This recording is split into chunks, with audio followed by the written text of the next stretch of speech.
the... Yes. Hello? Yes. Hello? Yes.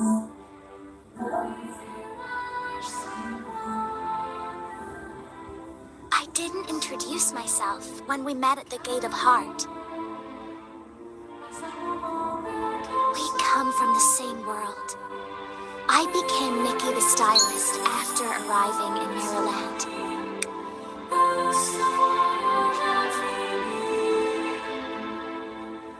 You remembered! We went through a lot.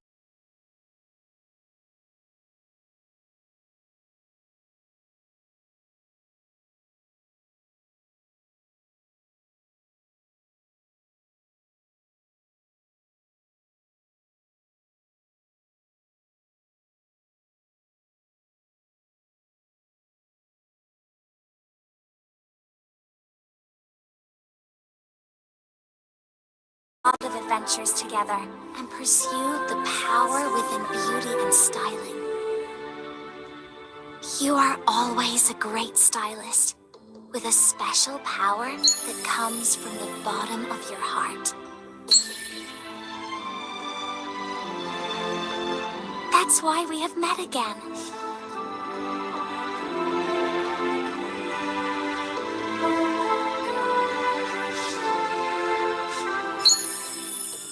A breeze from the sea blows through Nikki's hair and creates small waves, which push against the reflection of the stars. Where am I? Where is this? This is my spirit world. Every person has a world of their own in their heart. The ocean represents that person's memories. If one fall on Nikki's eyes, they can see the fainting glow stars under the sea. That is not a reflection, but another digest moving star full of stars. Why am I here? So why am I here in your spirit world? Part of your consciousness was summoned here through the Gate of Heart. Because I need your power to change Maryland's future. The future that has been destroyed.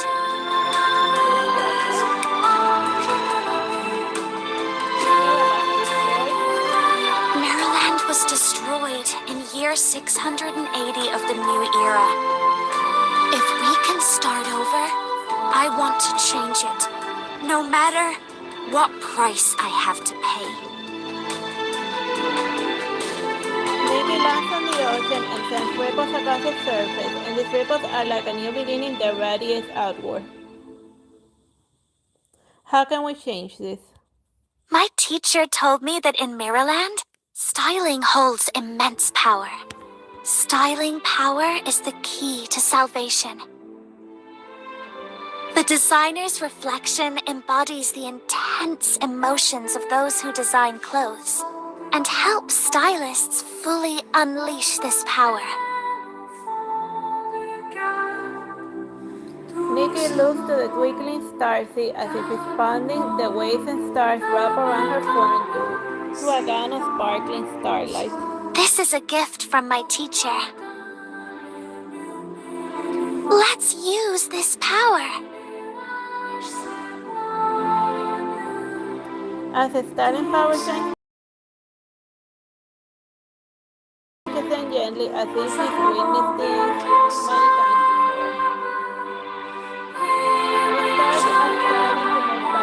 before. The Gate of Heart is about to open.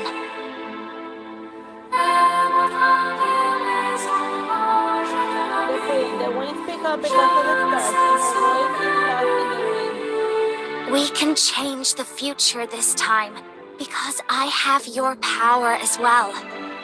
Will you help me in stopping the destruction of Maryland? Oh, yes, I will. That's why we're streaming this.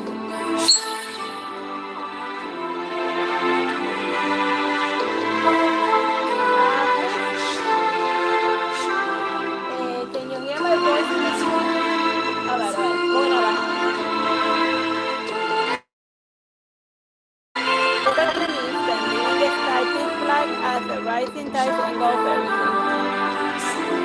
vast numbing darkness, only Nikki's voice remains, shining like the only star in the universe. Take my hand.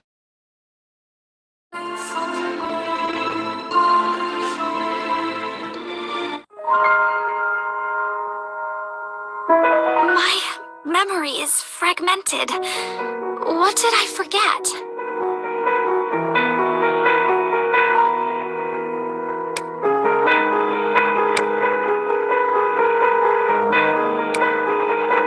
Sorry to put you in so much danger.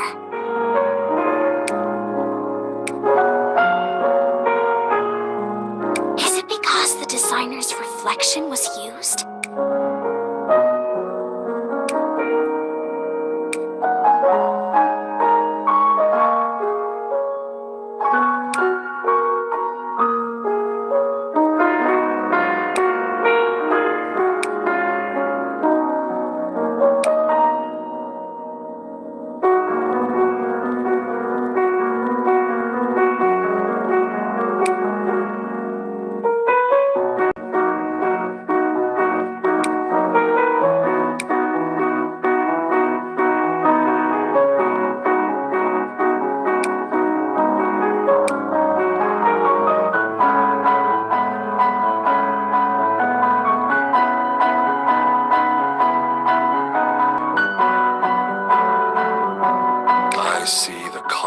Of the world with my eyes. Depending on who you choose is like the type of bonuses you get in this starting pass.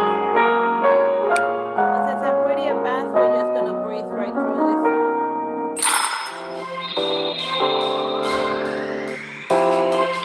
But at least we'll be able to see what I am about it.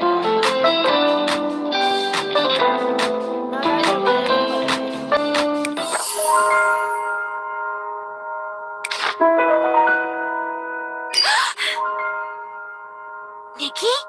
You're finally awake. Nikki wakes up and hears Momo's voice right away. The sun is shining through the windows and she finds herself in a hospital room. What happened? Why is she here? And where is here? Her memories are a mess. And she was summoned to Mirrorland, where she became a stylist and saw how the world changed. And then her teacher said, "Teacher, what happened after that? And who was he?" I don't remember. Blood and niche. Nikki was her head trying to make sense of the mess in her head. What's wrong? I seem to have forgotten a lot of things. Why am I here?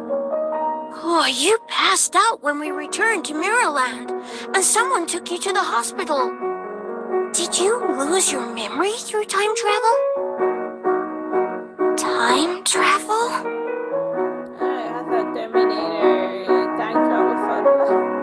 You don't remember? We went back 680 years. Oh, no way. You insisted that we go back. Something about changing the future. Are you serious? Yes. Did you think I was telling a joke? Calm down. Did you just say I insisted on going back to 680 years ago to change the future of Mirrorland? Yes. Why do I have to change the future of the world? Stop drawing a blank at the critical moment. Let me put it together. I went back to 680 years ago. I went through a door and met. You remember me. Finally, I thought you had forgotten about me. I'm sorry, I'm a little confused right now. You told me that we met at the Gate of Heart.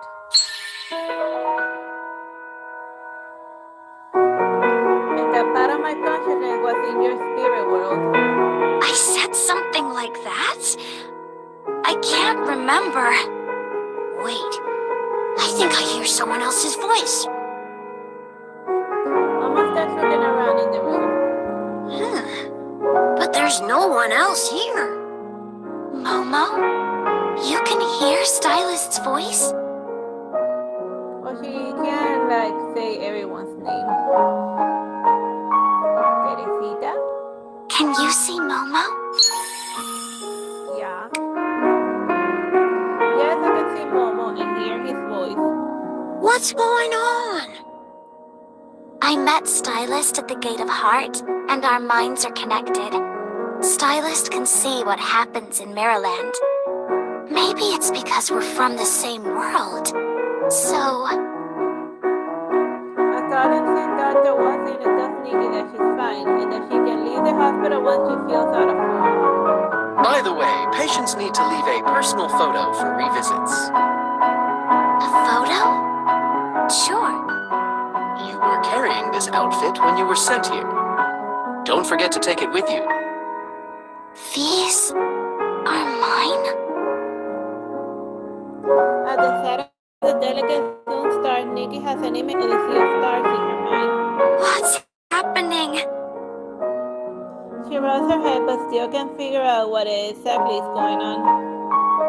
It's better to get a change and take photos.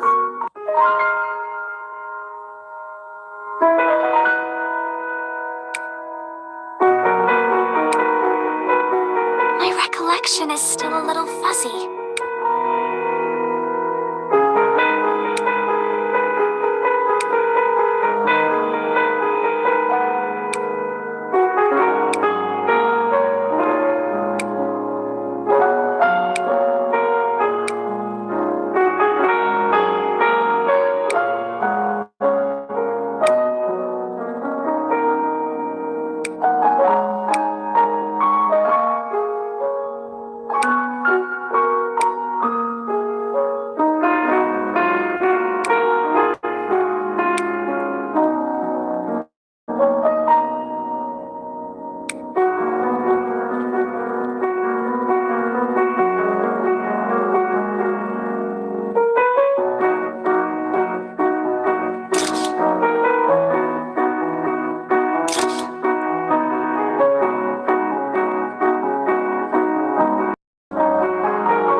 The morning sun shines on the clear streets where beautiful spring flowers bloom, and Nikki looks at the sign in confusion.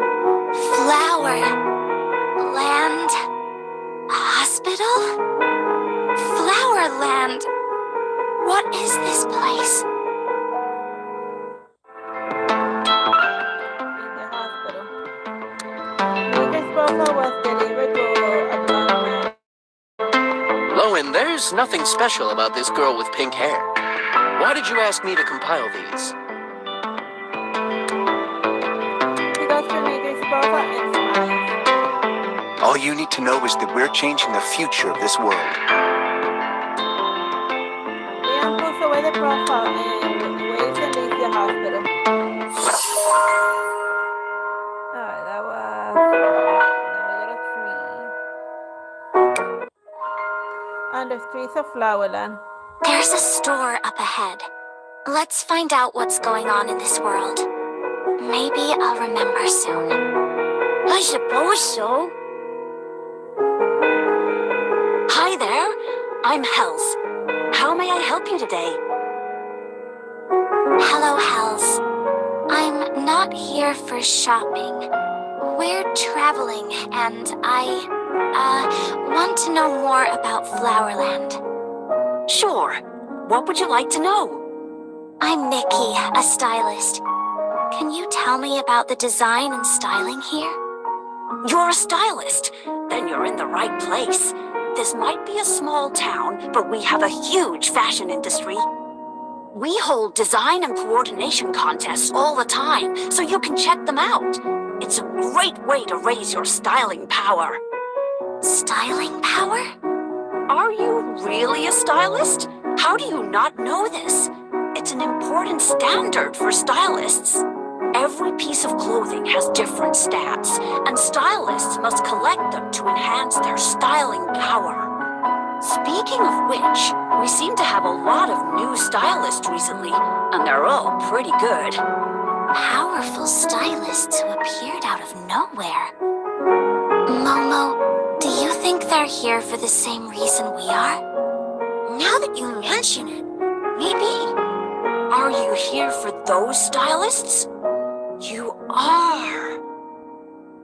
Head looks at Nikki up and down, and his eyes beaming with respect. No, I'm just an ordinary stylist. Never mind that I have a bunch of gays named after me. I know a good one when I see one. Maybe you'll even be able to make use of designer's reflection in the future. Designer's reflection? You've never heard of it? No way! How about Leonid, the legendary designer? Leonid. That name sounds familiar.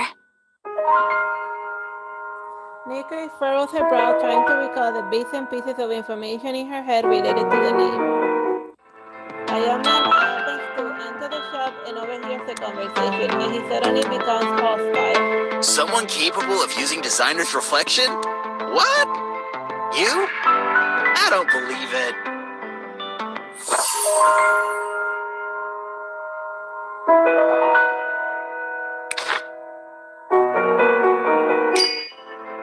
Inside the shop, the young man looks Nikki up and down. What?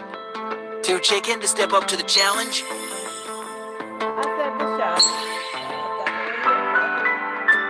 Nikki, you can do it. If you say so, I guess. Maybe we can find out what styling power is all about. Why are you talking to yourself? You scared? All right, let's do it. Street photography? My forte. Let me show you what I can do. He's actually pretty good. Be careful. Don't worry, she can be pretty good too when she's serious. Styling power.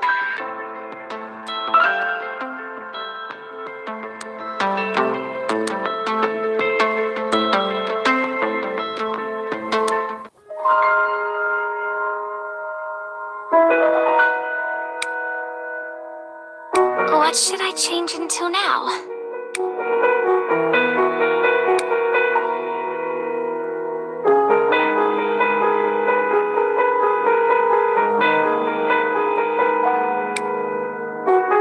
With you styling my fashion, I don't have to worry about what to wear anymore.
I see the causes of the world with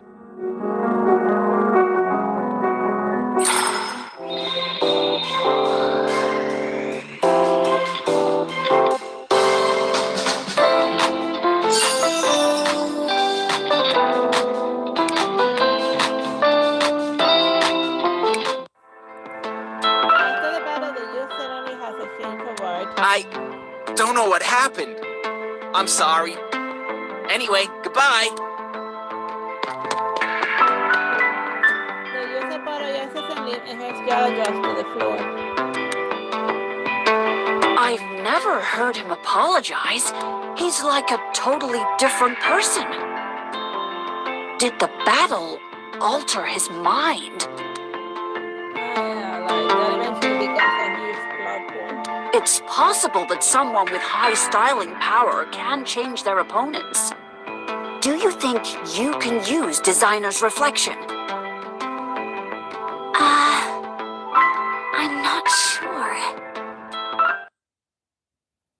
Nikki's unsure about what's happening, and she did feel a bit strange power while in battle.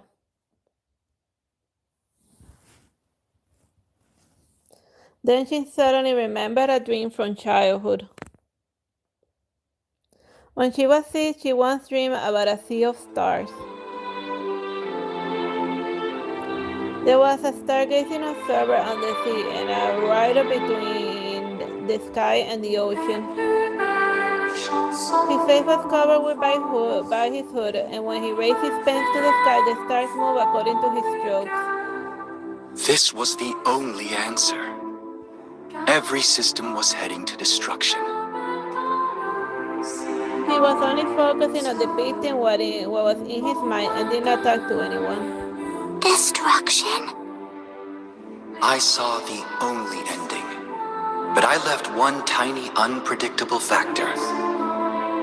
Will it end differently? Who are you? Someone has bestowed destiny upon you. She is suddenly able to recall this dream with unparalleled clarity. A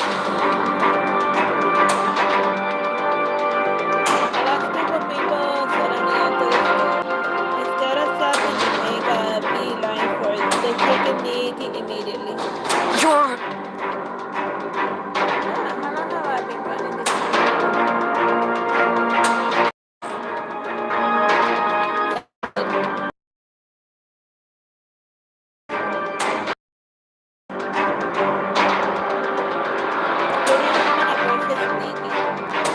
You must be the pink-haired stylist. But what you're wearing is just... all right. Do you know who I am? Of course.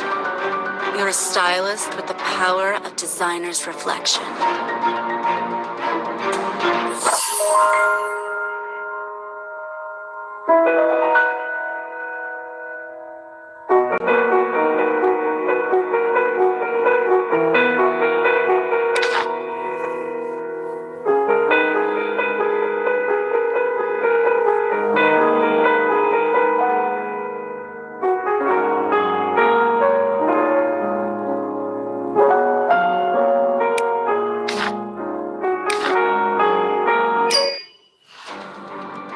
The door to the store is closed, and 2 people are assigned to stop anyone from entering.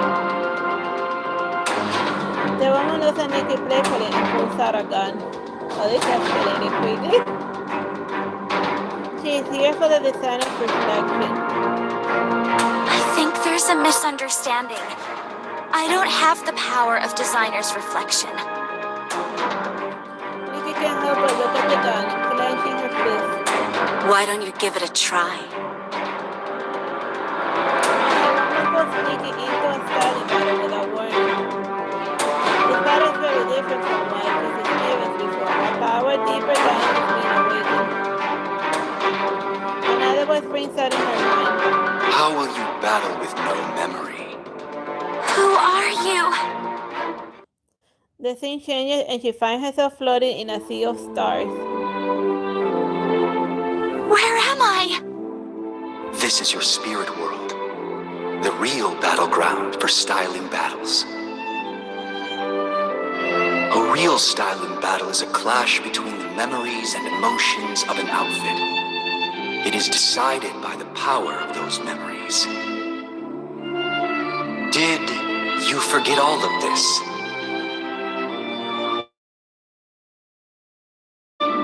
She looks at the person with fear. Are you My teacher. Nikki shakes her head, trying to hold on to the memories of him. I'm just the projection of a memory, not your teacher. Do you remember now? Awaken the power within memories and change the tide of the battle.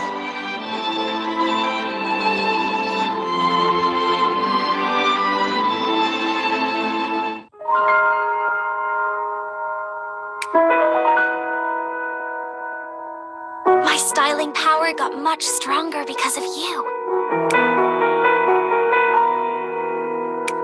But what exactly is this special power?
I'll present you with the most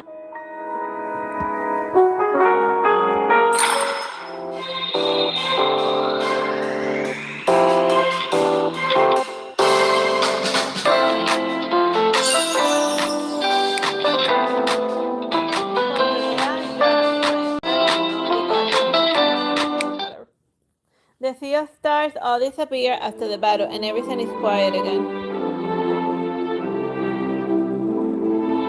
But the memories deep inside her mind become clearer.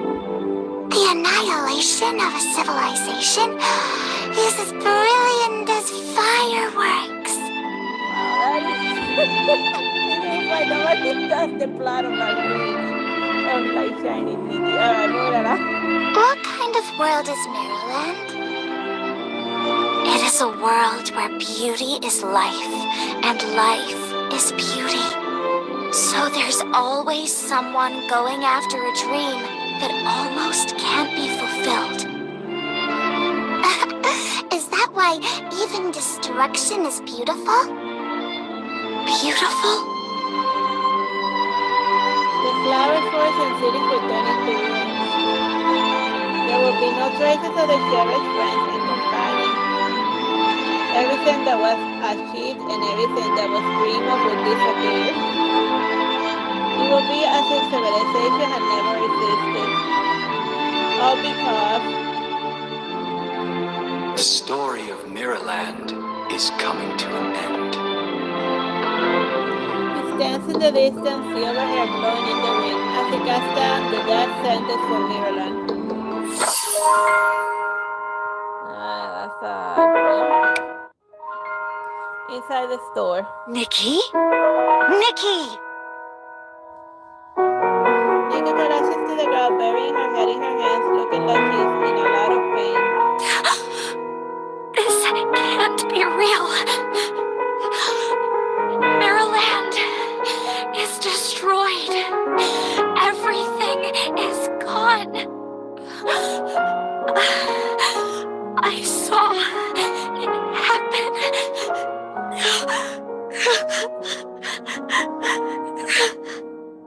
Sarah Connor, eat your heart out. Nikki says quietly. Do you remember everything now?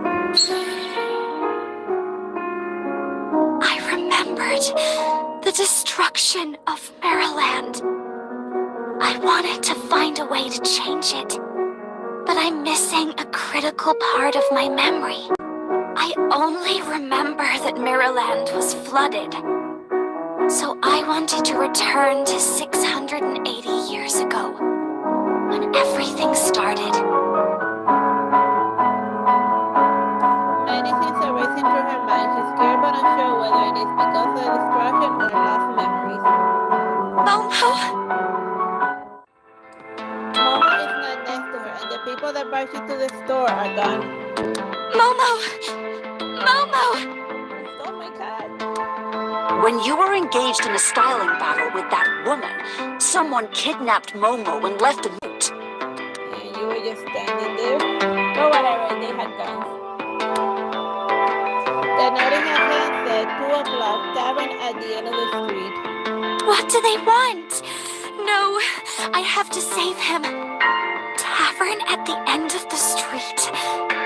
Hells, can you give me the address of the tavern? Nikki shows up at the tavern at 2 o'clock sharp. The day is hardly over, but her life has been turned upside down. She went back in time and arrived at Maryland 680 years ago. She regained her memory and remembered the destruction of Maryland. Designer's reflection got her into trouble, and Momo was kidnapped as a result. She puts her hair behind her ear and takes a deep breath. Be careful. Be careful, it might be a trap. I will. Thank you. Nikki pushes the door open. The light shines into the house, and through the gap, Nikki's footsteps sound loud and crisp. Hello?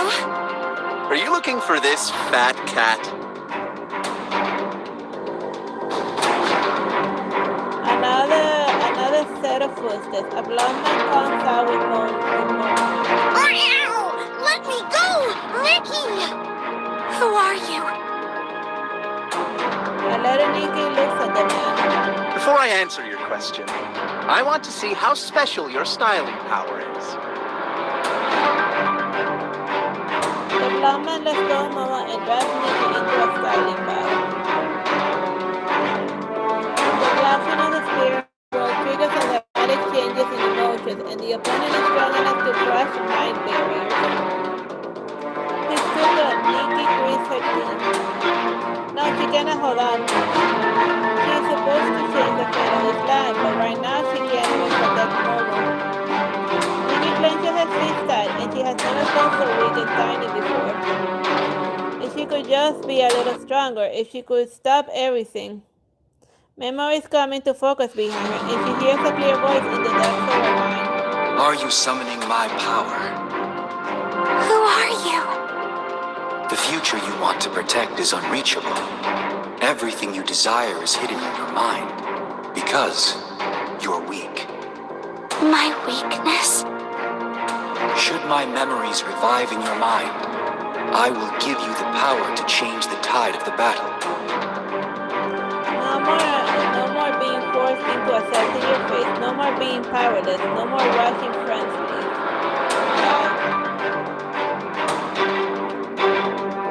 Nikki's surroundings change in an instant, and she's back to the sea of stars in her dream.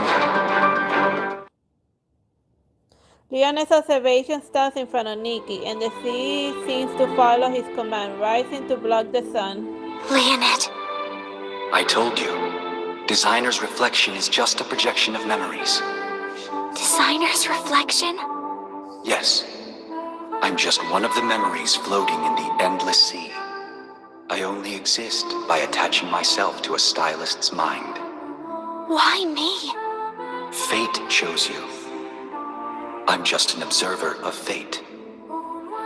You're not just an observer. You're a manipulator. You destroyed Mirrorland. Is that what you think?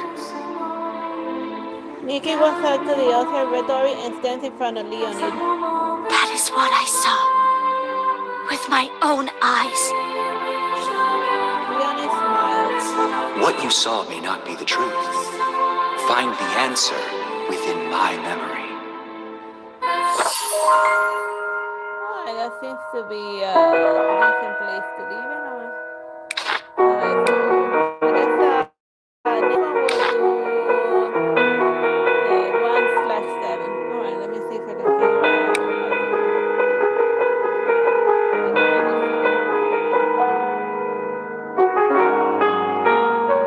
Well, it says that we only been here 35 minutes.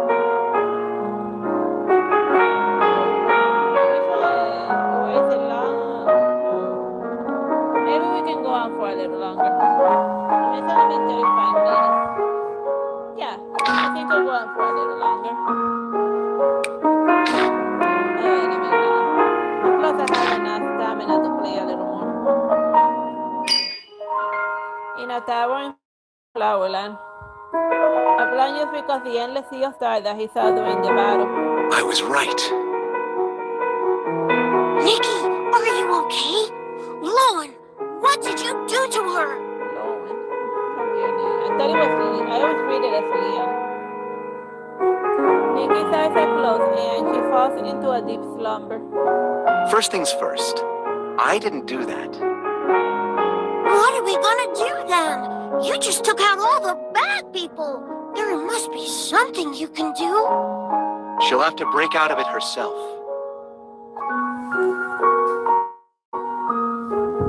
Liam puts Nikki in a hotel next to the tavern.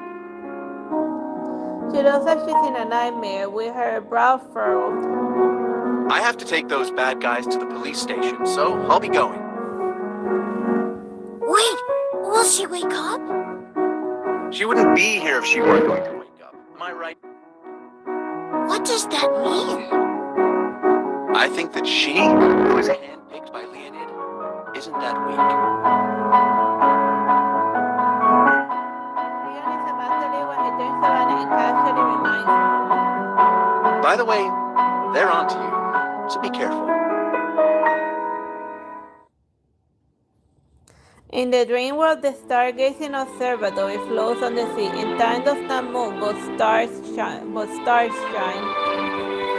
Leonid is observing something, and he scribbles in an unknown language on his notes and on the platform. Nikki sits next to him, looking up at the vast sky. However, with her, time seems to be passing quickly, and everything seems quiet and stable, but there's a secret behind the facade. This is my memory. From the observatory, I fly toward the boundary of the world. But there is no boundary. If you keep traveling in one direction, you will end up where you started. To most people, yes. Leonid casually raises his hand and moves the stars and the And now, here is the edge of the world.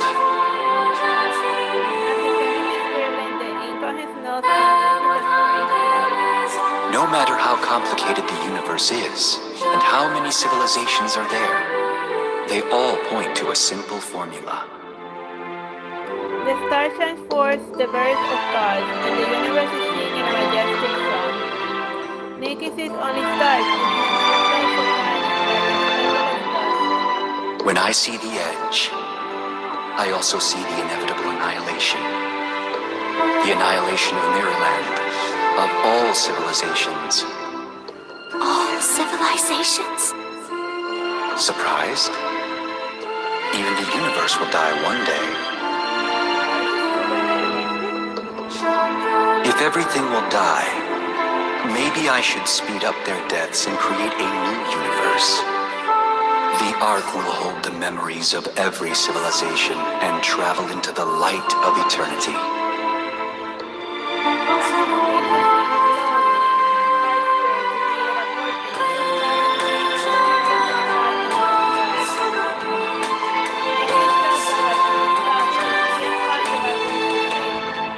You oppose me because you are minuscule and foolish.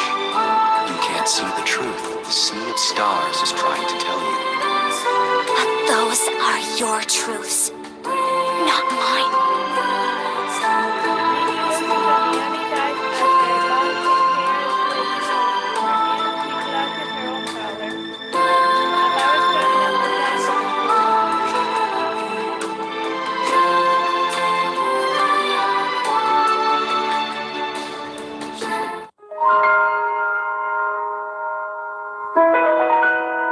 My memory is fragmented. What did I forget?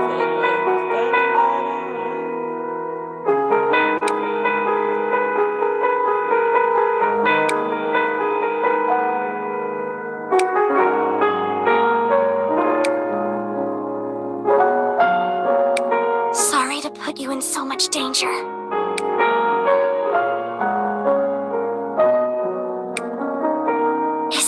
designer's reflection was used?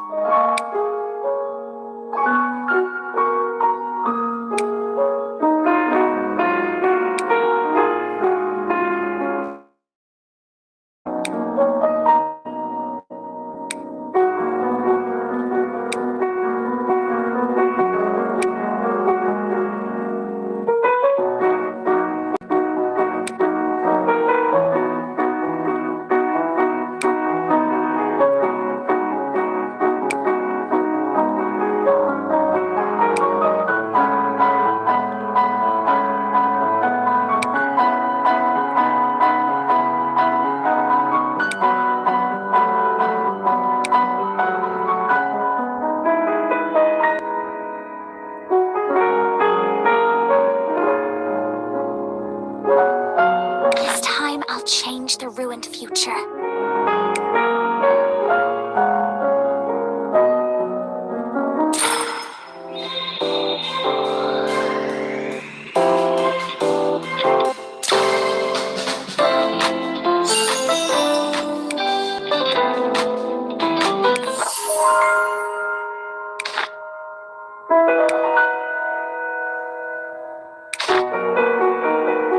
Are you saying that my calculation is incorrect?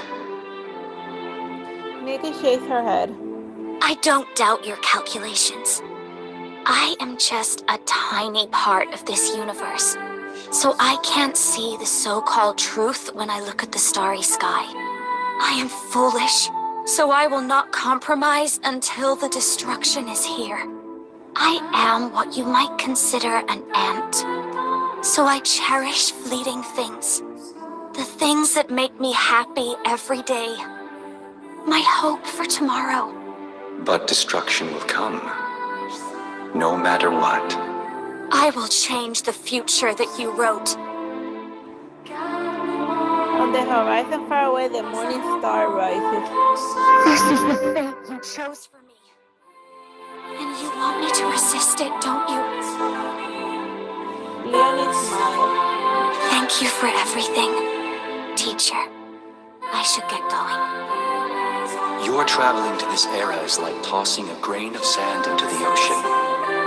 Even I can't tell if you'll be swallowed or cause a vortex. The ocean and the star fade and become patterns in Nikki's outfit. Twinkle, twinkle, a design on Leonie. Leave the sea of stars with this.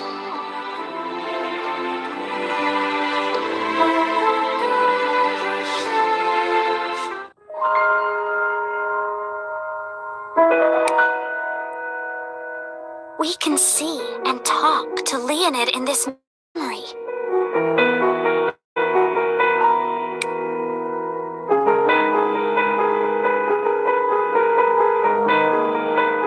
The two of us can definitely change the future crafted by Leonid.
I'll present you with the most beautiful dream.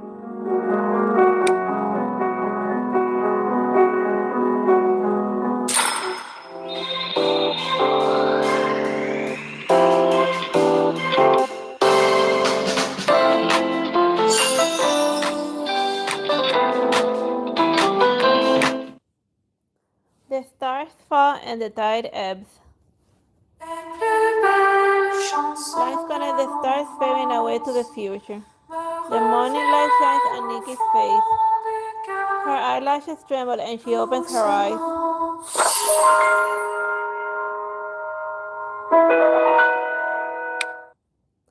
But the sea and the stars do not disappear, and the platform is still there, but Nikki is not. The trails of each star are independent. They only look like they cross paths from a certain perspective. Each path is the destiny of a star. They orbit to a certain rhythm, and every step seems a new convergence and divergence. Are you looking for her? She left this memory and is already back in the real world. Are you talking to me? Leonis does not answer. Instead, he puts down his pen and turns around, and countless of stars fall into the ocean behind him. I chose her to be the unpredictable factor that connects parallel paths. Maybe she will change the fate of Mirrorland. And she chose you to resist her fate. But she already paid the price for rebuilding a connection to the Gate of Heart. She has forgotten what her fate was supposed to be. Based on the original path, nothing will change no matter how many times she tries and what price she pays. That is fate. But she chose you this time. He is standing over touches an invisible wall sending ripples up and down. A silver frame eventually appears around the wall, and it's a mirror with Leonid inside. I'm waiting for you to show me that my calculation was wrong. The Leonid in the mirror becomes steady. I gotta get out of here. I have nothing more to say to you. Bye. Walk through the mirror, and you can connect with her spirit world.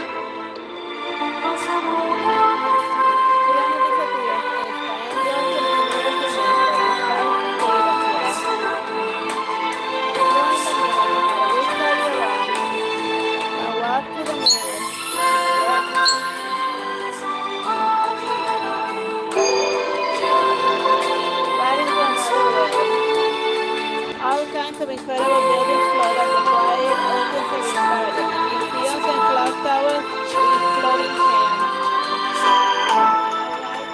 A white track like a dream connects all of them together. It is what Leonid called the Arc that holds memories of every civilization. Because the Lord appeared. That just happened. That just happened. I thought we were in the sea of stars. When I woke up from that dream, everything seemed to have returned to normal. And Momo was there with me.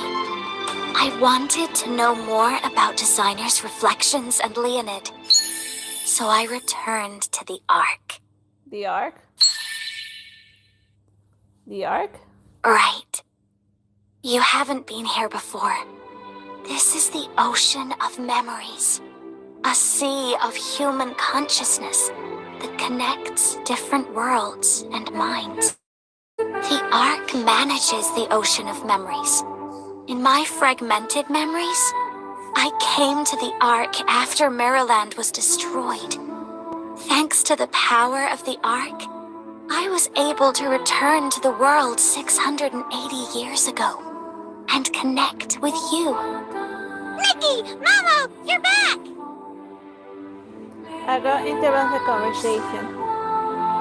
Her voice sounds familiar.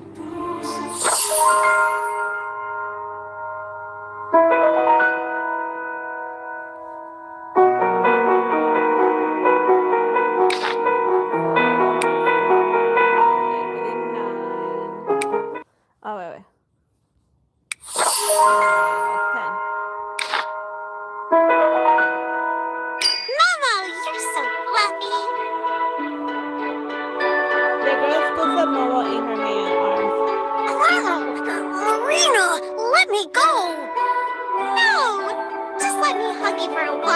There's something funny in that.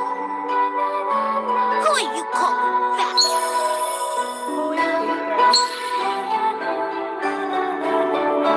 That's Marina, one of the admins of the Ark. Her brother Eon is also an admin.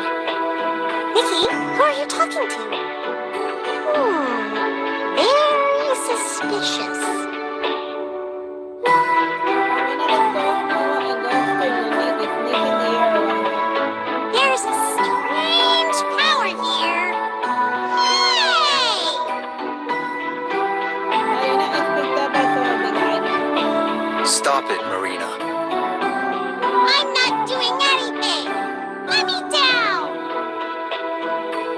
Leon pulls her down slowly.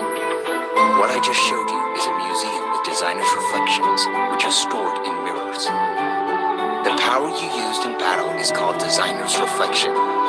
So it looks like you have what it takes to summon the power. I see. And about Leonid, I found some new clues in a nursery rhyme. What? Thank you, Eon. Don't mention it. I've been looking for stuff on Leonid anyway. Anyway, Momo and I will go back now. Sure, let me take you to the Gate of Heart. Leaving already? Let me hug Momo once more.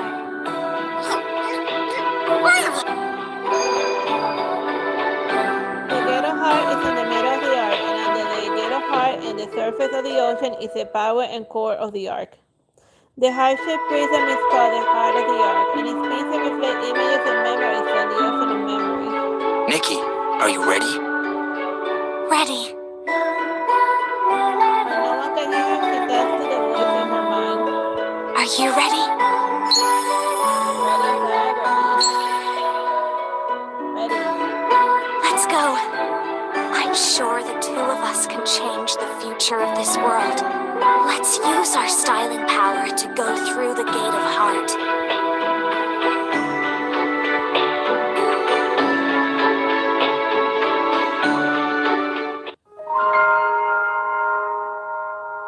We're about to start a new journey. Mirrorland is a beautiful place, and this journey will be beautiful too.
Trust me.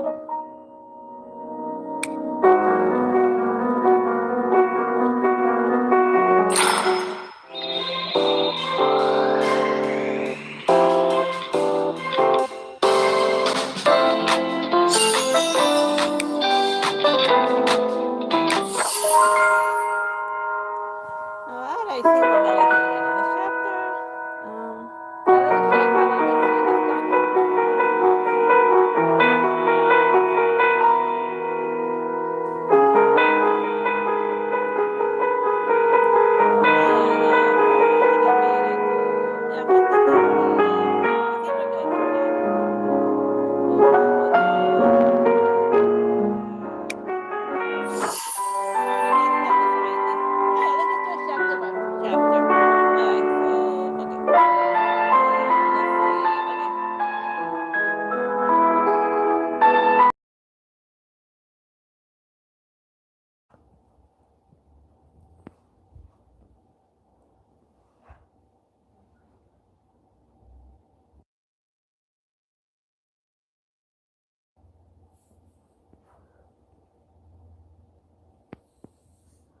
It's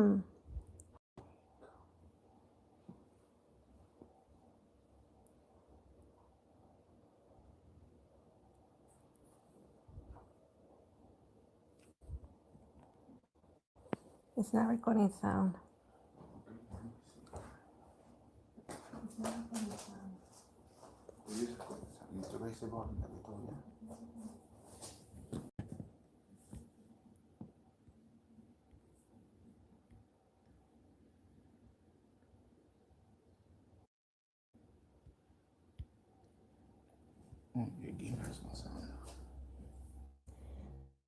Close it and open it.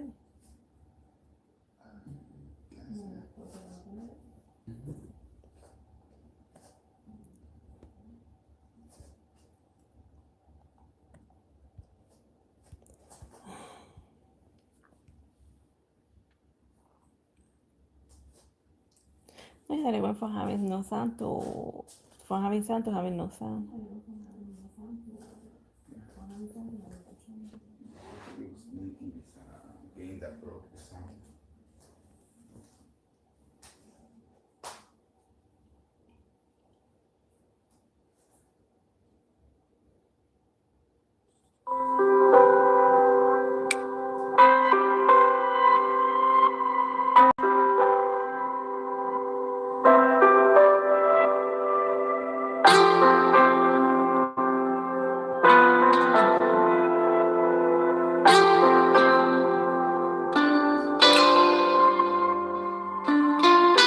A brand new day has begun. Sometimes it's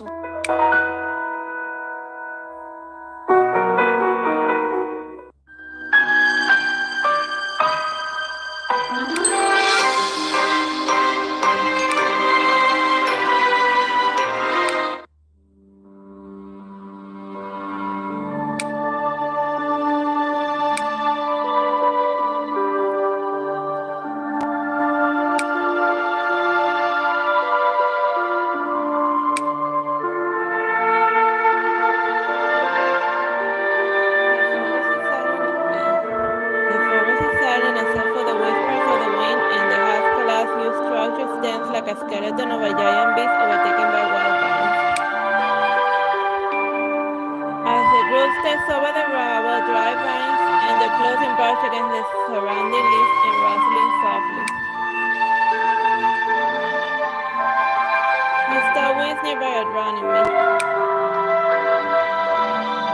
I guess it's when they was in voice. Why is it near that? This greenhouse was once the site of an unauthorized blue crystal spring. It's been abandoned since the Savior sealed it up. A researcher here to salvage equipment detected an unknown creature recently. Our job is to gather clues around the perimeter to prepare for deeper investigations. An unknown creature sounds like dangerous. We'll stick to the perimeter outside the greenhouse, which should keep us out of the path of the creature. Let's meet back here before dark. Although there's no record of the creature nearby, stay alert and keep in contact while we search separately.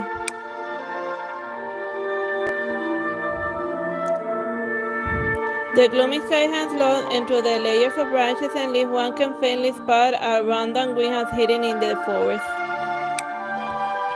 Nikki carefully checks the map while Momo looks around cautiously, gradually relaxing. That must be the central greenhouse over there, and we haven't run into any trouble yet. This might be easier than we thought. Still, it is a complex area, and let's not let our guard down. I'll show Low and I'll find the key clue before he does, and I'll check over there. Momo picks the map and dives into the grass ahead. Momo, stay close and be careful. Suddenly, a scream pierces the quiet, and in an instant, Momo vanishes, and the ground collapses, swallowing everyone before they can react. Momo, Teresita. As darkness overtakes the sky, silvery strands gleam from the stone walls and reaching towards their trapped prey.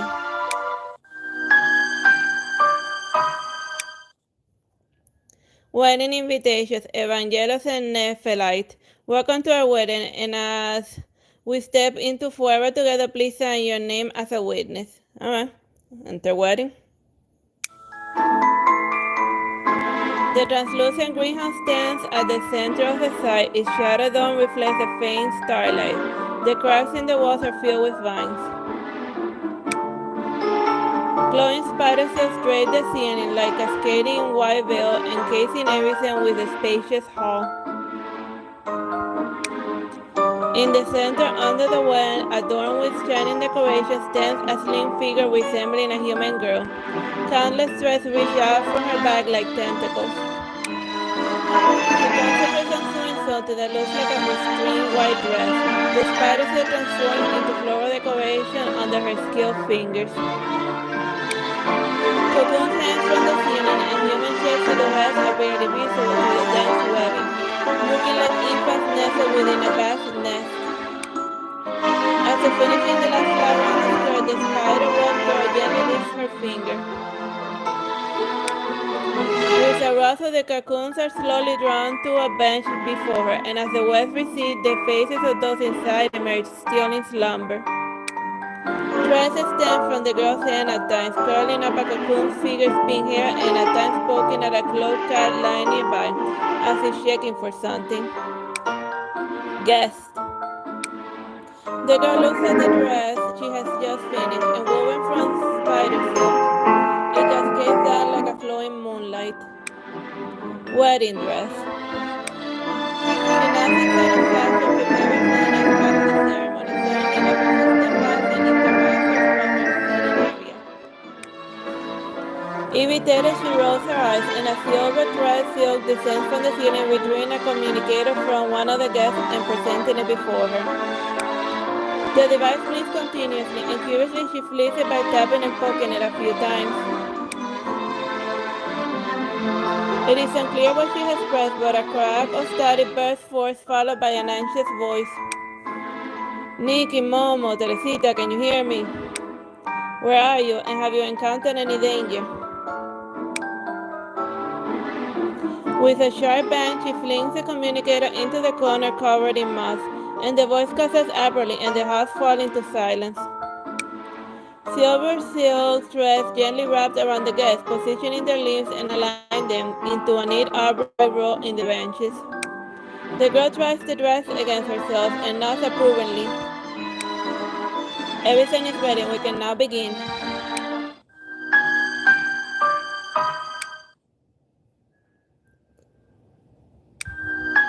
Where are we? As consciousness slowly returns, Nikki tries to move her arm, but realizes she's securely bound to the bench, immobilized. Delicate, pristine spider silk stretches from the ceiling to the floor, and with all ovarian sizes suspended to the hall, emitting a mysterious glow. Are you okay, Nikki? I'm okay. It seems we fell into a trap and then blacked out, and I'm not sure who tied us up here. Oh, where's Momo? Didn't he fall with us? On the empty row of benches, only Nikki and Teresita are visible. Nikki glances around anxiously, and her eyes catching only the softly swaying vines and twinkling webs. Momo filters through a broken section of the dome with dense foliage covering the walls, and beyond the glass cracks only the dark forest is visible.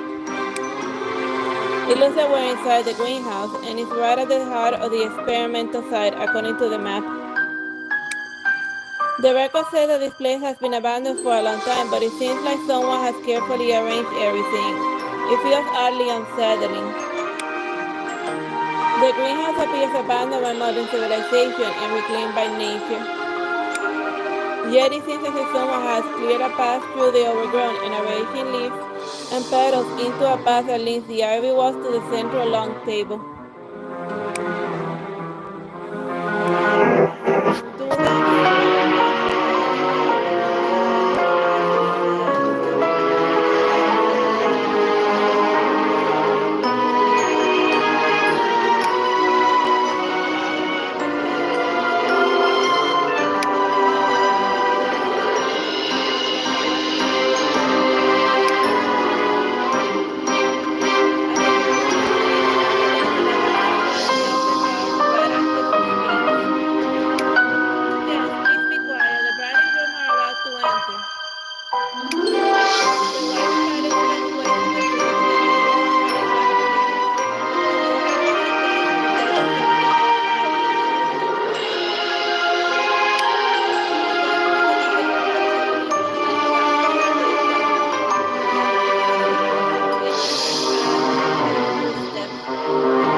petals to get past this part.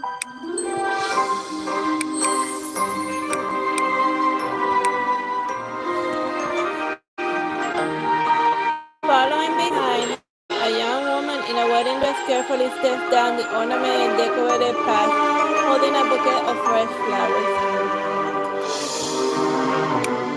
But upon closer inspection, countless silver seals bundling behind her, and the girl's eyes are rolling left and right.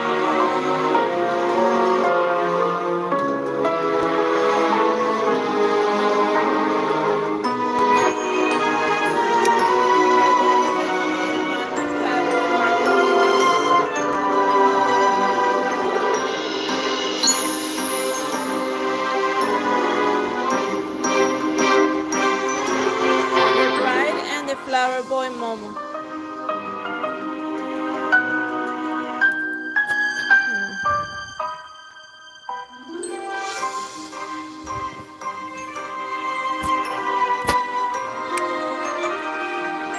Her wedding is made of banana fabric.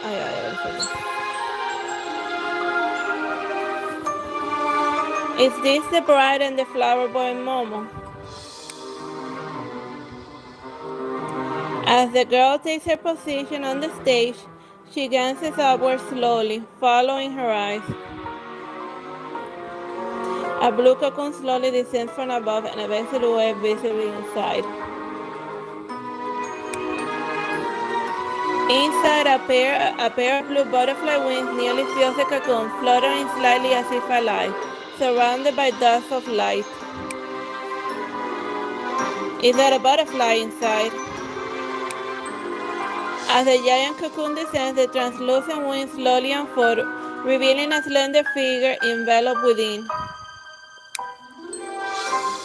The figure has a human form dressed in a blue gown that matches the girl's, and its pale complexion resembles the mist of midnight. The dim-light casts on it, revealing an androgynous, beautiful face. Its butterfly wings occasionally quiver behind it, and their patterns like living rivers. It looks like a human but has the wings of a butterfly.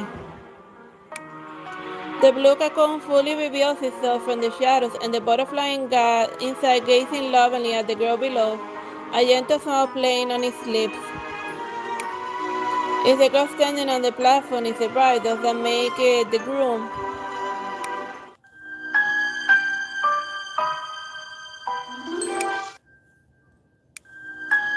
The cocoon speckle with light and ceases to float in midair. The scene is dreamlike, like a wedding venue straight from us, except for the pervasive spider silk wrapping around everything. The bride manipulates one end of the spider silk with her finger as if it were extensions of her body.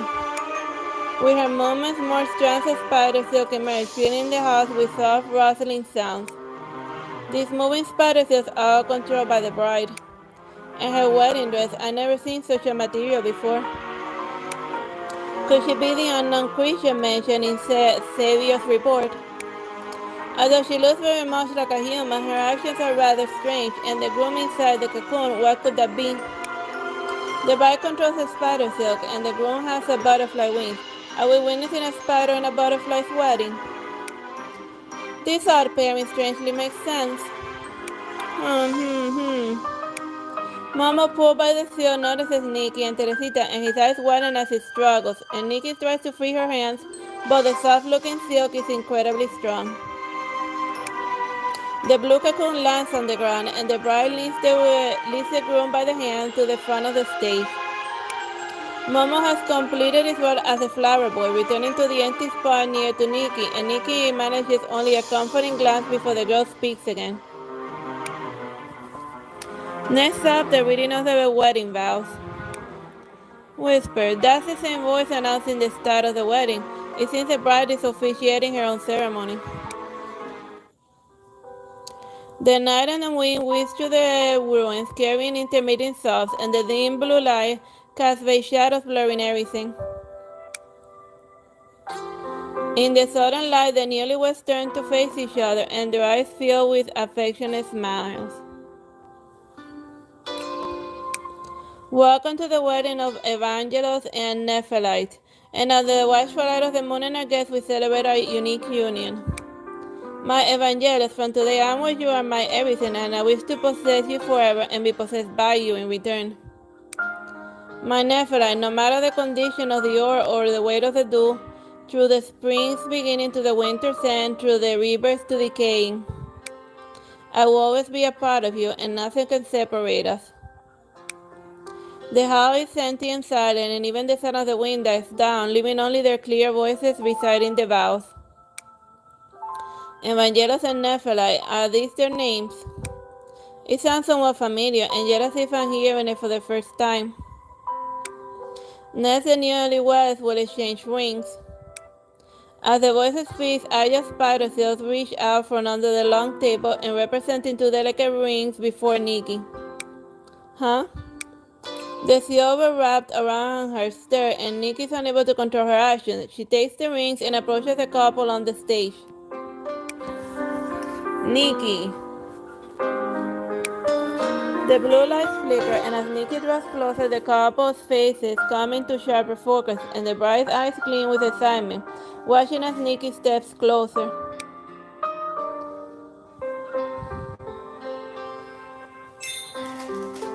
Alright.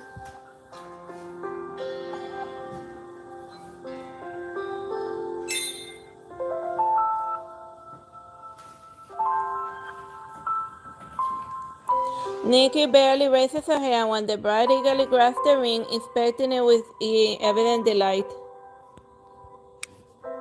The groom, silently bowing, offers a gentle smile tinged with apology.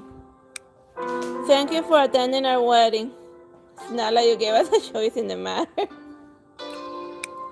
The bride, realizing it's her turn, shifts her attention from the ring and nods in echo.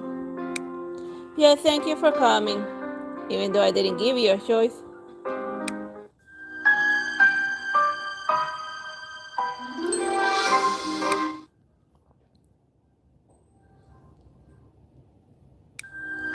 Her words carry the same sincerity as joy in her eyes, though the seal binding the guests remains tight. Could you remove the spider seals from us first? The surrounding seals pauses momentarily and then continue, guiding Nikki to also present a ring to the groom. The others, controlled by the seal, raise their hands in applause, making their memorable moment.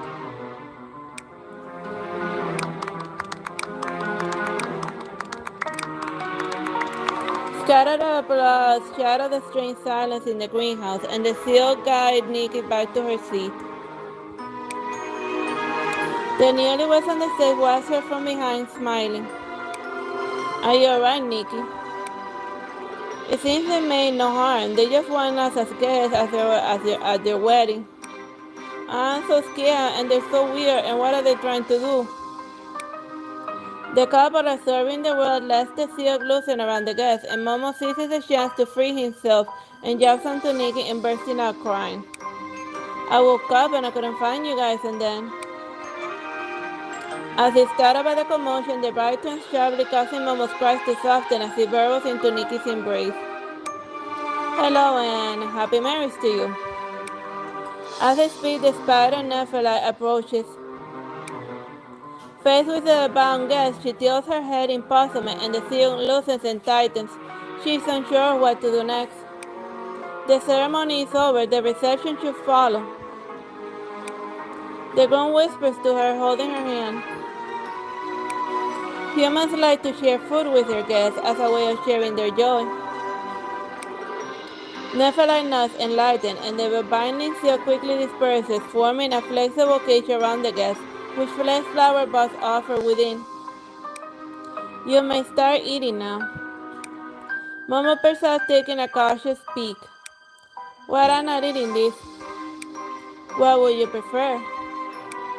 Her tone is cold, yet on closer inspection it appears no malice. She seems to be asking quite earnestly. We don't want any food. Could you please let us out first? The wedding isn't over and guests cannot leave. Spider seal whirls up a few chunks of tender green sprouts from the nearby bushes into the cage, and nearby a communicator lies within its screen long dead. Nephi tilts her head, scrutinizing the guest's reaction to see if the food is to their liking, and Nikki, observing her closely, points towards the communicator.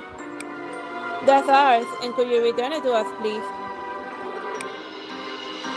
The thing is too noisy, I don't like it.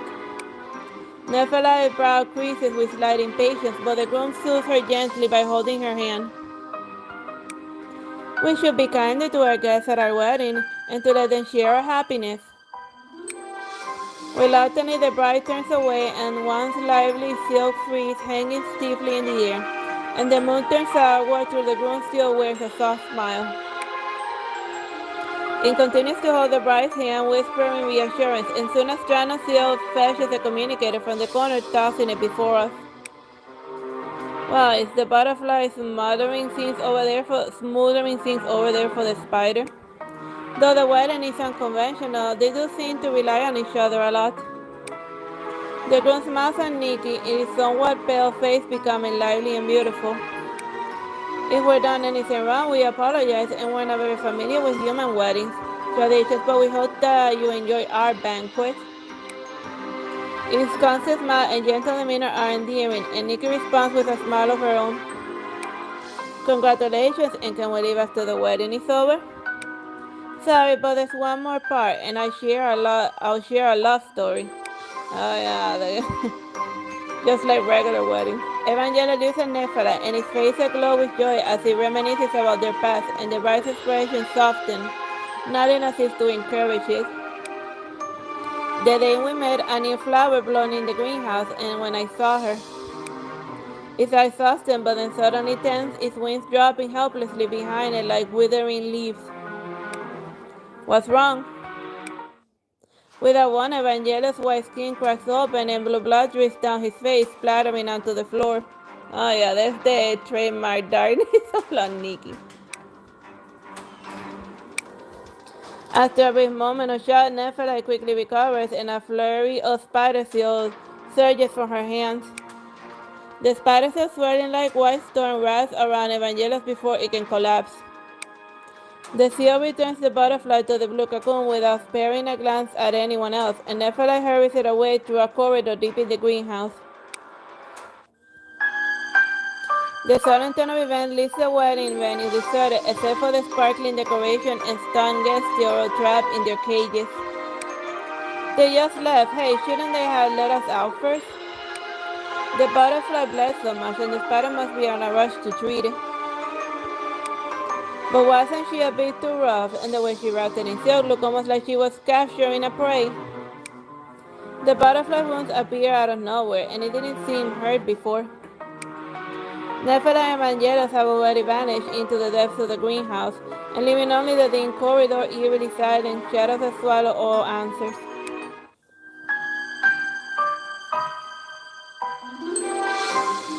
Oh yeah, I did the fourth one, so now it's the fifth one, right? We're not going to be stuck here forever, are we? The communicator seems broken too, and we can't get in touch with Leon, or Lowen. Nikki bends down to check on the device by pressing the restart switch several times and swapping the battery, but the broken screen remains dark. I wonder how things are outside, and did they just capture us to have a wedding? Wedding holds a special meaning to them. It seems they were very keen on having the wedding, constantly trying to mimic human ceremony. Perhaps it has a special significance to them. Let's figure out how to escape from this spider seal first, and I'm starting to feel like I'm the main course at their banquet. The seemingly delicate spider seals form a robust case that is hard to alter by pulling. And Nikki reaches through the gaps and picking out the sharp-edged stones and distributing them to Teresita and Momo, and after collecting effort, they rip a crack in the cage.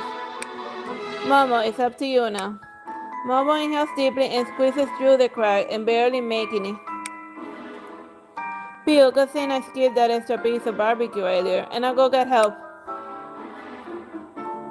The dome of the glass greenhouse is cluttered with vines that obscure any daylight, and blurring the passage of time. Eventually, faint footsteps sound from the depths of the corridor. Momo? Momo, distinctly yellow coat emerges from the darkness, and followed by a familiar figure. Seeing that the two are just trapped in a spider cell, Leon breathes a sign of release and shakes the communicator in his hand.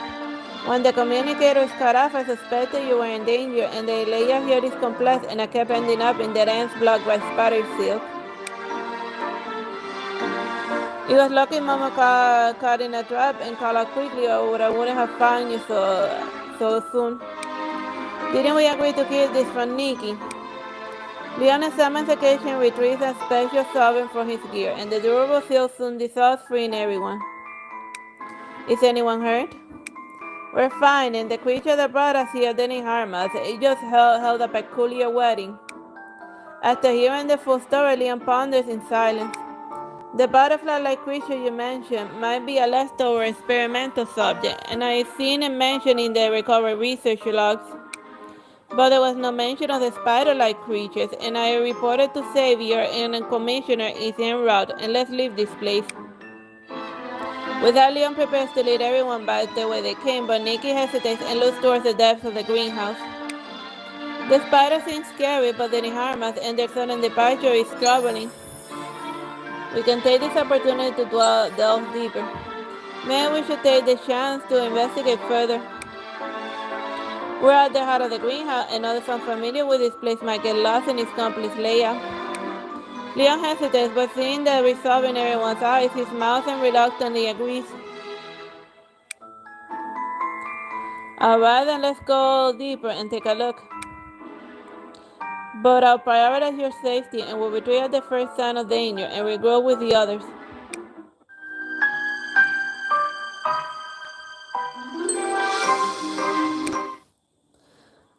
Behind the ceremonial area is a dim corridor filled with dusty, abandoned lab equipment. Wild grass and flowers sprout from the cracks and draped with spider webs.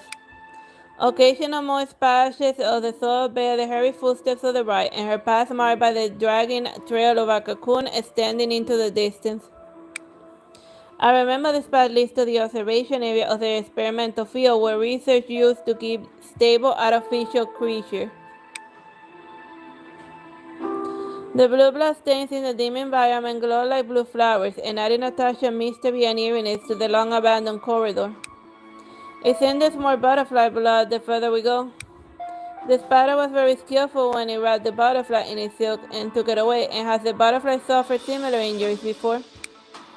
The spider silk occasionally dangles above, while fresh bloodstains mark the path below, and in the corners glow ore, like the eye silently observing everything.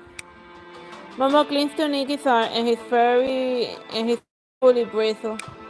This is getting creepy, and could something terrifying actually be happening inside? Almost simultaneously, a series of strange sounds from the end of the corridor capture everyone's attention. And through the dim light, we can only see a moving silhouette from the distance, and this time makes everyone instantly walk more quietly and hold their breath. The corridor suddenly opens, and deep inside the greenhouse, vines wrapped around an abandoned equipment, and the cracks in the ore are filled with pale yellow flowers. And the spider stands in the center, back turned, head bowed, and her once pristine wedding gown is now soaked with blue blood.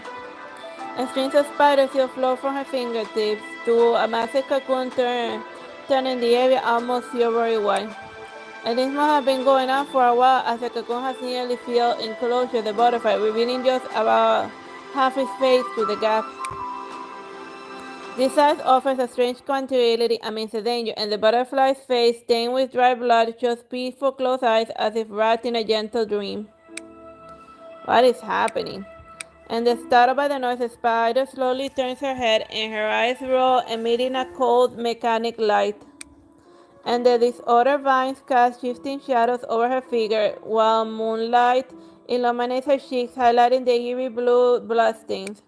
And in her hand is an almost transparent butterfly wing that still is trembling. Help! The butterfly is eating the groom.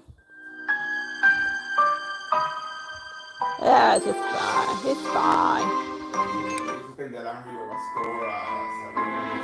And we used to sing Ariel Pastor's wedding was weird. Leon quickly pulls Momo back and uses the dim moonlight to guide the group into deeper shadows where they quietly observe with their breath held. The spider bite turns her neck to look around, and finding nothing unusual, she refocuses on the cocoon before her. She continues adding layers of spider silk over Evangelia's face until it is completely sealed, and once the last gap is covered, she finally stops. She can't really be planning to eat the butterfly, right? They just had a wedding. The spider slowly lies down on it and starts moving, and the house falls silent again, lit only by the moonlight. Leon signals everyone to wait and cautiously approaches the sleeping spider bride with a scanning device. The spider's vital signs are very weak, and she seems to be in a type of hibernation state and won't wake up anytime soon. After confirming it's safe, everyone carefully moves closer. Nikki reaches out to the cocoon, and the dense spider silk slightly moves under her touch, as if the butterfly inside is still breathing. Is the butterfly safe in there? But the spider seemed really frantic when the butterfly was injured. Anyway, I'm getting more and more confused about their relationship, and wait, is that a gap? A few strands of spider silk are scattered on the back of the cocoon, and they seem to have just fallen out, barely revealing the sleeping face of the butterfly. Nikki moves closer to get a better look, and suddenly the floating light dust around them and converging into a glowing blue river and rush towards the group. A mysterious blue viscous substance begins to seep from the cocoon's guts, and a powerful familiar psychic force engulfs everyone's mind like a tidal wave. What is this? Nikki, starting power! And a blinding light flash is pulling everyone's consciousness into a vortex and plunging it downwards. When they open their eyes, the deserted greenhouse is gone, and they find themselves in a vast expanse of blue. Only a flame-glowing spider web visible in the void. Why are there even spider webs here? It is really started to hate them. What is this place?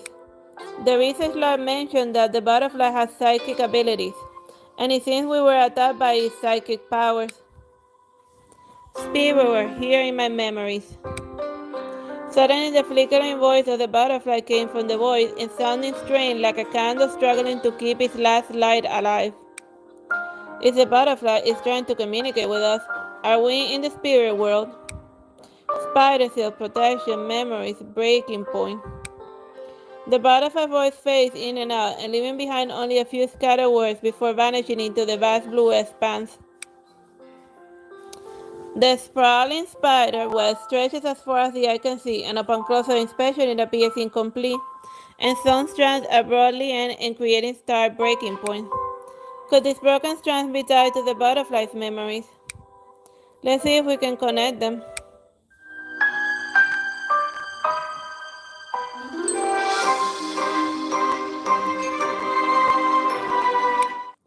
The strands automatically reconnect, and lighting up a faint glow, the dim blue around them begins to clear, revealing the outlines of scattered scenes.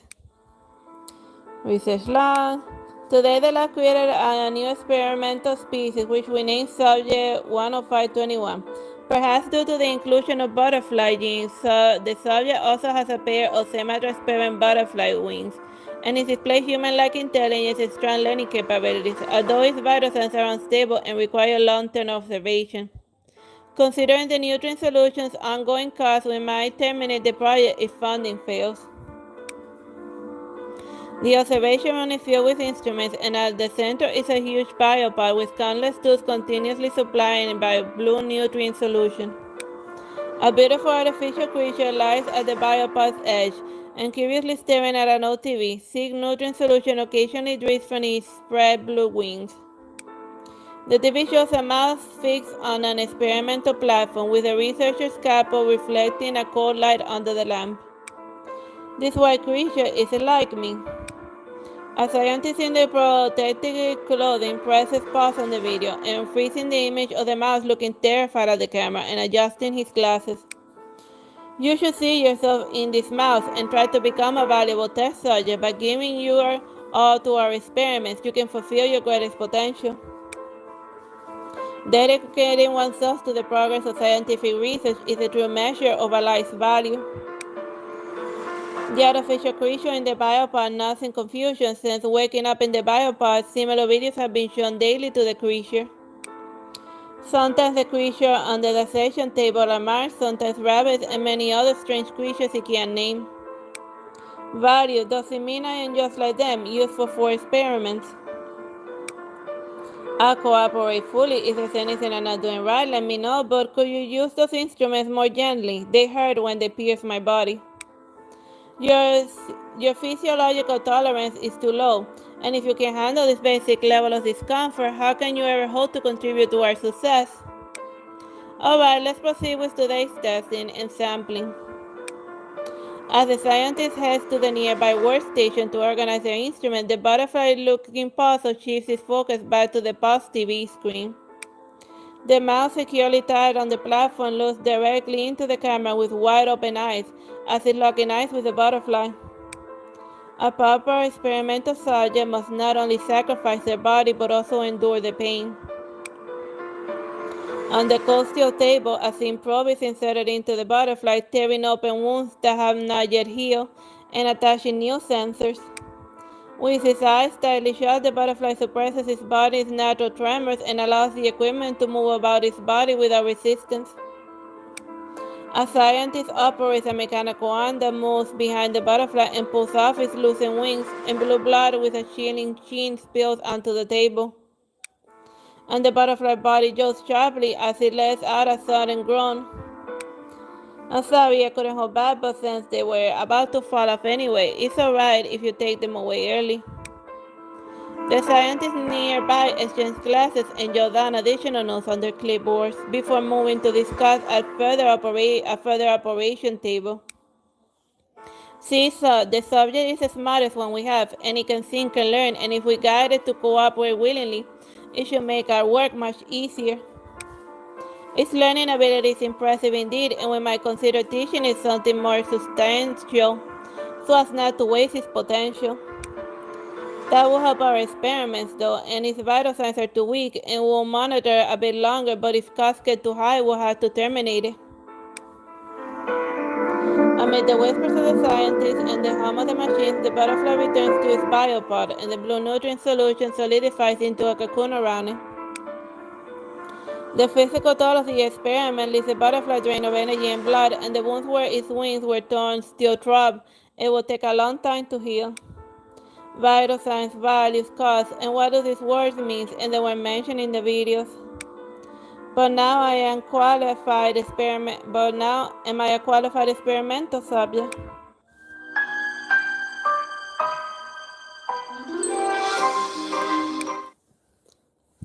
Log 2. A major incident occurred in the lab, and a spider-like creature broke in, causing significant damage to our equipment and taking away the biopod, and forcing us to pause the research on subject 0521. And our observation revealed this to be a predatory behavior, which suggests spider's nest might be a point of interest for further investigation. Awakened by several jotting, the butterfly finds itself not in a stable environment of the lab, but being quickly dragged by something. The nutrient solution inside the biopod sways like an ocean wave, and when it is only recognized from the video shown in the lab. And curious, the spider peers out of the window just before a sharp cracking sound catches his attention. Cracks behind it begin to form on the glass, and unfamiliar glowing white threads climb out the exterior of the pod. And the sealed threads may seem soft, but the crack on the pod spreads wider under their constant tapping. The butterfly tilts its head just as it raises its hand to try and touch. A louder bursting sound arises and the glass window shatters. More white sealed threads pour in and wrap around the butterfly's limb before it can react and pull it outside somewhat roughly. Huh? Stumbling to the ground, the butterfly is quickly lifted by the thread now binding its wrists and ankles in an attempt to move, but finds itself bound even tighter. Pray, don't even think about escaping. A chilling voice speaks and adds more threads out of nowhere and wraps around its neck and lifting its face. A strange and chilling face appears, and the expression is stone cold, and the eyes piercing sharp, and the butterfly feels the danger but remains immobilized by the silk. It's a beautiful creature, unlike anything it has seen before, distinct from the lab scientists, and it reminds the butterfly of a human girl it has seen on TV. A shady aura envelops the butterfly, making it tremble slightly, yet is captivated by the dark, glass-like pupils of the face before it. There's none of the indecipherable emotion it often sees in the last scientist. Instead, there is a clear reflection of its true self. A fierce longing in the creature's gaze locks onto the butterfly, causing it to shake and making it experience a sense of being needed for the first time. Pray, what is that? I had never seen you before. Is this a new experiment? The girl does not respond, but instead rolls her eyes and leans closer to the butterfly's neck and inhales deeply, and her face showing satisfaction. Your blood must be very sweet. My blood. Before the butterfly can react, it feels a sharp pain in the neck as the girl bites down, and her teeth pierce its pale skin, and blue blood quickly spills out. The pain is fleeting, replaced by a cold liquid that seeps through the wound, and soon the butterfly feels as if it's floating, and the surroundings become surreal. This strange sensation is new but not entirely unpleasant. Though it's dazed, the butterfly sends the girl still close, greedily drinking the blood from the wound. You need my blood. The butterfly shifts in its position to make it easier for the girl, who pauses reluctantly, licking her lips, and then withdraws from the butterfly's neck. So sweet, delicious. Things shouldn't be eaten all at once. Is that enough? The experiment used to take much longer, and do you need more of my blood? I don't mind. The girl frowns, and her gaze upon the butterfly tingled with curiosity, but she remains silent. The butterfly thinks for a moment, and then reaches back to touch his wings, and suddenly recalling something important. Do you need my wings? They just grown out, so it might be difficult and painful to remove them. No need. The girl seems to lose patience, and she flicks her fingers and silk from all of the directions, engulfing the butterfly and forming a cocoon that leaves only the face exposed. Are you letting me rest inside this? Thank you. What have you been talking about all this time? A flicker of emotion finally appears on the girl's indifferent face, but the butterfly just tilts its head, puzzled by her reaction. It tries to move within the tight cocoon, and finding the enclosed space oddly warm and familiar, much like the nutrient solution it would soak in after the experiments. Did you create this space just for me? It is a bit cramped, but seems to serve the same purpose as a nutrient solution. The butterfly's face is paler than the silk that wraps it, resembling a flower that could wilt at any moment, and yet its voice shows no fear, only genuine gratitude. Thank you, and I'll recover quickly, and then you can continue to use me. Whatever, just don't spoil before I need you again.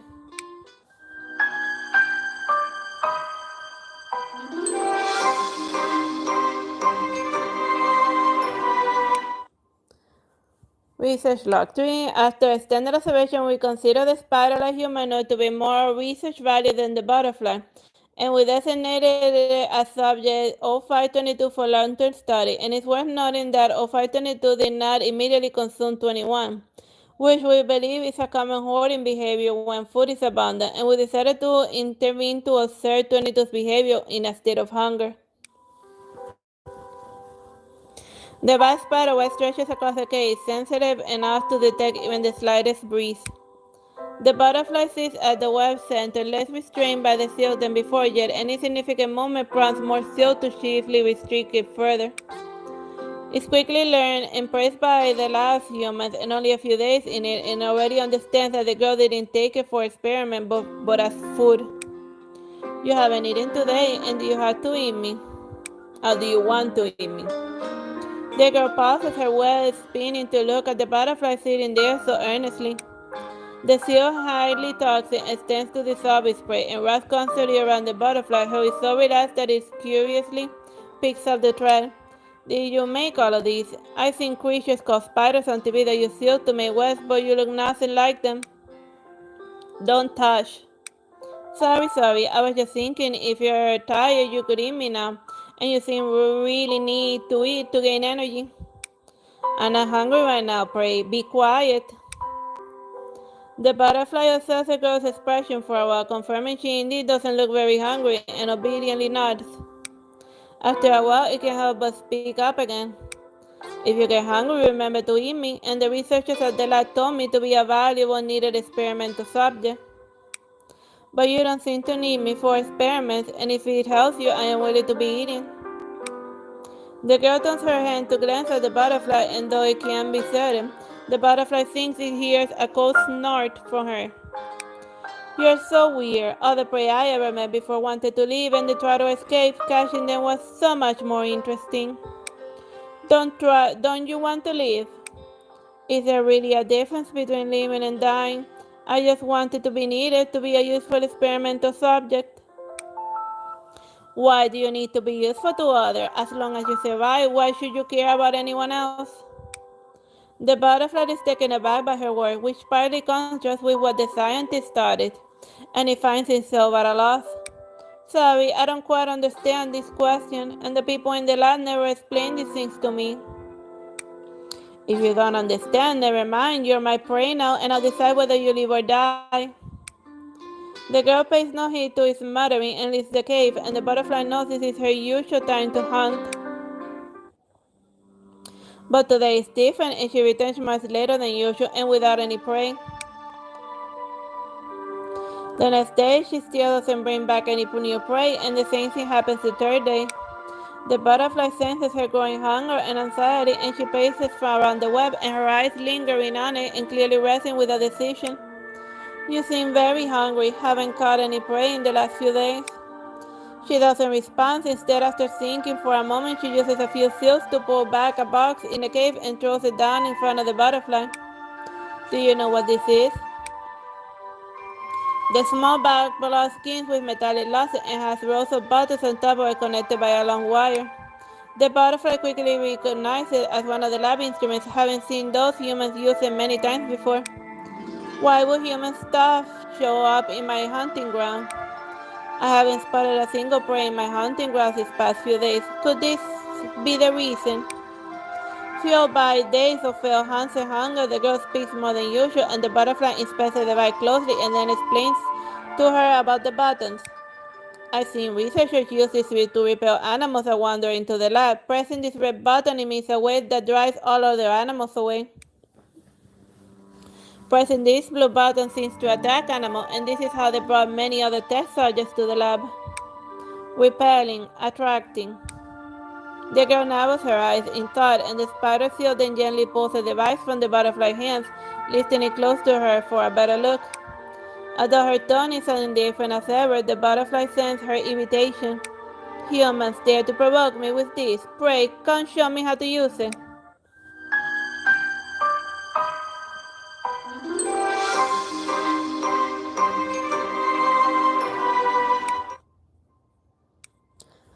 The lab recently faced a severe infestation, significantly damaging sensitive instruments. After extensive checks, the previous interfering with Subject 22's hunting ground was found at the event and now with altered setting, and it is mere coincidence or did the subject discern our intentions and retaliate.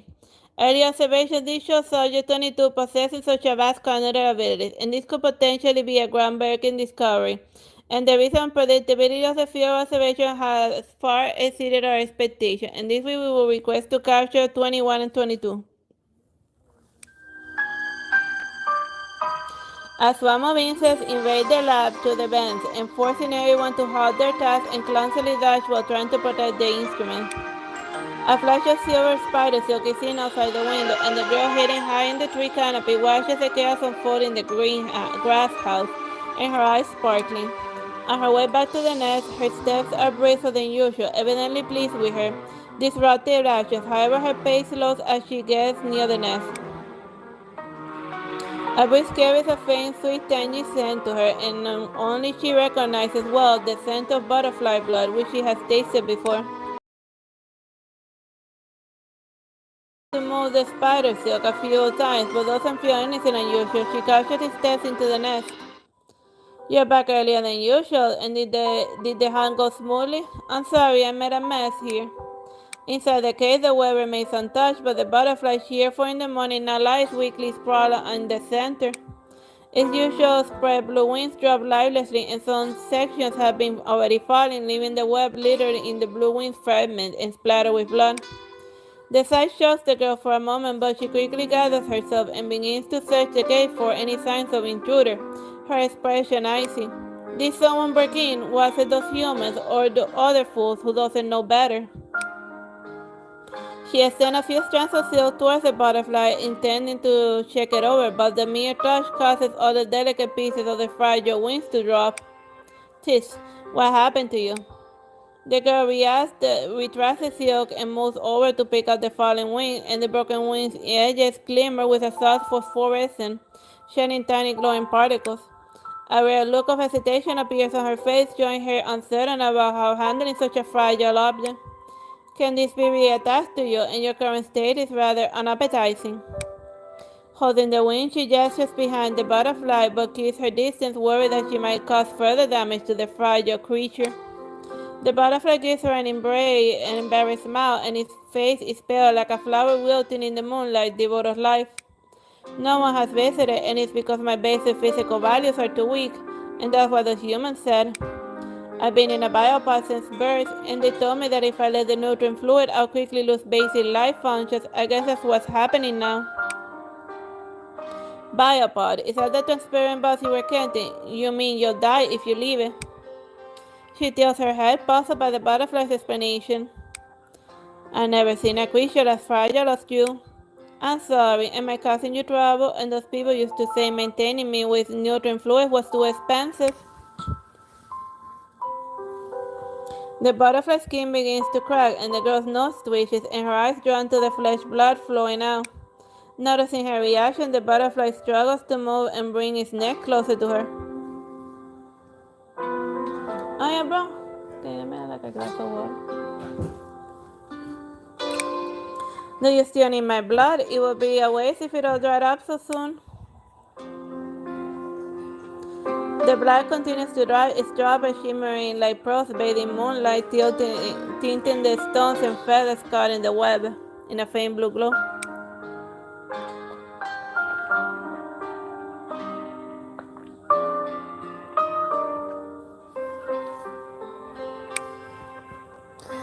It's a practice the butterfly learned from humans called decorating, where humans decorate their living place known as home with things they like.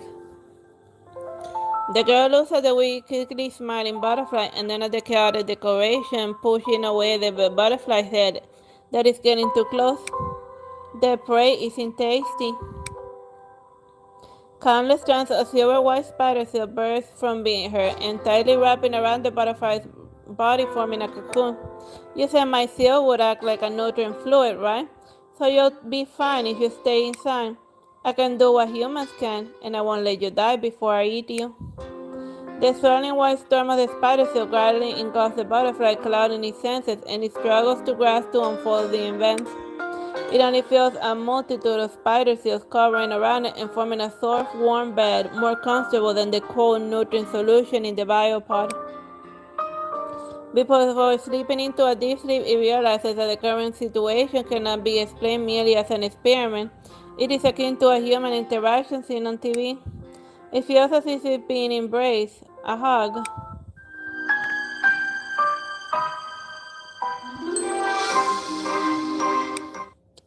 Research log 5.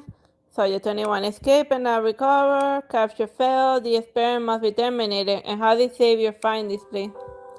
Some time has passed before the butterfly awakens from the deep slumber, still encased in a silk cocoon, and it feels refreshed out of the weakness and fatigue gone. Moonlight flitters through the semi-transparent cocoon, illuminating its new wings, and it lifts a hand, and the enclosing spider silk recedes like a tide. And the butterfly carefully surveys his surroundings and finds himself back in the familiar glass room. However, the once softly glowing devices are now dark, and the researchers in protective suits are gone. The device fragments and recorded boards litter the floor, and the empty hall is so silent that even the sound of water dripping from the sleeves is audible. The butterfly cautiously steps forward, but suddenly a strand of spider silk wraps around its ankle. Thinking of running away, a familiar voice stops it in its tracks, and the butterfly looks up to see the girl perched high on a broken pillar, surveying it from above. A vast silver web stretches out behind her, bathing moonlight that casts a cold glow over her. I just wanted to find you, and the cocoon you made for me was very warm, and I slept comfortably. Thank you. The girl gracefully lands on the ground and encircles around the butterfly, looking it up and down. The Aya spider seal acts as her assistant, occasionally pulling at the butterfly's hair and flicking its wings and even trying to lift its claws for inspection. Are you checking my health? Don't worry, I fully recovered, and what can I give you in return? Oh, my wings are nearly grown, and if you like, I can give them to you as a gift.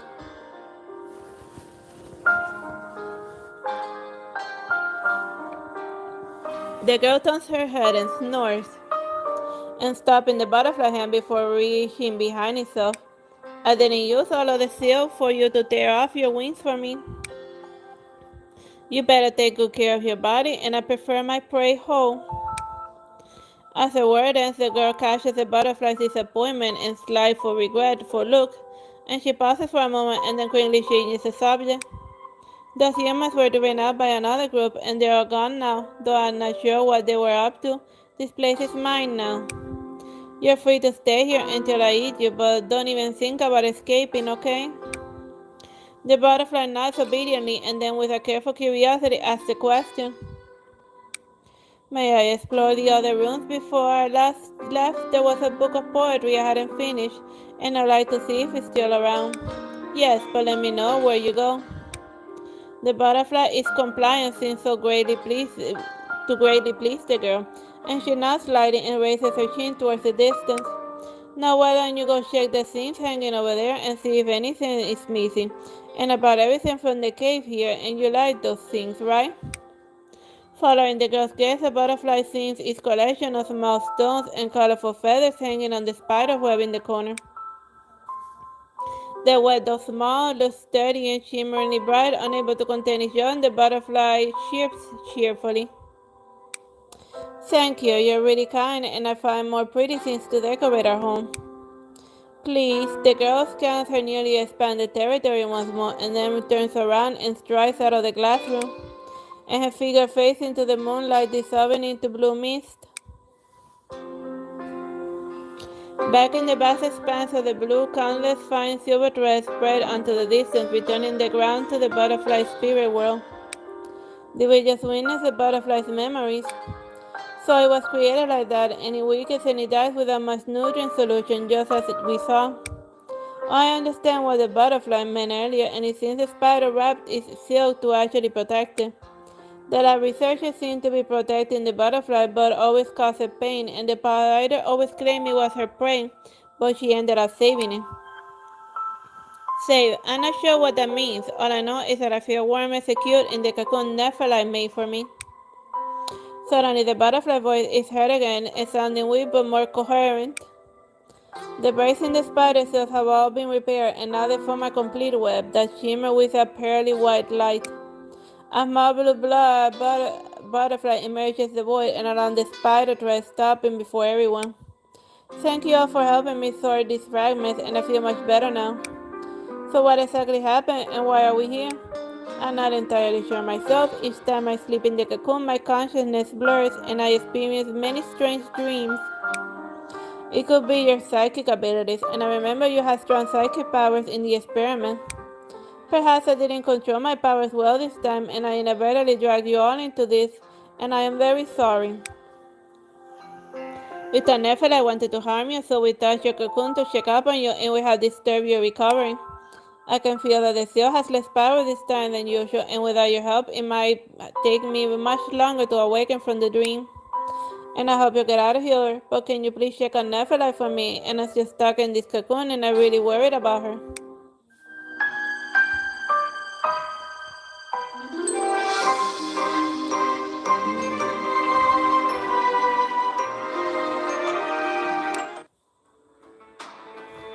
As the boundless deep blue recedes, a blinding light flashes, solidifying ground beneath everyone's feet once more. Watch out. Leon raises his dagger and deftly cuts through the several strands of the incoming spider, so only for more to surge over like a blanket. The garden is nearby, submerged in white, and Nephilim has awakened. At some point, it has laid her web trust around the hall and ready to snap at her prey. Who gave you permission to come here? Please wait, we're not your enemies. The spider seal whirls around the room, and its thread seems to target the group with precision, and yet its strand snaps out of contact with Leon's blade. The seal seemed weaker than before. After she spun the cocoon, she seemed weaker, and maybe spinning drains her strength. Not far away, Nephilim looks even paler than usual, and she's not stopping. Instead, she's summoned even more steel, ready to repel intruders at any cost. Evangelos sent us. Evangelos is very worried about you. The assault of the steel house as Nephilim retreats back into the blue cocoon, still watching everyone warily, and her eye rolls as she gauges the truth of their words. We've seen some of your memories in the cocoon, and Evangelos feels that your cocoon is weaker this time and is worried something might have happened to you. Nephilim glances back at the blue cocoon, and her expression as icy as ever. Why should I believe you? We saw in Evangelos' memory that it needed a nutrient solution to survive, but you still has the same effect, and you always spin a cocoon to help it recover. And how can a human nutrient solution even compare to my silk? Nephilim's tone remains cold, but the hanging spider suggests she's beginning to trust them. How is it doing?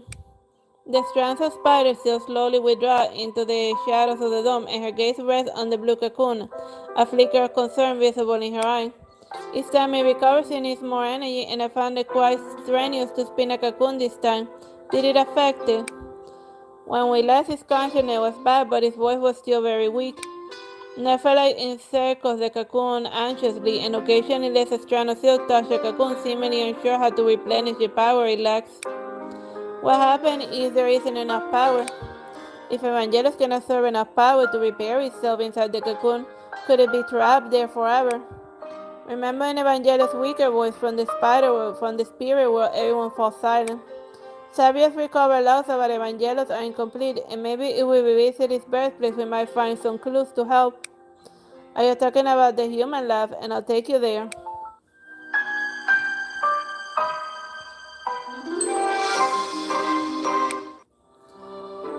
They navigate to the abandoned glass greenhouse and winding case until they reach the lab's core area. And a damaged biopod sits in the corner, its shattered glass carefully bound with old fabric, and the metal part shows slight rust, yet the pod surface is clean. The spider silk drapes over its delicate shell, embellishing with glittering decorations, and when the breeze touches it, tiny lights dance on the walls. What a cozy setup. And Nephilim follows her gaze to the worn biopod and smiles, and her demeanor softens in a stark contrast with her earlier aggression. Evangelos loves this biopod. It said it has lived there since birth, and that being inside makes it feel safe. So after the humans left, I moved them here, and after all of the decoration, Evangelos made them, and all those items are his possessions as well. She points to a long table beside the biopod, and laden with books and notebooks whose pages are curled and yellow with age. Most of these are the research notes, and the last unimportant scribbles that there are also a few novels among them. The handwriting of some of it looks quite fresh, like it was added. That's Evangelos' handwriting. It loves reading the things those humans left, and I have no idea why it's always so interested in human affairs. Besides the document, there's a fairly thick novel. It has been read many times, and its pages are yellow, and the cover suggests it's a romance novel story. Evangelos enjoys her too, it seems. It's a rather cliché romance novel, and the heroine has a terminal illness, and in her final days, the hero tries to fulfill her last wish. Her wish is to stay with him forever, so in her final moments they hold a lavish wedding, and she walks down the aisle in a white gown approaching her lifelong love. And the last page features a somewhat childlike sketch of a wedding scene with balloons and a red carpet and a ceremonial backdrop with two figures holding hands.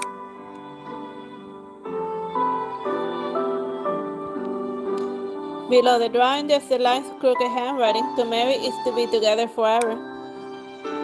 As they recall the hastily arranged and somewhat bizarre wedding they had witnessed, completely with the odd yet heartfelt vows, a thought dawns on everyone. What is this book that inspired you to have the wedding? Evangelos spent a long time poring over books and thought these would keep us together forever. A researcher has suggested the same idea and shown his wedding photos. Nephilim cocks her head, remembering the wedding scene Evangelos had described to her, and her voice softens as she reminisces. We did everything according to the book, and yet Evangelos is still weakening, and your human promises are indeed unreliable.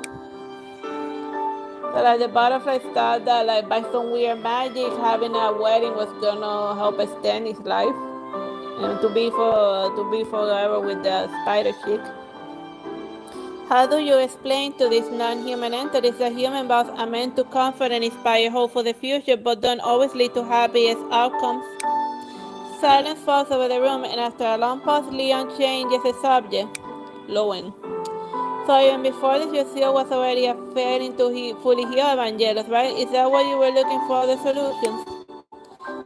Nefela glances at Leon but doesn't respond, and her silence, however, confirms it.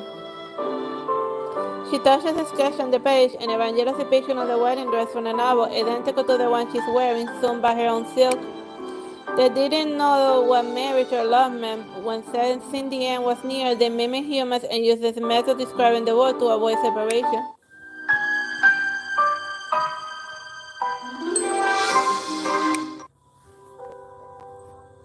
Aside from Evangelos' note and Sandra's, no other valuable info was found in the lab, and the group has returned to the greenhouse and back to Evangelos' cocoon.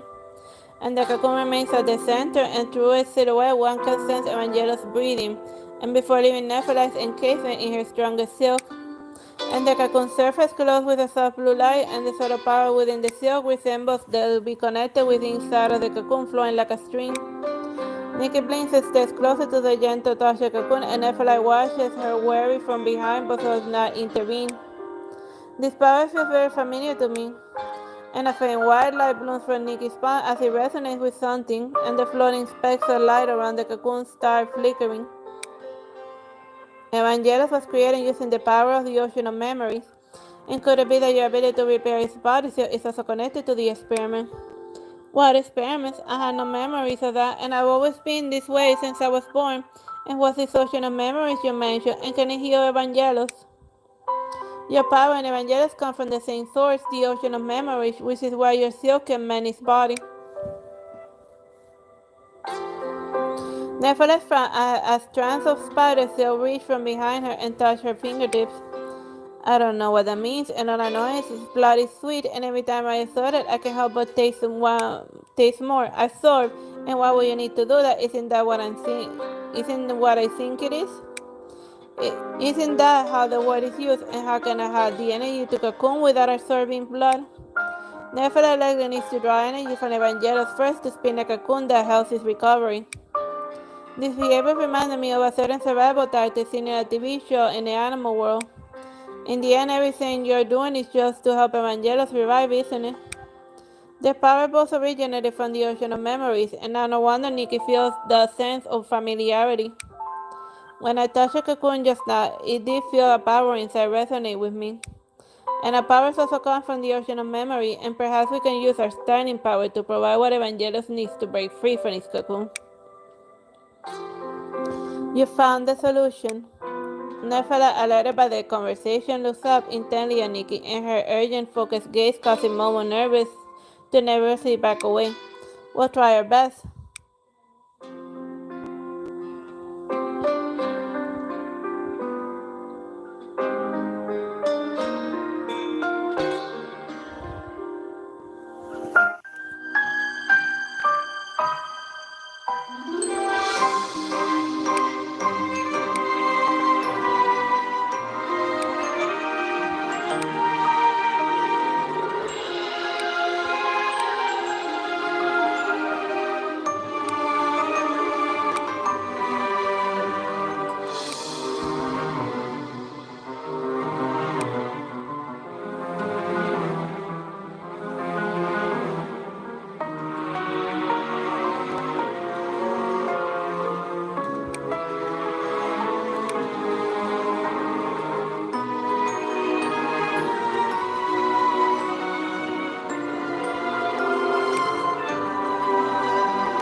The gentle starting power transforms into a halo of starlight, which gently descends into the blue cocoon.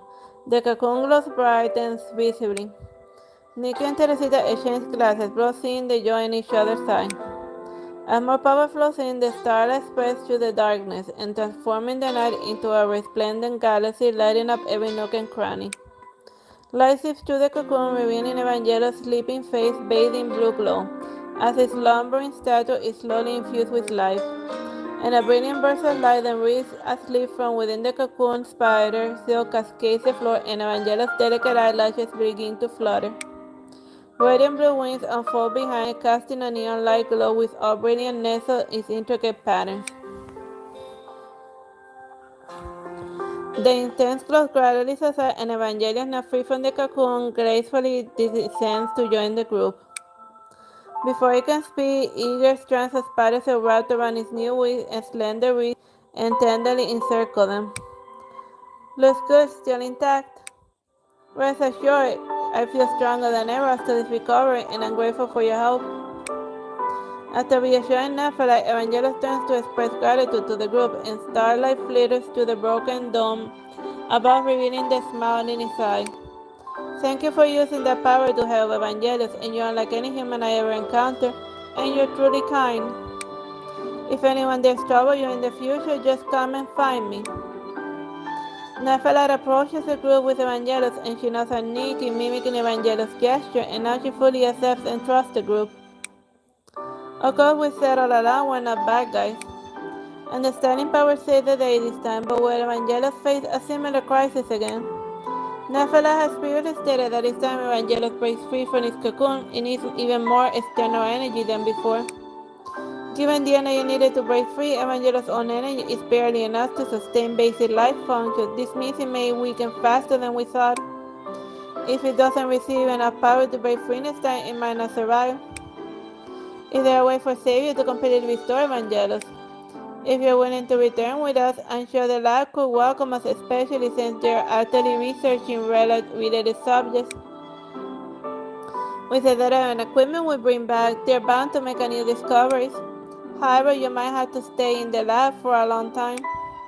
Leon sounds hesitant as he mentioned this, possibly recalling Evangelos' passes and experiments in the lab. Surely nothing like before will happen in Savior's lab, right? Nephilim and Evangelos exchange glances and smiling at each other as if reaching an agreement at the moment. And Evangelos gently shakes his head at us. And they're going back into the lab.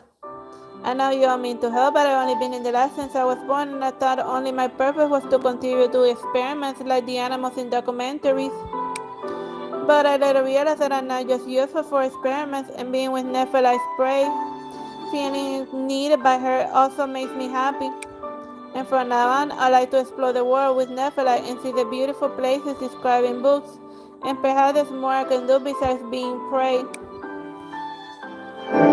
Hitting Nephilim's intense gaze, Evangelos gently squeezes her hand to soothe her and asks with a smile, "Of course, nothing could make me happier than being your prey."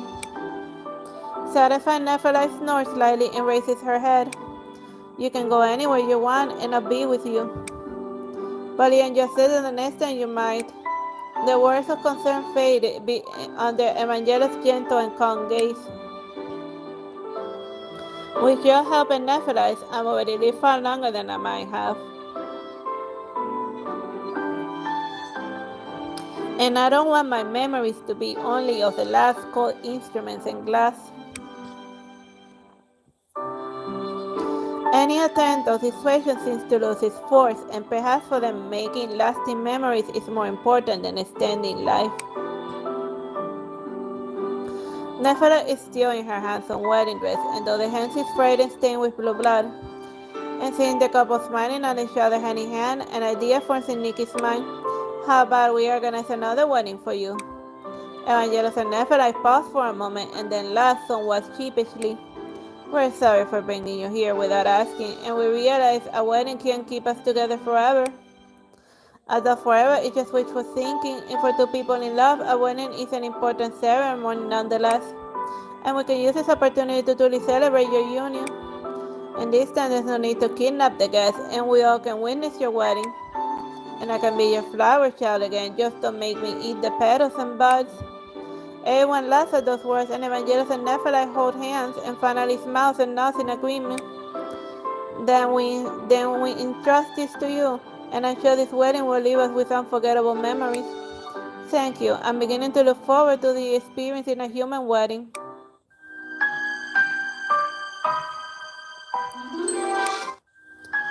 The shadows of the trees slowly move from dawn to dusk, and the dimming light filters through the glass of the greenhouse, casting a soft glow around. The glass shards and the spider-sealed curtains shimmering in the breeze like notes of a carefully orchestrated prelude signaling the start of the wedding.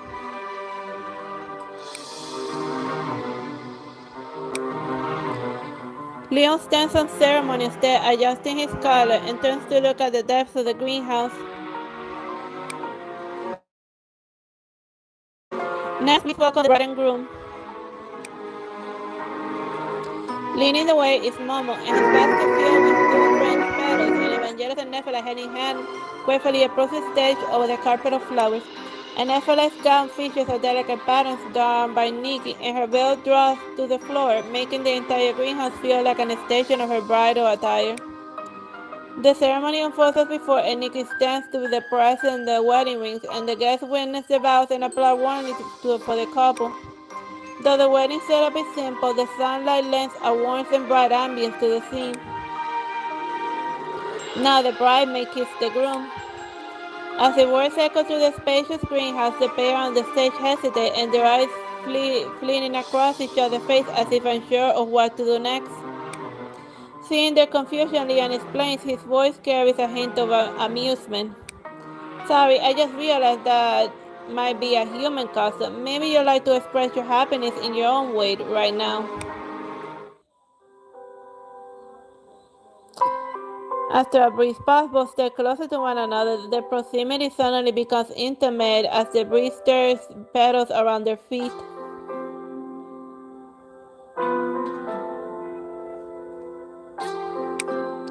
Their eyes filled with the image of each other, drawn close out of their nauseous curiosity. Suddenly, the spider-sealed canopies above sway and cast something like a floating veil in front of the onlookers, softly obscuring their view.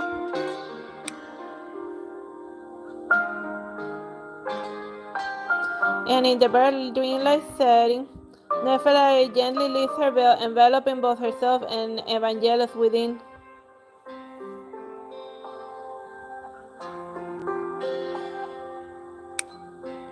Fiery sunlight pours through the dome, embedding the white dress in crimson light, and their smiling eyes only see each other, and yet they mirror the entire world. Amid the sweetness of nectar and the scent of berry, the wedding feast comes to an end, and Nephilim still holds Evangelos' hand and sends everyone politely. Thank you, and this is what a true wedding feels like. Both Evangelos and I love it. And we always remember this day after we leave. Are you leaving now?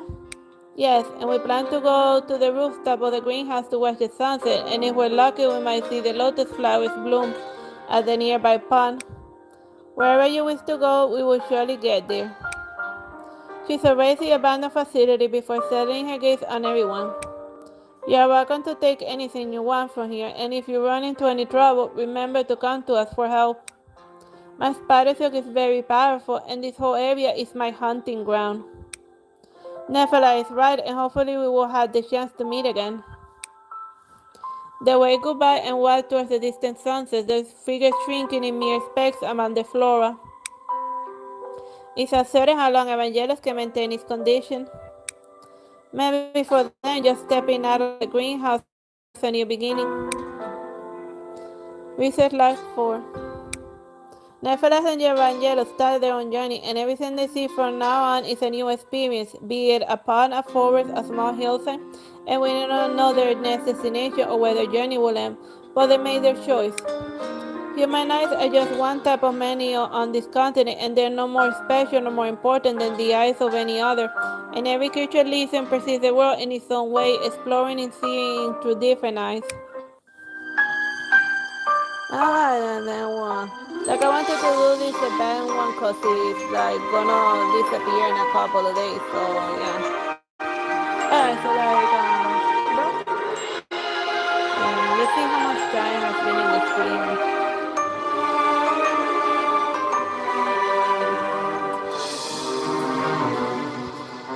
Yeah, it's been like an hour and 20 minutes. Yeah, this is a good place to leave it. Tomorrow I'm gonna go back to the main story and do chapter 2 onward. Okay, so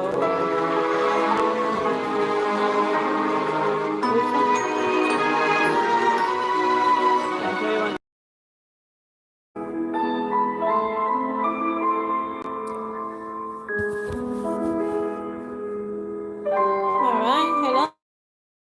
My name is Sister. We're continuing with Nikki, chapter 2. Now we're just doing a sound test. Let's see if you have sound.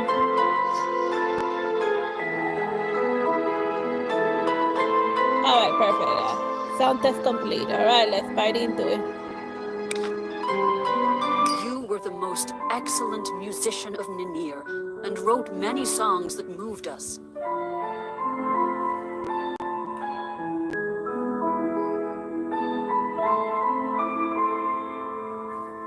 You turned the story of the Star Heaven Swan into every young girl's dream, and this town into a place of hope. You warmed the heart of a girl and deeply moved us. You arrived in a meteor shower and left during one for a never-ending journey. Farewell, old Hendra. Farewell, old Hendra. Farewell, old Hendra. I think he had no regrets when he left. But he got to see her one last time, and I think he had no regrets. Death is not the end. It is the beginning of an unknown journey. Goodbye, old Hendra. Nikki hears a familiar voice in the crowd and she turns to see Lowen. Is that Lowen? Lowen? In the tavern? Good to see you guys again. I told you that he rescued me from the bad people. Thank you. And sorry about the misunderstanding. It's all right. I didn't explain myself too well. Are you here for the funeral too? Yeah.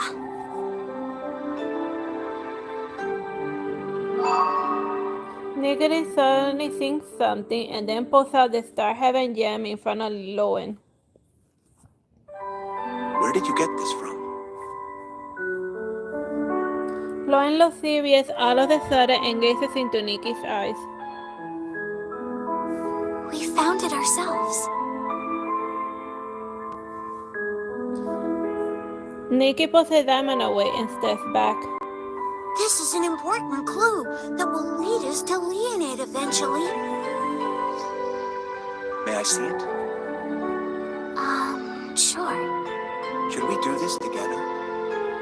Finding Leonid might be more dangerous than it looks.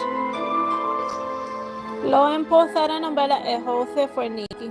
I suppose, as part of the team, do you have any information that you want to share with us? Of course. Lowen takes out half an old notes. These notes, they look familiar. This is where the diamond comes in. Nikki thinks about it for a second and then hands over the diamond. Though the gem strange writing appears on top, barely legible notes. These are Leonid's notes. The rest of the world calls them Leonid's manuscript. That's it. It was in the hands of his designer's reflection. The dots are connected. Did you find anything useful? What do these words mean? These words... Lauren closes his eyes and contemplates, and Nikki and Mom move closer to him. What about these words? Are they some sort of prophecy? I don't know what they say. Is that the best you can do? Give me back my diamond. Lauren laughs and hands over both the manuscript and the diamond. Now I'm going to find out how to decipher the manuscript.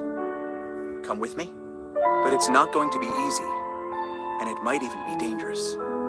I'll go. Nikki agrees without hesitation, and Lauren seems a little surprised. We're prepared to deal with it. So let's go. Nikki looks at Henry's grave and then turns her head towards the gate. Then a woman enters the cemetery. Most of her face is covered by a hat and only her chin and lips are showing.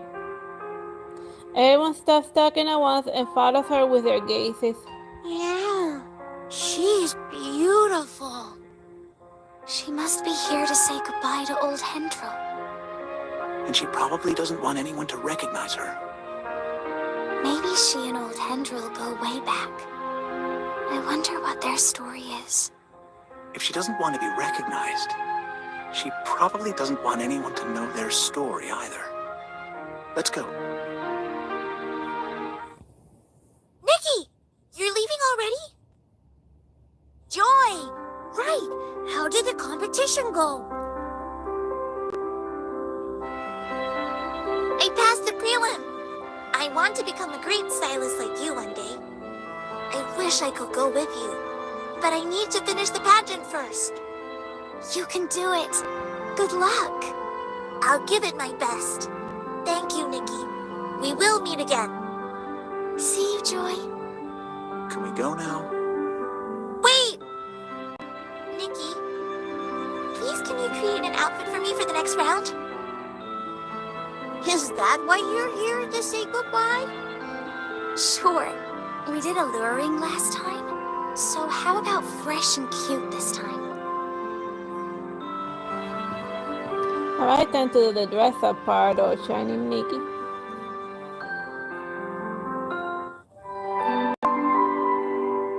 We're leaving Star Heaven soon.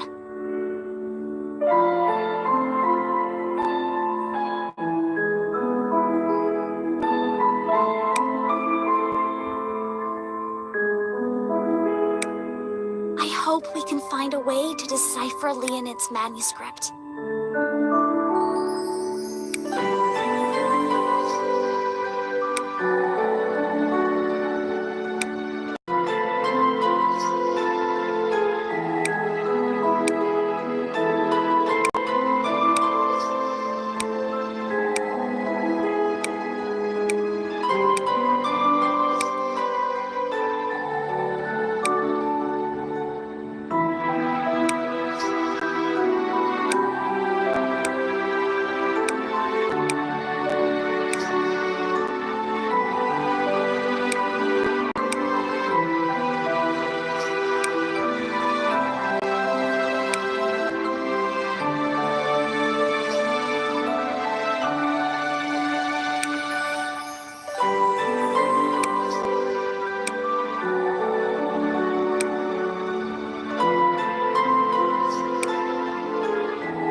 I see the causes of the world with my eyes.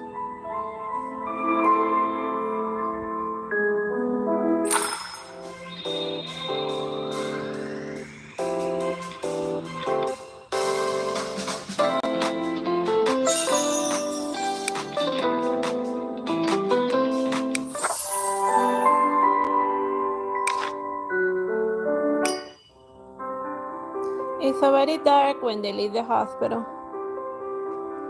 A breeze blows through the forest, lightly caressing the water and the reflected moonlight. The pageant is happening right now, isn't it? Yes. It's probably really lively. She clutches her necklace. It's time, Ashley. A ghetto heart appears, but only silence from the other side. She doesn't look like she wants to come out. Are you afraid, Ashley? The stage is set, and the outfit is ready. The only thing left is you. But you're scared, aren't you? You know nothing about me. Ashley comes out from the gate and walks towards Nikki. Then she lowers her head. Don't hurt Nikki! I thought they were messing around with like the ocean of memory, and then he summoned this person. It's all them. They laughed at me, mocked me, took my clothes away and broke my violin.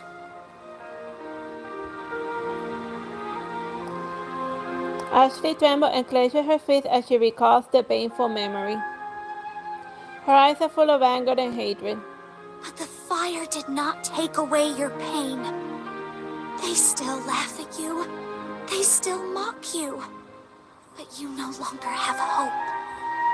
What you wanted was not the fire, but rather... Nikki steps onto the water, and every step sends a ripple through the lake.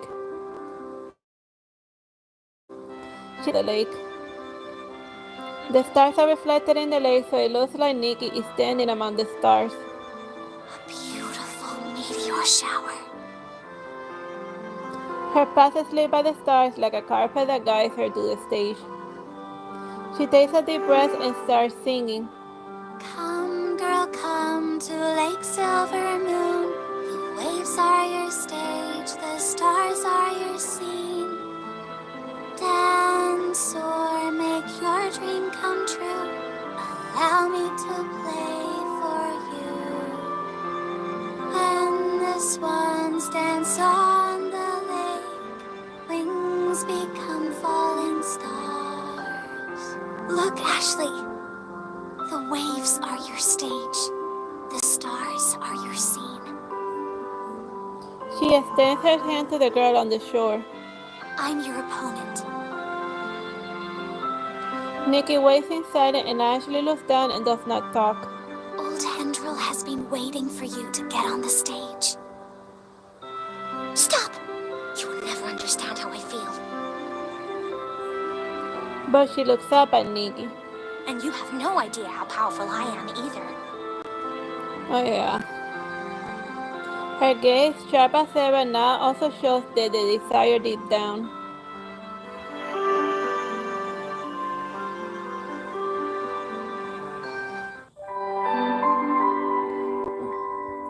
Ashley is a great singer. Well, We another should hit the thing karaoke you bar could do is next just time. auto dress and put on whatever that will provide the I highest guess score. Ashley is holding on to her resentment.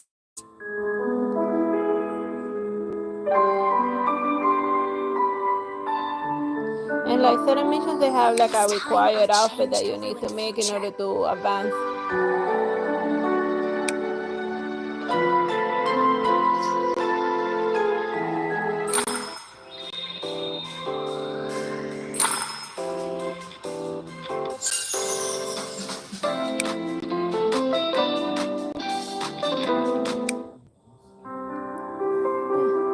And next time I'll dress her up myself. Her tattered clothes transform into meteoric feather. Nikki and Ashley, looking like a mirror image of each other, bloom on the stage like beautiful flowers as they dance. She looks beautiful. She looks dazzling in the meteoric feather. Yes, we did it. The meteor shower is incredible. In the hospital room, a breeze blows through the windows and wakes up old Hendril. Outside the window, countless shooting stars soar across the sky and light up the lake's silver moon. Eyes wide open, he is speechless. Ashley, dressed in the meteoric feather, stands in front of old Hendril, and she hugs him. It's real! The meteor shower! Nikki, look! Beautiful, isn't it? Will Ashley's designer's reflection try to devour you again? The flames in the mirror world were extinguished, so probably not.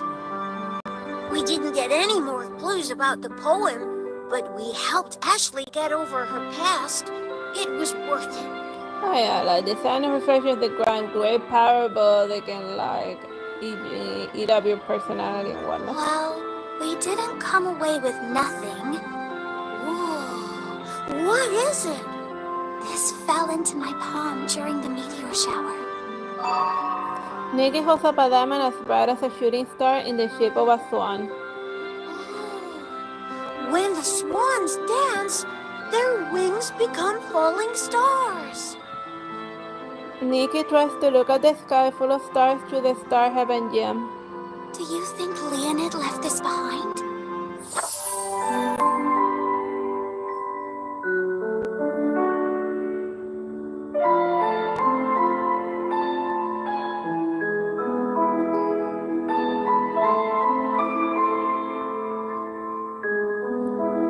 Oh, I was doing it in the wrong order. Whatever.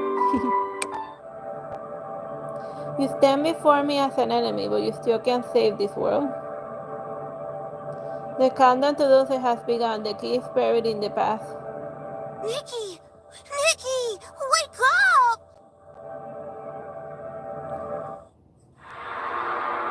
Nikki opens her eyes and she pulls herself back into the real world. Were you seasick? The wooden boat rocks slightly as a fresh breeze blows from the shore and the lake ripples with shimmering dreams. The sound of a violin can be heard from afar. I'm fine. I just remembered something from a while ago. Where in this era do you think Leonid hid the key? Let's go search. Then we'll look together, and where should we go look Ian's first? clues point to a town called Star Heaven in the Near Kingdom. We're almost there. Is that it? It looks like a town from a fairy tale. Well, the Near Kingdom is pretty much right out of a fairy tale. Every city has its own story.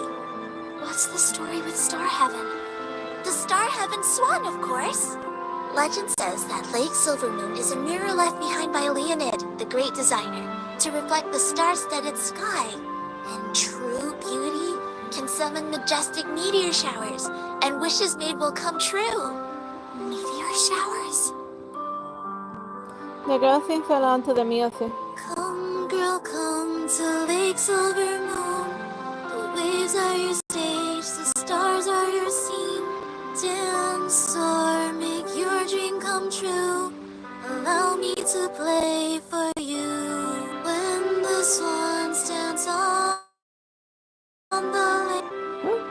Do you remember the design book that Ian gave us? Yes, the one with lots of beautiful outfits. Too bad they can't be crafted unless you have the designer's inspirations. I think I know the inspiration behind Meteoric Feather now. Let's try and make one. There should be a workshop in town. We're here! I'm Joy. Make sure you take my boat when you visit Star Heaven again.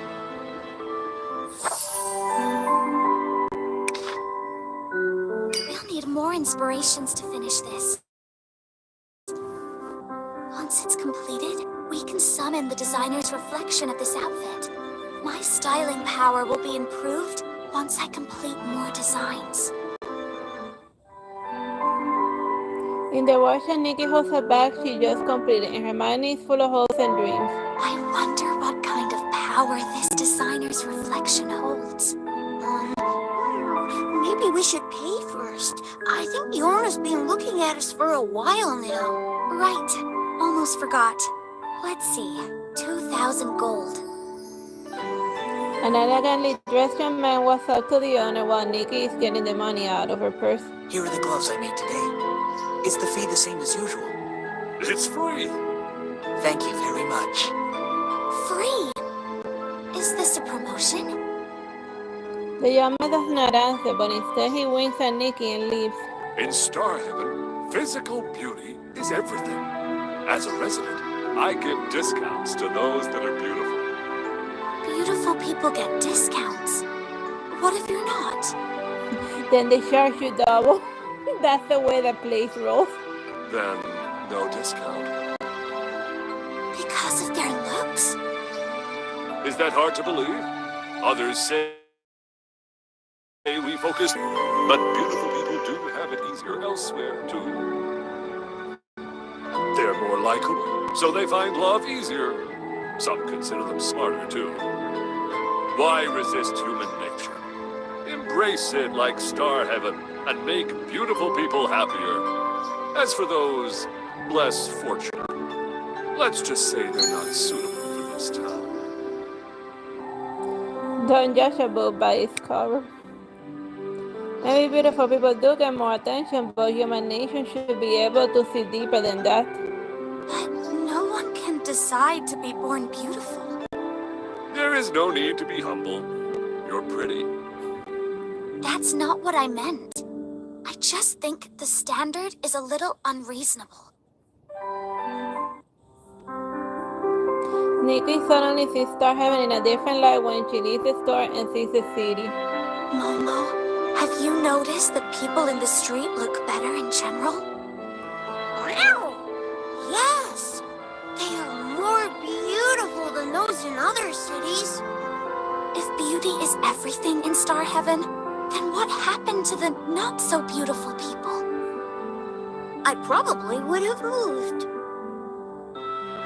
This is a town where beauty is everything, and one might think that looking at beautiful people will be pleasant, but... This place makes me uncomfortable. Anyway, we're here to look for clues about Leonid. Let's see what we can find. Every resident mentions the same person when it comes to the rhyme. The musician known as Old Henry is in the hospital in town. Let's go visit him. If we're going to visit a patient, then maybe we should change into something more refreshing.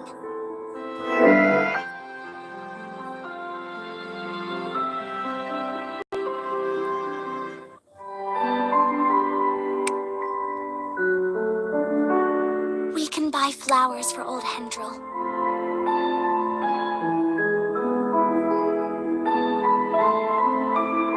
Would he know anything about Leonid?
see the causes of the world. That's a good outfit to wear to visit somebody at the hospital. Let's pretend to be like one of his students or something.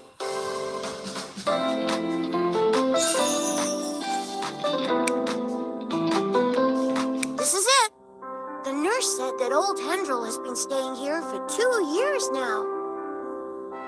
An old man speaks just before Nikki knocks on the door, and his voice is gentle and warm. Ashley, come on in.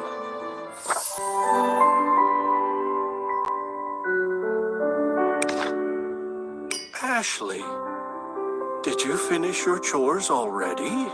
You're early. Hi, Mr. Hendril.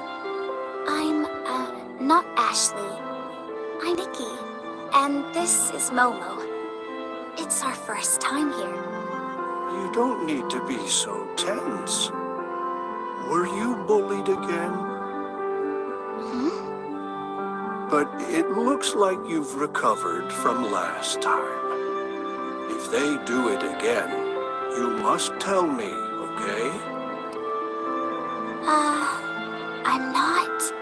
Don't worry. Now, listen. Old Hendril tries to get up, and Nikki hurries over and helps him.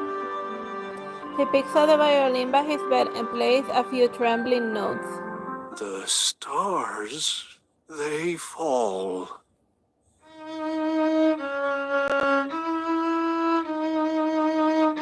The notes are broken and his voice cracks.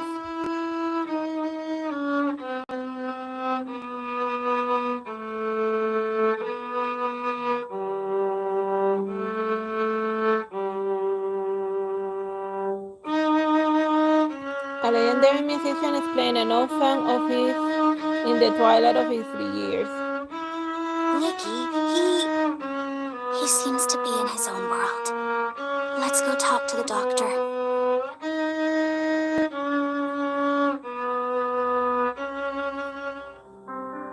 In the attending doctor's office. Old Hendril. He's been here since the fire 2 years ago. The fire? Yes. There was a huge fire backstage during the Star Heaven Swan pageant. How did you not know? Then what happened? He's been somewhat off his head since then, and doesn't exactly remember what happened. Then he was diagnosed with Alzheimer's. What? Basically, he lost his mind due to old age. He'll call anyone Ashley, but no one in the hospital knows who it is. This Ashley has never visited him? Nope. Young people these days. He doesn't have any family, and the troupe has been paying his hospital bill. Anyway, anything else? I have a surgery soon. No. Thank you very much. What do we do now? Return to the Ark and ask Ian. Maybe we can return to the Ark and talk to Ian. Yes, let's see if he has any new clues. I suppose that's the only thing we can do. Let's change into something elegant for the Ark. I gotta look totally fly for Noah's Ark.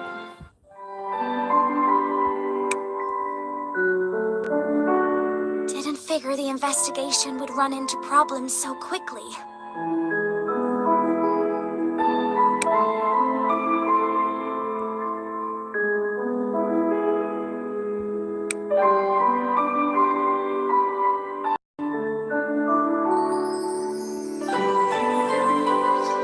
I hope we can find new clues in the Ark.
trust me.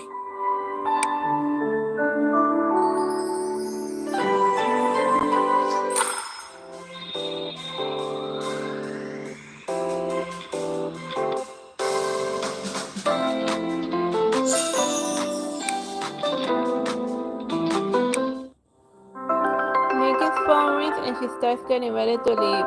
It's from her. Nikki, do you remember the friend I mentioned last time? The one that's collecting information on designers? Her name is Vivian, and she's a reporter working on a column about design. She needs some help. Are you interested? This column is called Designer Intel Hub, and you can get in touch with different designers as well as get exclusive items. That sounds interesting. Thank you, Hells. That's it then.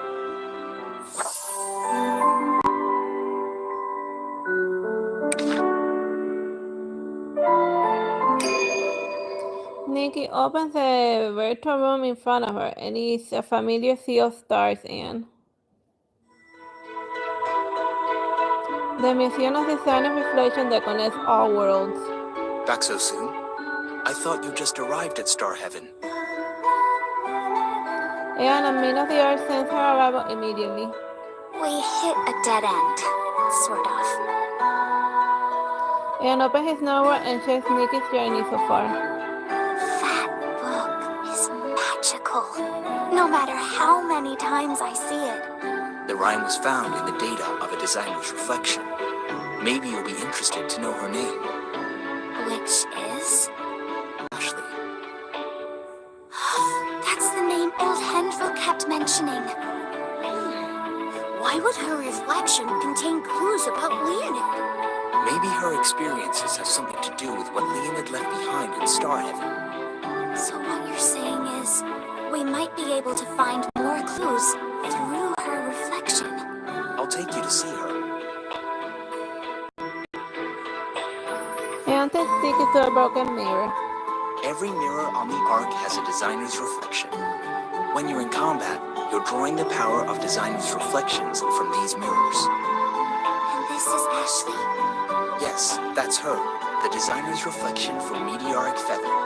It's not complete, so the mirror is not whole. Does that mean we can summon her when we finish the design? Yes. Ashley's eyes can be seen in the mirror. It's the first time Nikki sees a gaze this sharp. She sees a desire within those eyes. And within those eyes, images flash through Nikki's mind. It is almost as if she was there. The flames screens the tears, and the shooting star. Nikki realizes she's in a sea of fire. The smoke is so thick that she can't see the sky, and the flames reflected under it look like they have a life of their own. And a dark figure stands a short distance away. Who are you? Where am I? I am the one you have awakened. The designer's reflection of Meteoric Feather? Ashley? The figure does not answer, but instead coughs. Ashley is dead. And you're next.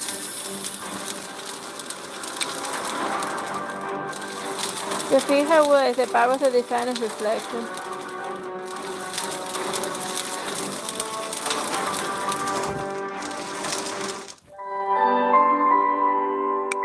Who's that girl? And why did she say Ashley is dead? It's dangerous to be trapped in a blaze. And yeah, we have to take a moment to make an outfit in order to combat her We have mind to control. find a way out of here soon.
I'll present you with the most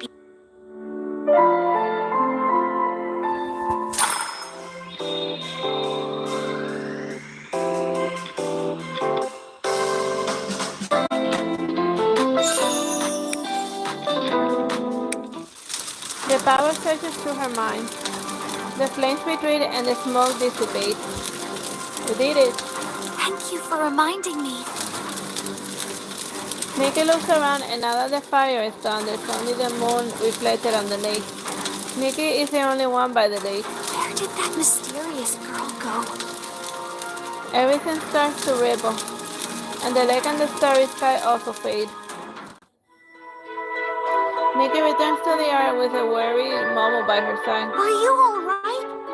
I'm fine, but I think I was transported to a fire. You were probably trapped in the memory of the designer's reflection. You are the new owner of this outfit, so it's possible that you were briefly possessed by the designer's reflection. So what I just saw could be the designer's memories from when they created this? Each outfit is a combination of the designer's emotions and memories frozen in time, and they spawn the designer's reflection. The emotions and memories they contain are often very powerful, so you must be careful and don't let them consume you. But she said she was not Ashley. What was all that about? Who else if not Ashley? Maybe we'll have to summon Ashley's designer's reflection to discover the truth about the memory. That could be the only way to find out the relationship between the song and Leonid.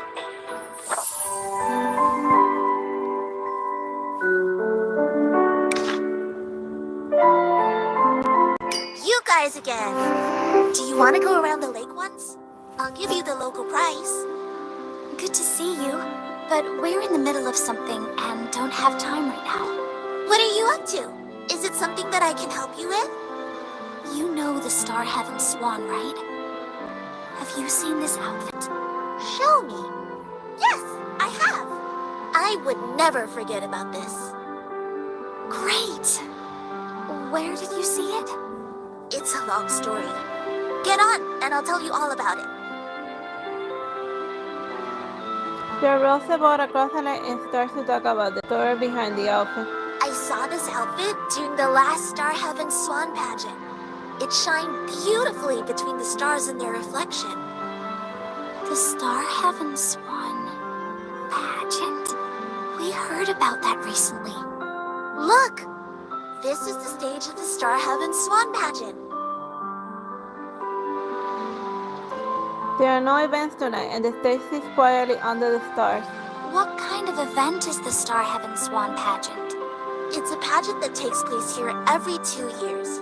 The most beautiful girl will be given the Star Heaven Swan title. It's a small town, but the pageant is watched by the entire kingdom. Lilith, the Queen of Ninir, who I will always admire and respect, was the winner from the last one. What? You mean the title is not passed down from the previous queen? The ruler of Ninir is chosen by the people. Only the person who best matches the temperament of the kingdom will be chosen. In other words, she's the most beautiful woman of the kingdom. That's right. And the next pageant starts tomorrow. It will be the biggest one ever. This kingdom seriously has some strange values. Actually, Nikki, I think I want to participate. Will you do it with me? She looks at Nikki with determination in her eyes. Please, let's use my theme. Sensuality in the evening breeze. All right, I'll do my best. I will put on plumes of the stars, the headpiece of meteoric feather.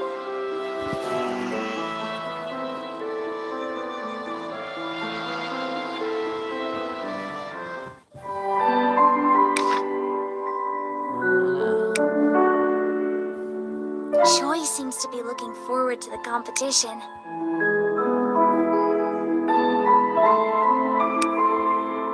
This one is when it starts with like the certain pieces that are required. Alluring but also elegant.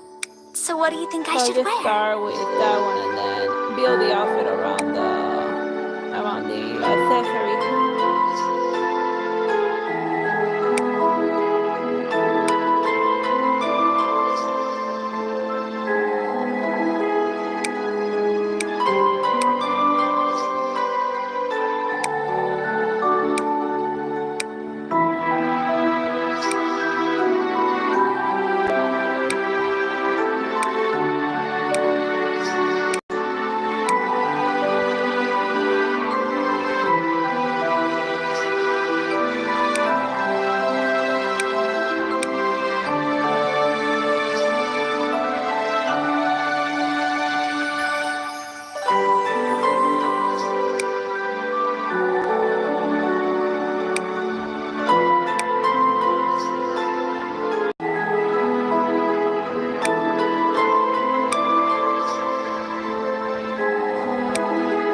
guys again.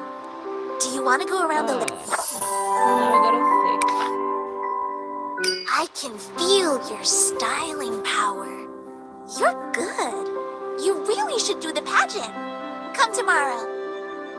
I'll be able to see the works of stylists and designers, right? I will. After all, Meteoric Feather was here last time. Everyone was stunned by its beauty.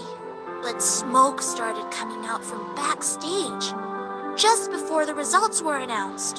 What? Was that the fire where old Hendril was hurt? Looks like the rhyme is related to Ashley for sure. It was a very strange fire. Everyone thought the girl in Meteoric Feather would win, but what? She suffered serious burns to her face.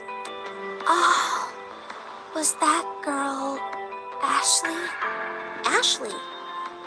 I'm not sure. But it's possible that she was using a stage name. You know, people in showbiz do that a lot. What happened to her? What else? It must have been devastating. And what? It's scary to live in this town if you're not beautiful. There was a girl that wore a mask all the time. She was always alone. I felt really bad for her. And then I saw her face. I was horrified. And I knew why people did what they did. It wasn't right. But That's cool. Her life here was taken away from her, and that's cruel. Is beauty really that important? Doesn't the point of styling lie in that everyone can express themselves? if you want to know more about the fire, then go to the police station and ask for the details. Let's go. It's too late today. They're not going to let you in. Right, I forgot.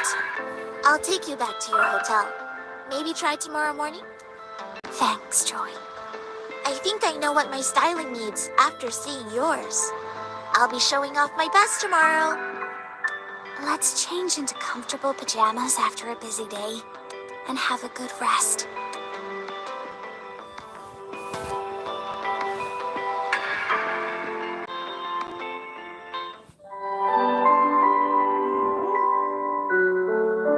Put on your pajamas and turn in early. We'll go to the police station first thing tomorrow morning.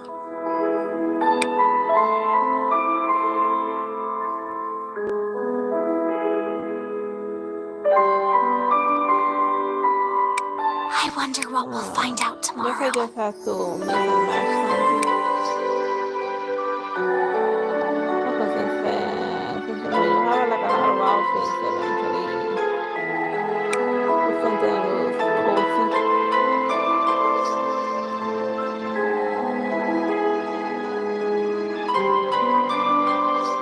I think it's like way further down.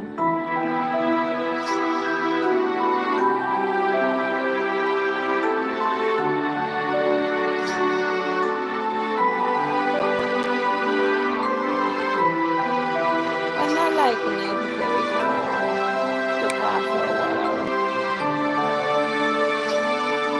It's put something I lose remotely cozy and onto the next stage.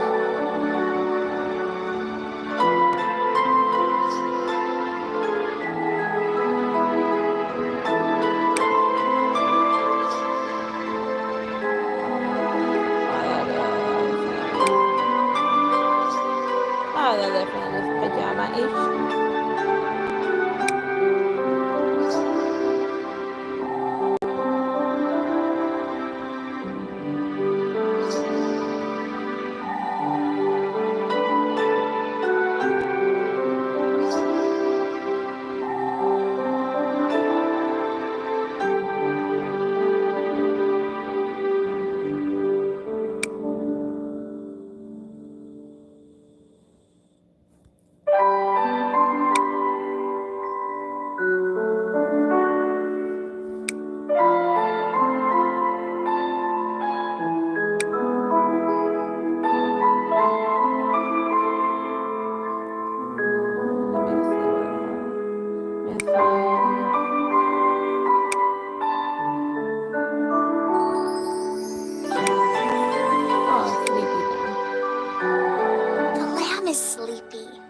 but I'm not.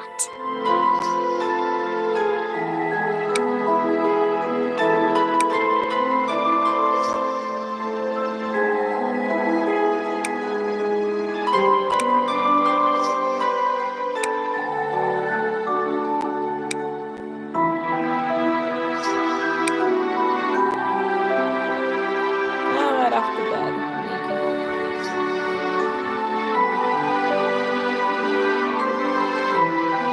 Come on. I'll present you with the most beautiful.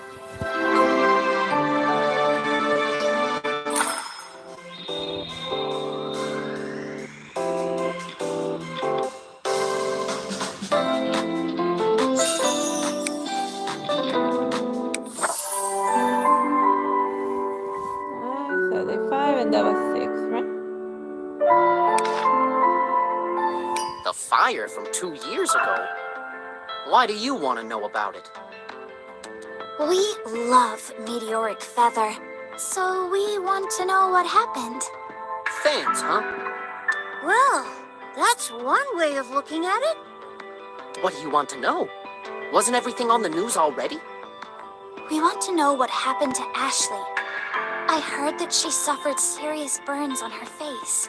Is she all right? Ashley? What are you talking about? The cop has a strange look on his face. She started the fire. How did you know about her? We used fake names in our news releases. What? I was part of the investigation. And I remember vividly that she was the one that started the fire and died in the fire. The cop now alert looks back at Nikki and Momo. How did you know her? Are you related? She's dead? And she was a suspect? How could that be? It was her design. You don't believe it? Let me show you something else. Change into something simple before going into the archives. Well, that's well, that's how Nikki rolls.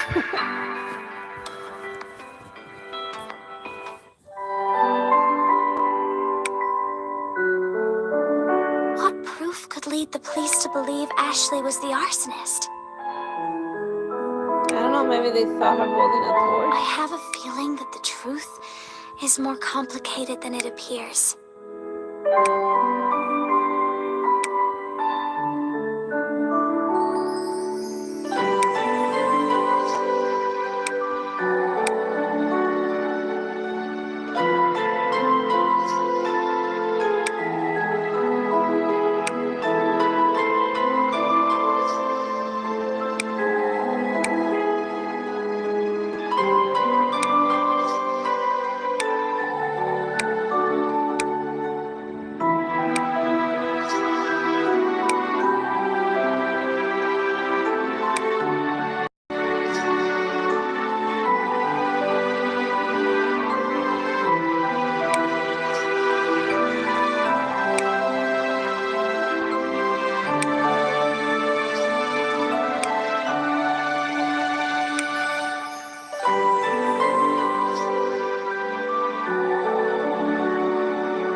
To wear something simple, I see the and then she causes spends of like the half an hour roll of my overthinking eyes. her outfit.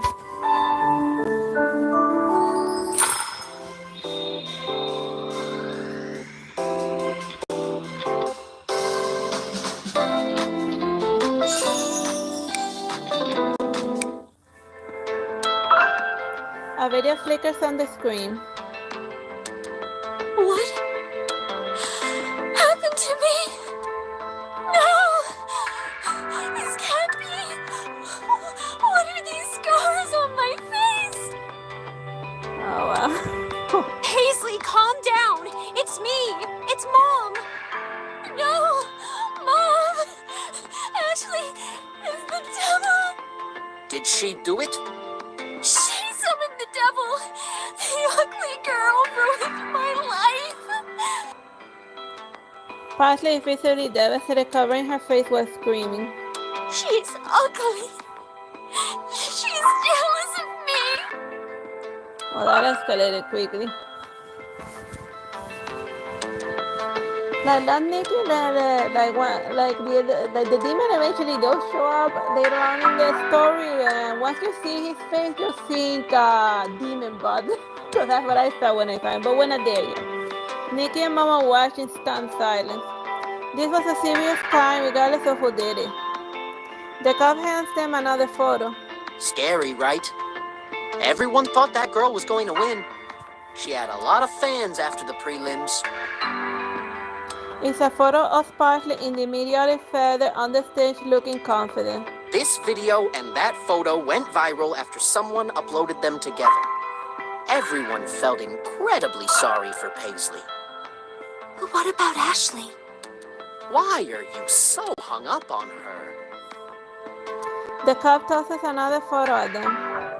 The girl in the ID photo had bangs, and she looked nervous, probably because she wasn't used to showing her face. Her birthmark stood out like a sore thumb. Combined with her cold gaze, it's not a photo that makes people want to look twice. An ugly girl. Dum dum dum. The eyes are the same as the ones Nikki saw in the mirror. She was abandoned by her parents. Probably because of her face. Paisley's family took her in. But you can't save her. She did it because she was jealous of her sister. Some say she got off easy, dying in the fire. But you didn't hear that from me. Don't quote me. Thank you for your help. The people in Star Heaven are a bunch of jerks. They leave the archives. It seems like the evidence was circumstantial at best. Maybe there was more to it. Let's go to the hospital and see old Hendril again. He was injured in the fire.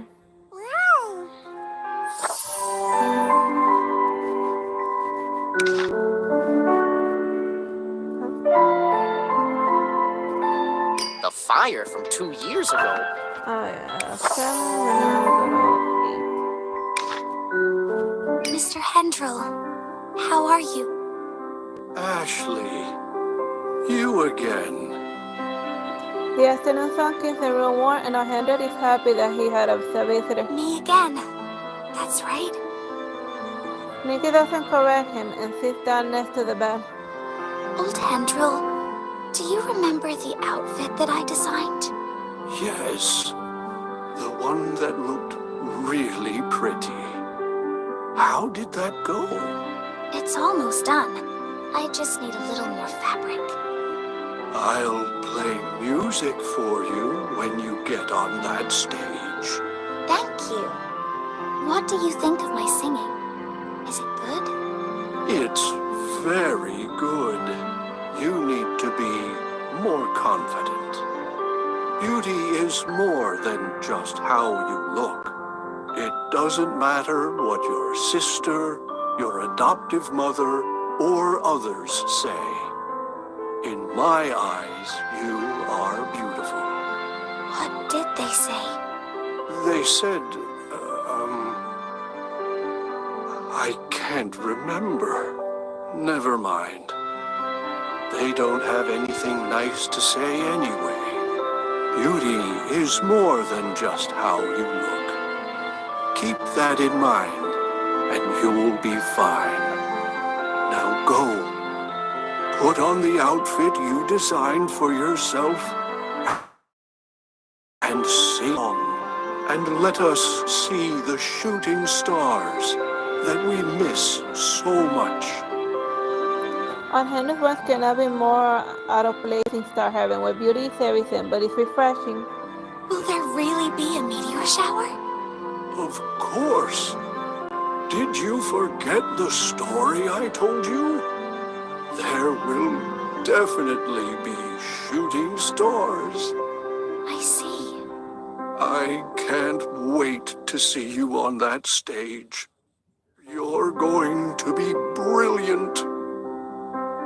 With a head full of gray hair, our Henry flashes his most sincere smile. Before we go on the pageant, we should return to the Ark and visit Ashley. She must be lonely. To see Ashley? I guess so, but I'm not sure if the mirror is complete. I do want to talk to Ashley. The Ark in front of Ashley is Susanna's reflection. Ashley, I don't know if you can hear me. Maybe I look like I'm just talking to myself. Anyway, I wanted to talk to you before I get on stage. I want you to know how I feel after finding out about your story. Maybe you did make irreversible mistakes with consequences that no one wanted to see. I got a glimpse of your life and how you must have felt. But is this how you wanted things to turn out? Those who laughed at you didn't change, and your pain lingers. Nikki tries to touch the mirror, but she does not touch the glass. Oh, back to the fire. Instead, the mirror ripples and eventually starts dancing like flames. A sudden angry fever runs through Nikki with raging fire, and Nikki is devoured by the flame. Nikki! Ashley! Nikki! Don't let it consume you! Break through her barrier with your powers!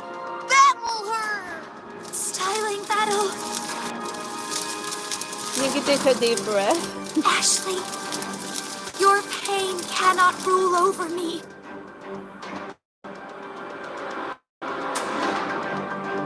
Well, that diplomatic kind of broke down very quickly.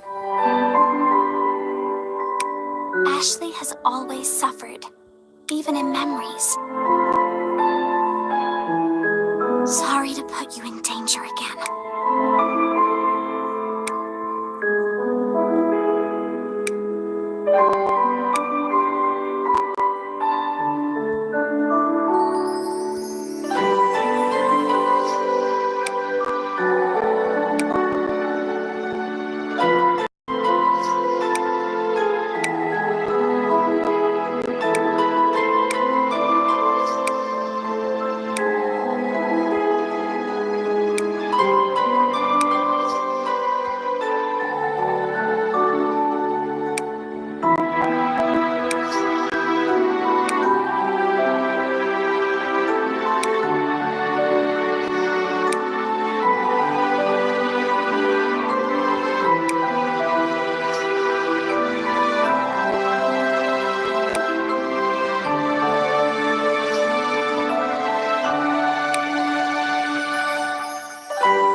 Every battle I'm in, victory is the only outcome.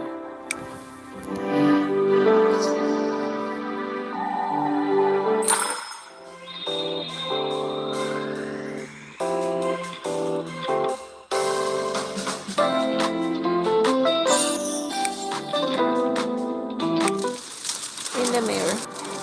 The fire burns down the stage that Ashley longed for, and the flames and the smoke cover the sky. People scream and run away from the fire, and poor Ashley trembles with fear. But Ashley, holding her head up high, strolls like a queen patrolling her territory. If evil is beauty, then why don't I become the devil? Flames comes out from her fingertips, and her gaze, sharp like knives, is fixed on Nikki. But fire doesn't take the pain away, does it? As somebody who has been burned a few times, it does the opposite times a million. Ashley becomes angry as the flames dart towards Nikki. Stop thinking that you know me. Get out of my memory. The fire goes out and Nikki returns to the Ark. Oh, are you alright? Ashley's mirror looks calm, but Nikki knows that the fire has been burning inside her heart this whole time. I'm fine. Ashley seems to have stepped into the fire so that no one could get close to her. No. The fire will be extinguished during the meteor shower. If we can summon a real meteor shower in front of Ashley, we will be able to put out the fire of her heart. That's what I'm thinking too. We have to try. I have all the inspirations now. Let's summon a meteor shower.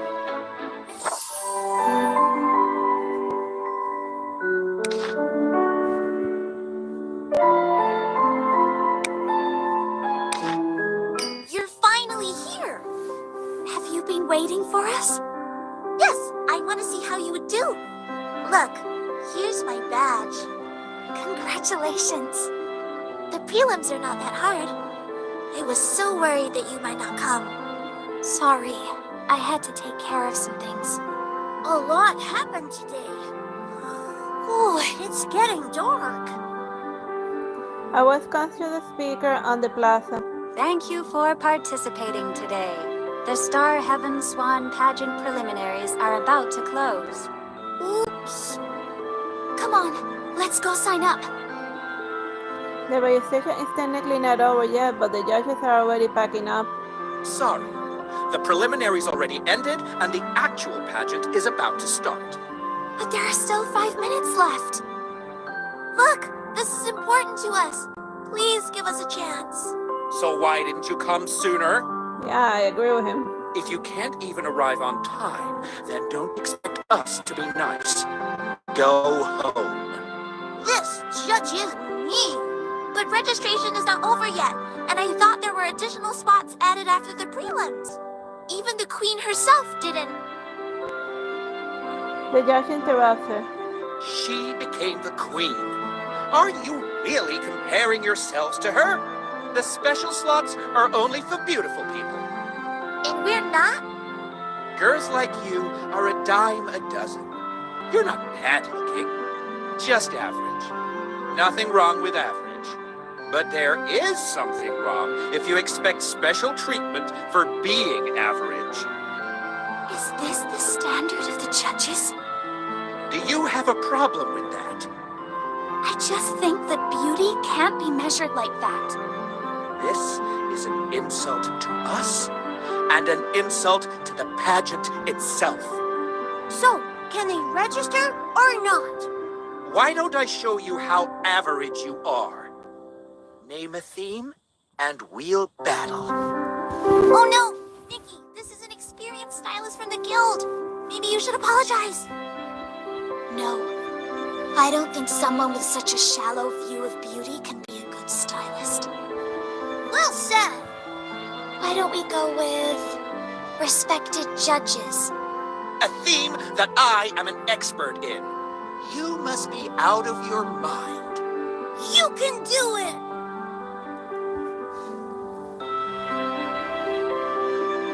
I am out of my mind, but I don't see how that relates to anything. You can be out of your mind and still be a great stylist.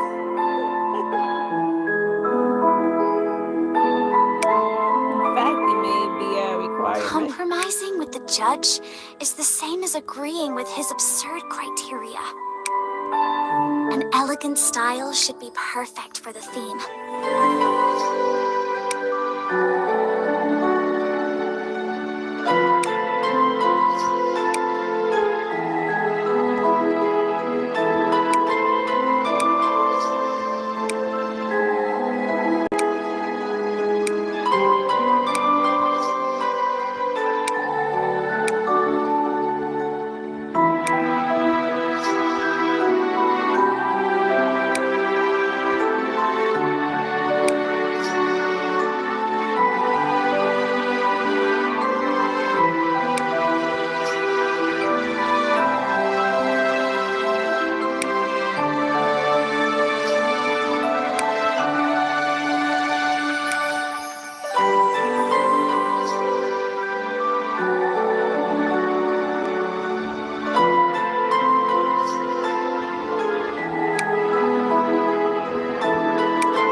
I lost? Impossible! Nikki, you did it! I think the Star Heaven Swan stage should be a place where every girl gets to shine. Even if they don't win the pageant, they can show everyone what's good about them and learn from one another. Nikki, even though I'm just a beginner, I think true beauty also brings hope and joy to people. Nikki's phone rings. Hello? Yes, I did go and see old Hendril at the hospital today. What? I'm coming right now. What happened? Old Hendril had a heart attack. They're doing their best to save him.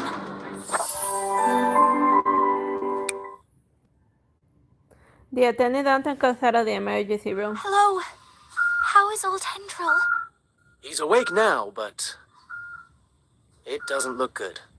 Probably no more than 2 days left. No. Is he really dying? The attendant hesitates for a moment before asking Nikki a question. Are you Ashley? Why do you ask? Ashley is a wanted criminal. If I was Ashley, I wouldn't say yes. He was in unusually good spirits after you left. He was very animated and talked to the nurse for a long time. Anyway, you don't have to tell me. You should spend more time with him. I kind of wish I were Ashley. The doctor nods and smiles. Think about what Henry wanted to know. Maybe he just wants to see Ashley overcome the prejudice and get back on her feet again. Yes, I will fulfill his dreams and help Ashley. Nikki walks into old Henry's room and he opens his eyes and looks at her. How? Don't talk. Let me tell you what happened. Everything went smoothly, and everyone loved Meteoric Feather. Old Henry smiled as he's saying, I knew you could do it. That's amazing. So then Nikki went to lie to a lying old The man. actual pageant starts soon, and I'm really nervous. I know you can't be there, but you are on my side, right? Yes. Yes. Do you see that window? I'm going to be on stage tonight. The meteor shower will come. Keep your eyes open. Promise me you will watch everything. Old Henry looks out of the window and nods his head, and his eyes are glowing. Okay. I need to go and prepare now. Nikki leaves and closes the door. I thought we'd missed registration and won't be competing. And the hospital is really far from the stage. He can't see anything from here. We don't need that stage. The stage that brings out the best in you is deep within your mind. Let's go and create the remaining parts of Meteoric Feather. Ashley is waiting for us. Oh yeah, I did the last 2 chapters first, so in the streams, because I ended up doing them in the last 2 chapters in the wrong order. Okay, so then, but I already did do them. So alright, so we're not gonna do the last extra stages that are in red, and then we're gonna finish the stream. Is this the location that Vivian mentioned? Nikki is standing in front of one of the few luxurious villas, checking the number on the door against the address on her phone. Wow! This looks exclusive. Can we just walk in like this? Now that we promised Vivian to help her collect info about stylists in different places, we've got to do it well. I thought you were excited to meet them in person. That too. And I want to challenge them. That's gonna be difficult. Don't worry, I'll be fine. Anyway, ringing the bell now. Is Mr. Andy here? I am a stylist from the Designer Intel Hub. The Spring Constellation is just a familiar face. You? Are you here to taunt me? I might be in the wrong place. Anyway, bye! Nikki's about to leave when the door opens and Andy the judge from the registration comes out. Stop! I lost last time because I didn't bring enough clothes with me. I'm going to show you how it's done today.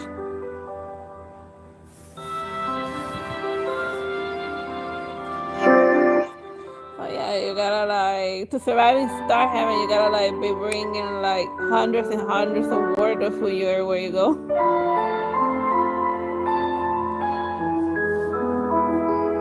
And they probably just transformed Sailor Moon style or something.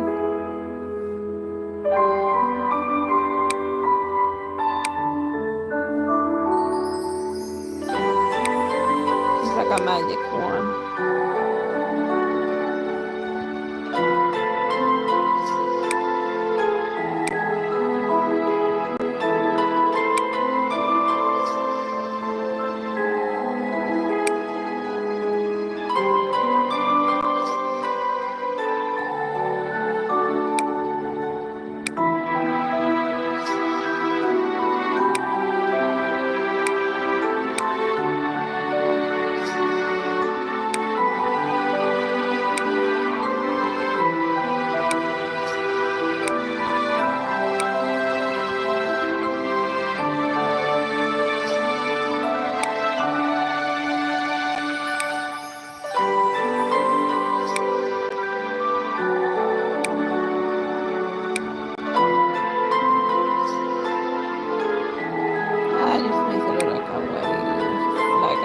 Gothic wedding dress. Which is a good look, mind you.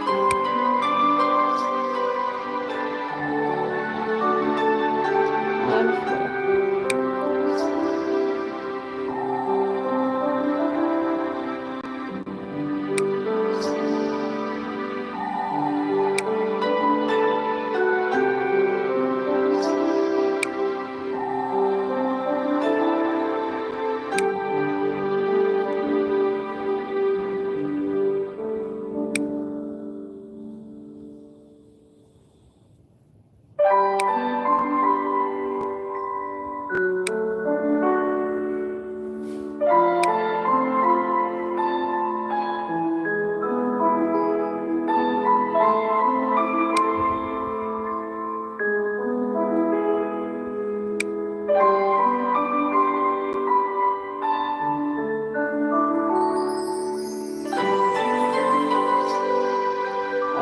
I see the causes of the world with my eyes.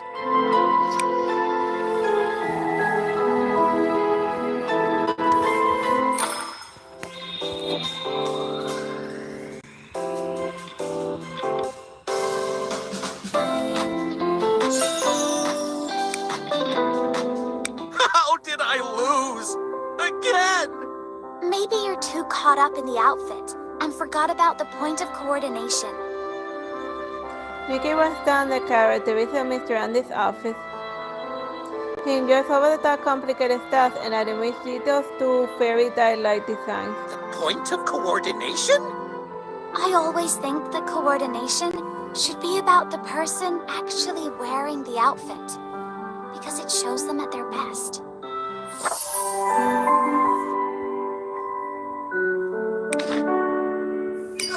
We've been waiting for more than half an hour now.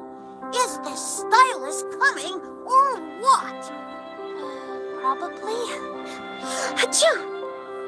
I'll message her again. Even though it's spring, the early evening breeze by the lake still feels chilly, and Nikki rubs her hands and pulls out her phone. Just call her. Hey, sorry. The interview before this took longer than expected. Vivian. So, you're the legendary stylist from Star Heaven? Yes. I am the stylist known as Fashion Nova Bunny. Does that mean you sent a request through the Designer Intel Hub so I can interview you. This is confusing. A nice surprise, right? A shock might be more accurate. Buy me barbecue, and I might forgive you. Anyway, are you ready for the challenge, Nikki? I guess. I'll give it my best. So will I. How about fashionable office attire?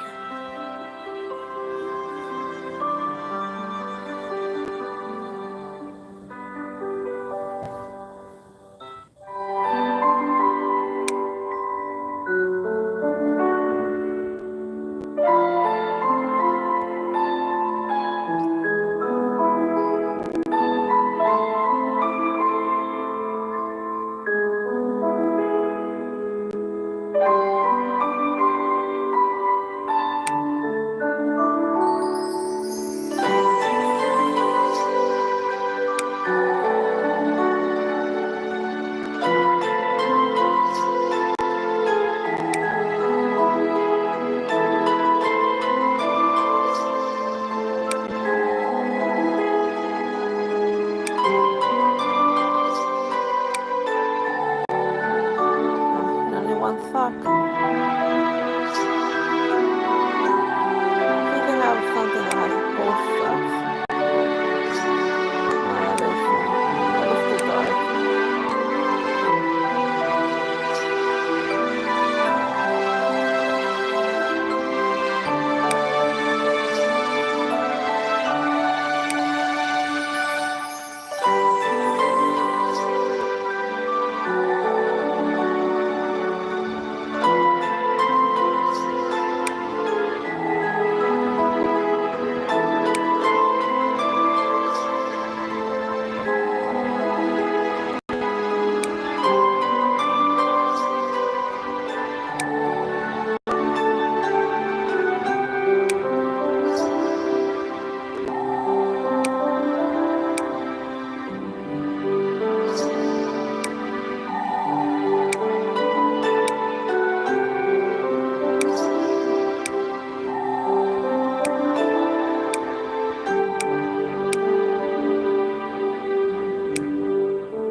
Trust me.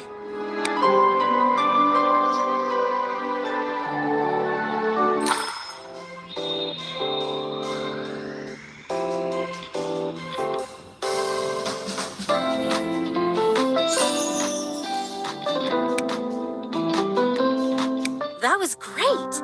Your styling power has gotten stronger. Of course. I'm getting better every day. Nikki has done her understanding of Vivian's style.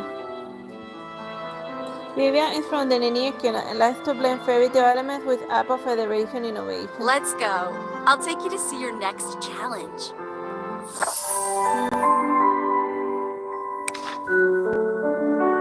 Jung Bei Shi. Sorry to keep you waiting. This is Nikki. And the talking cat, Momo. Hi, I'm Shangbei Shi, Vivian's partner. Nice to meet you.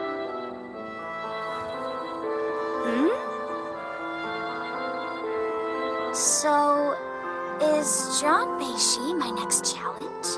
Yes. That's why I took you here to see her. Is this for the column you mentioned? Yes. Nikki helped me with it. All right, let's get started. I'm good with cool and stylish outfits, especially outdoors and hiking. Sure. Is she really from Story Heaven? That's where she is now, so let's just say she's from here. Are you just trying to make your hometown look better, or what?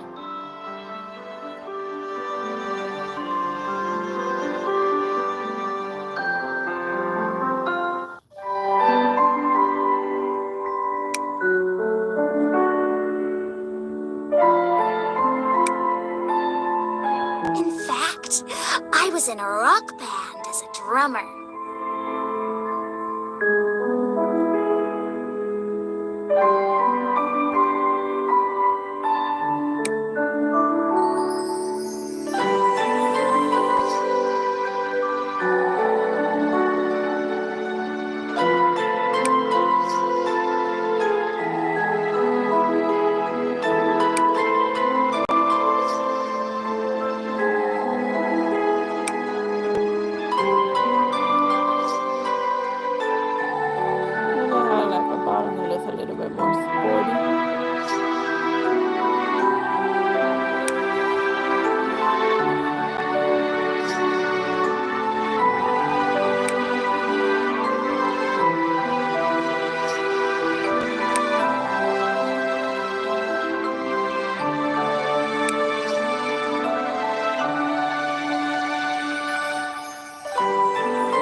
battle I'm in, victory is the only outcome.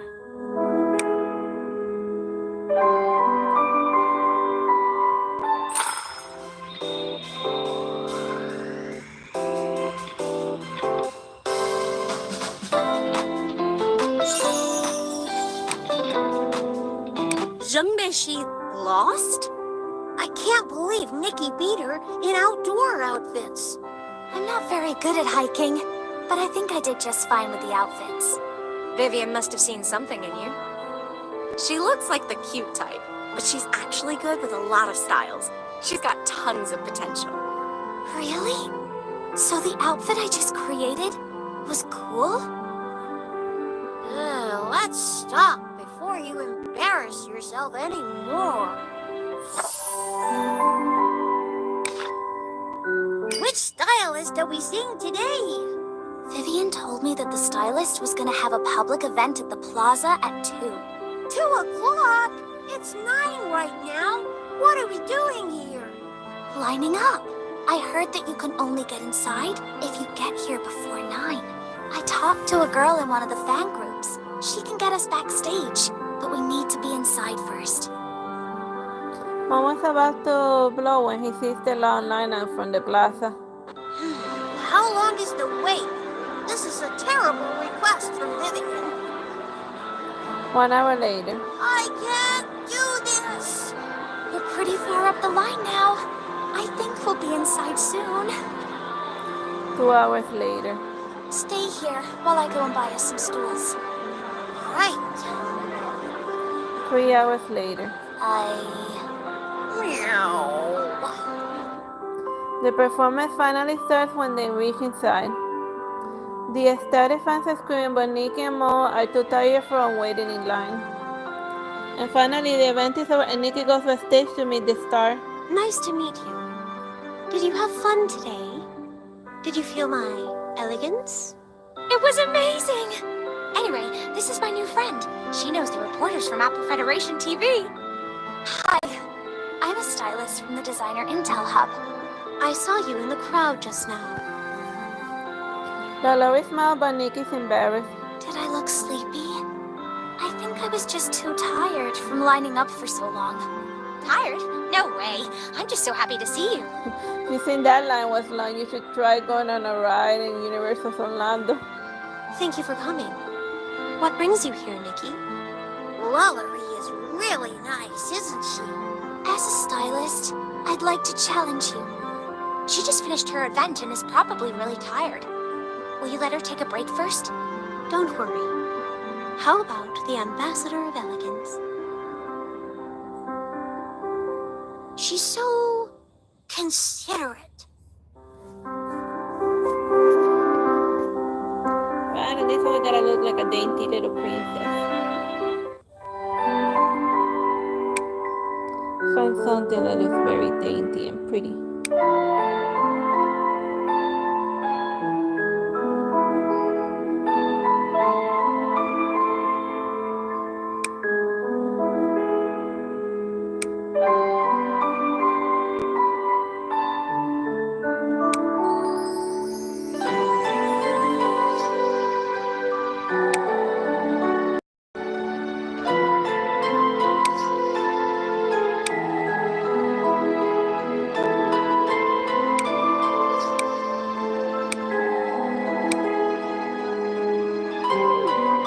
Butterfly makeup is cute.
I'll present you with the most beautiful dream.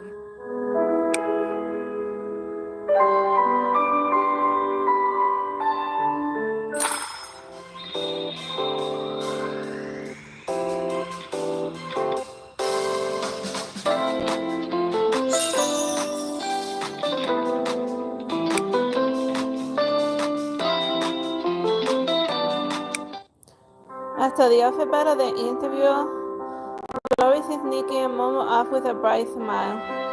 Nikki takes a deep breath while walking along the lake. It feels like we spent most of the day lining up. She's so cute. I want to see her again. Do you know when her next event is?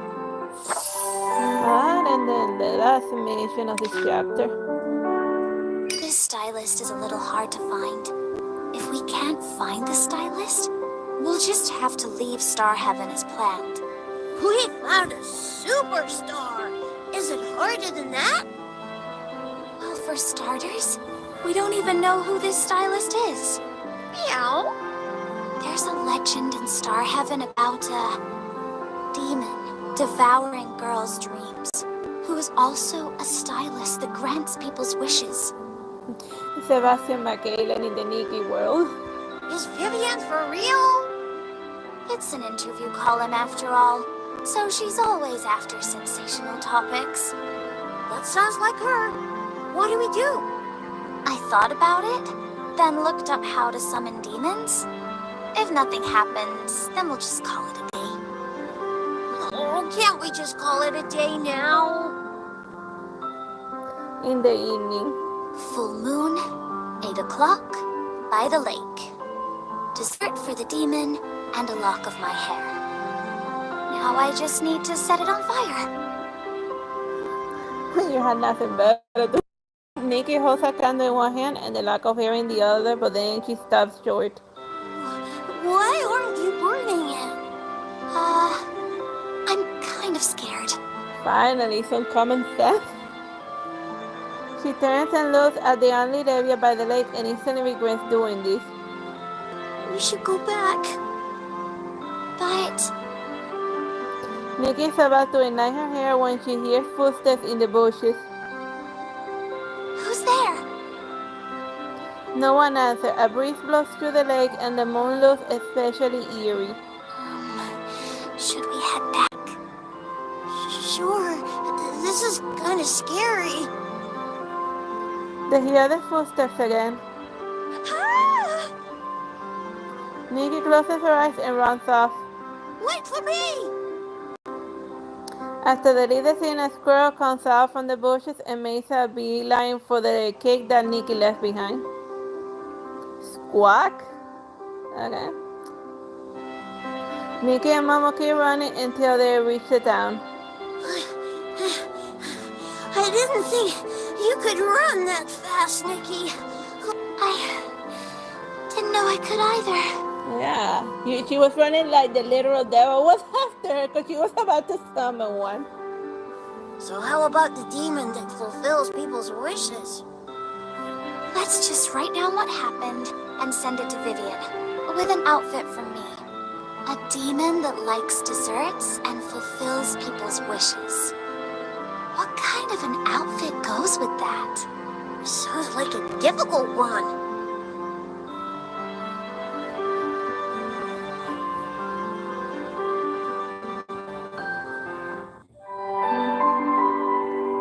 Like a sugary dress?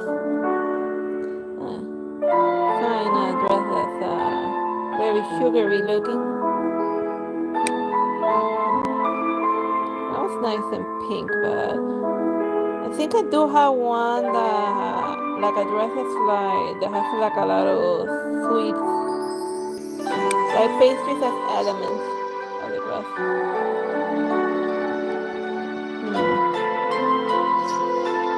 That's a good option. May have oh here the sugar witch. It has like candy out in her outfit.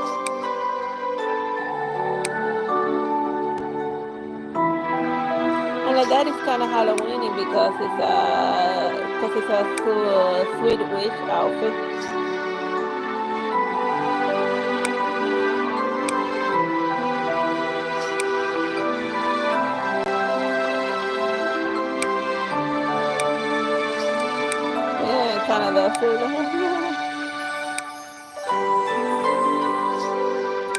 say that. I said with it's like the red stuff in the hair. She almost looks like Hatsune Miku, but it's distinct enough because Hatsune Miku is a beast. It's like the copyright stuff. Do not mess with Hatsune Miku. She will break your legs.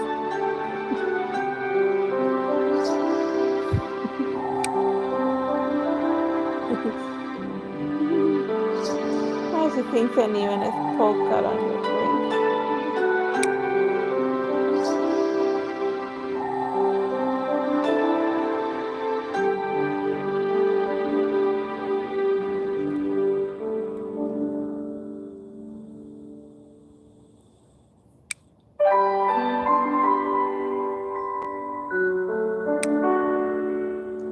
That's the way she has that go through it.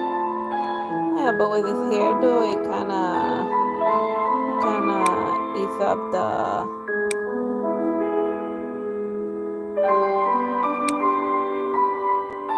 Like it kind of eats up the. I can pull a. I should pull like a longer hair so I can wear the hat. And that is more witchy like. Oh, this one is not. Oh yeah, there we go. And it goes with the whole purple thing that I'm going here. Oh, I know.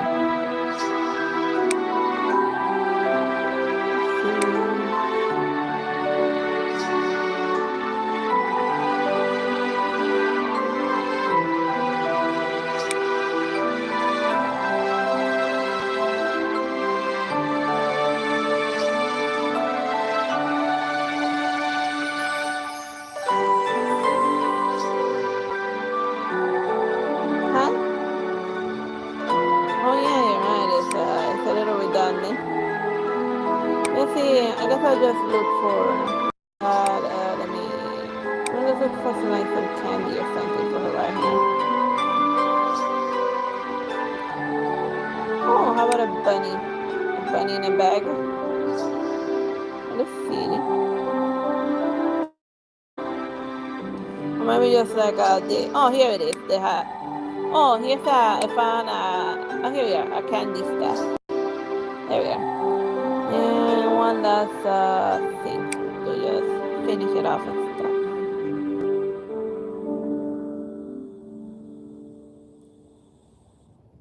Okay, let me see. That doesn't quite match. Too long.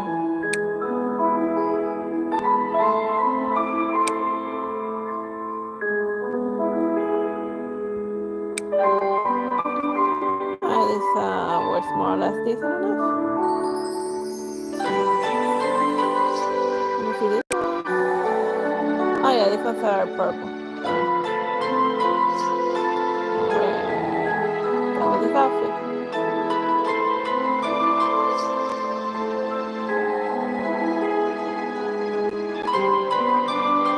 This time I'll change the ruined future.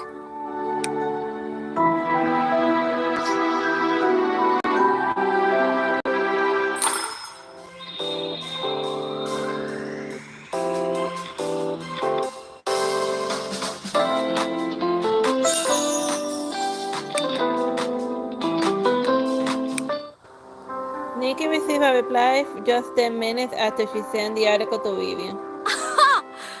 This is genius. That's the... The stylist is a little hard to find. Yeah, I think that's all of them, alright? So, next time we stream this, we're gonna be... I'll stream chapter 3 next time, alright? We're done with chapter 2 of Blonde Nikki. Or Shiny Nikki. Okay, guys, so I press X to finish.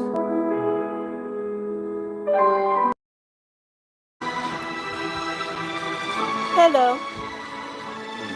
There you go. My name is Teresita Blanco de Ashley Sister, and we're doing Shiny Nikki.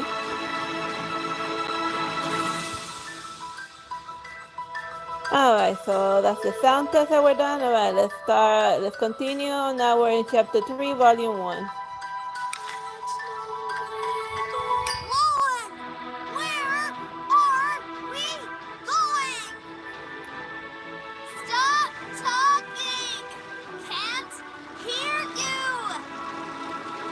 Almost there! Let me go faster! Ooh, help! Help! I'm the good flow driver, right? I can drive, or I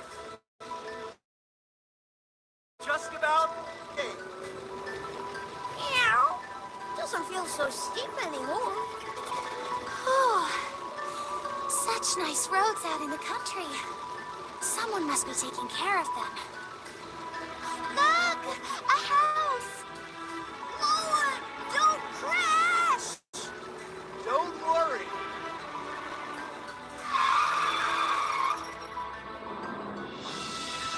Whew, that was exciting.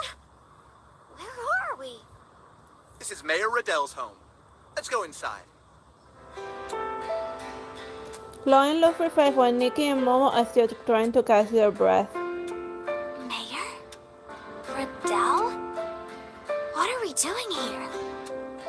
He's willing to pay a handsome amount for a cat that talks. What? Lowen, is this yours? Nikki picks up a phone from the seat. Let's see. Did it fall out of your pocket when we went over a bump earlier? Guy in the uniform looks like Lowen. He looks like he's about 16 or 17 in this photo. There is an impeccable smile on his face, and the handsome man next to him seems to be his comrade. A boy stands between them. This can't be Lowen. It doesn't look like him now. Maybe he has a twin brother. Lauren opens the door and looks in. I'm the older brother. Can't you tell? Really? No, but you fell for it. So, the person in the photo is not you. This person looks kind and generous. But you might be our enemy. Yet you came out to the boonies with me. Because Nikki is an excellent stylist. She's not afraid of you. That's good. Come and meet Riddell, your new owner. No! He's probably just joking. Don't worry. I'll protect you if something happens. Lauren quickly walks up and rings the doorbell. Wait, Lowen, the photo.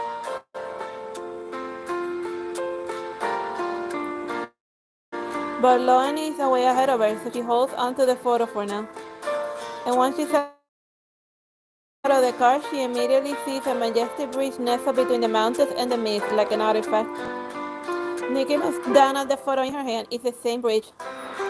She can almost see the boy in the uniform standing under the bridge, but suddenly everything is blurred by smoke. She could see the hat and the black gun in his hand. The boy steals his hand and grips his weapon tight and then disappears into the battle. That's... What's wrong? Momo's voice pulls. The smoke is gone, but the flash of inspiration stays in her mind. You don't want to go in? Me neither. Don't worry. If he's really going to buy you, we'll beat him up and run away. I'll do what I can. I knew I could depend on you. Just think of it as Lowen's bad joke for now. Anyway, we should change into something nicer if we're going to see the mayor. How about something low-key and fresh?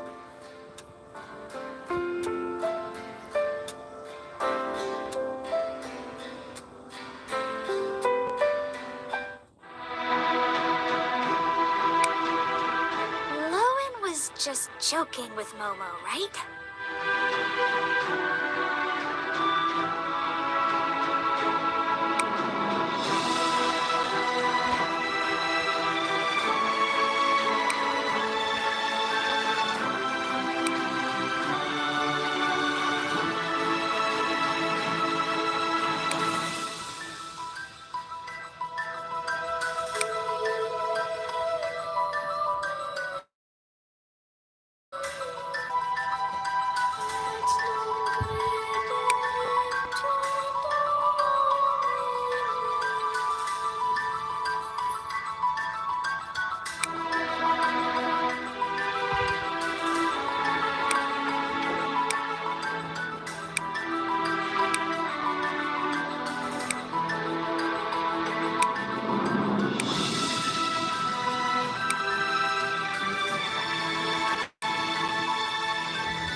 that looks low-key enough.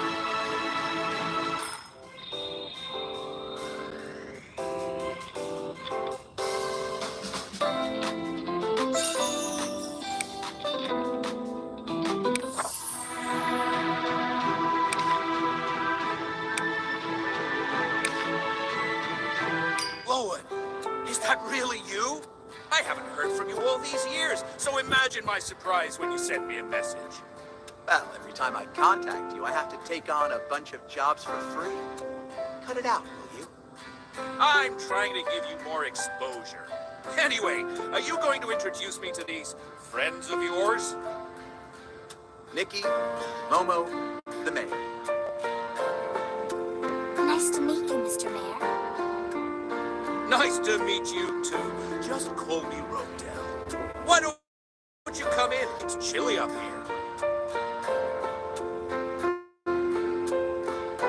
It's spring but still cold in the mountains, and a fire has been lit in the house. Here, have some hot tea. Doesn't the mirror look familiar? What? Nikki takes out a photo from the car.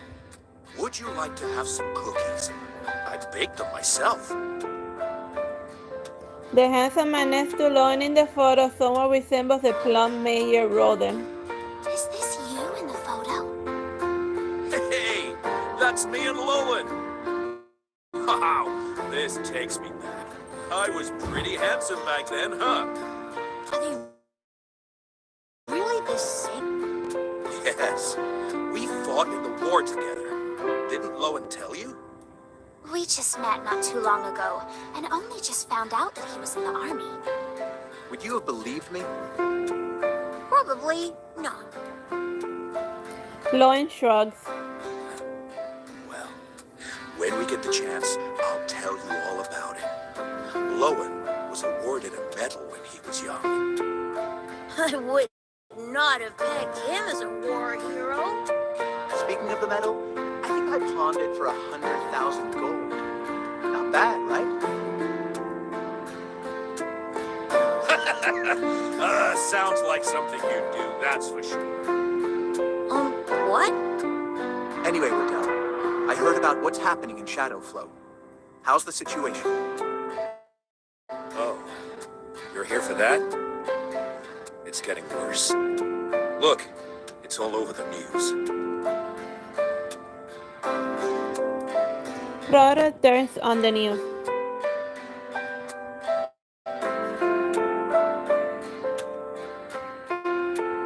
Recent raisings and lowerings of Shadow Bridge have resulted in 30 injuries, 2 missing, and losses over 1 million. The experts have been working hard at protecting the bridge operators from the illness, but Lately, the bridge operators have been losing consciousness and randomly raising and lowering the bridge, regardless of shifts. We can't close down this transportation hub, so we added more people to make sure we can recover quickly when something happens. But if it only happens to the bridge operators, it doesn't sound like an illness. Right. We'll find out more when we go into town tomorrow. Oh, why can't we go now? It's only like, what, 10 o'clock?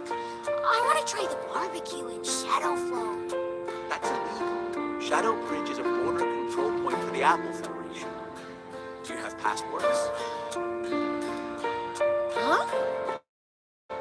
I don't need one. I don't. I thought so. That's why I asked Rodell to get you one. Really? Oh, thank you so much, Mr. Rodell. And Lowen. The commission fee is 100 gems, on credit already. Normally, we don't accept requests like this. But it's from Lowen, so it should be legit. But don't pay him. We do need a passport photo from you, so you can't cross until tomorrow. Let me change into something simple for the photo. I'll make sure to take a nice photo with you. No, I think it's better to take a serious photo for the passport.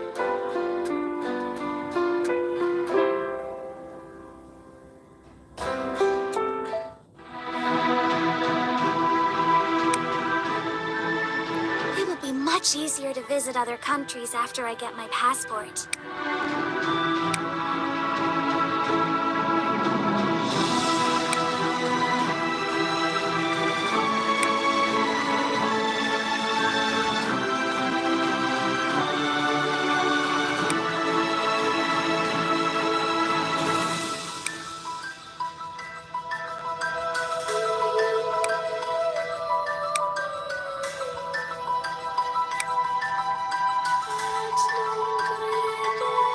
Ah, that's serious look, serious look.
Riddell's driving is much better than Lowen's. He's young and he likes to go fast. Look, there's Shadow Bridge. The river meanders below the road, reflecting the morning sun. Once we make the turn, we will see the majestic bridge. Oh, this is... Nikki has to look out to see the entire column. I saw the bridge from your house yesterday, but didn't think it would be this big close up. Of course. They don't call it the gateway of the era for no reason. They're about to renovate it. The Shadow Bridge is proof that the Apple Federation is an industrial powerhouse. You sound like a mayor when you talk about these things.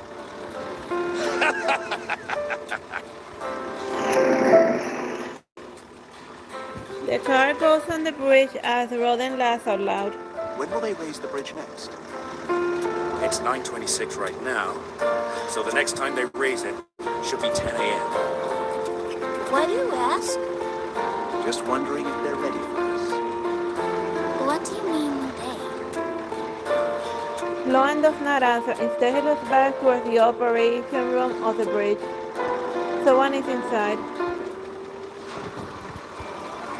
Suddenly, the bridge starts shaking as the alarm blares. Attention. The bridge is being raised. What's happening? We'll be over in a second. Hold on! The car speeds along the elevating bridge. Are we really going to fly over? Roden suddenly slows the wheel and his hands hang in the air as if someone is pulling him about.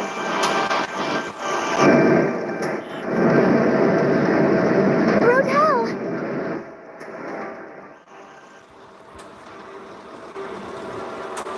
Loan takes the wheel and floors the car. Hold on tight!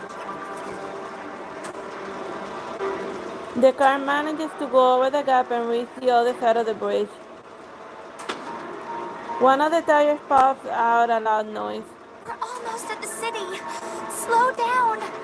I got this. Lauren manages to drive the three-wheel car through the streets and park behind a souvenir shop. Phew. What happened to Rodell? I'll take him to the hospital and see what they can find out. The two of you stay here and wait for me, please. No running around.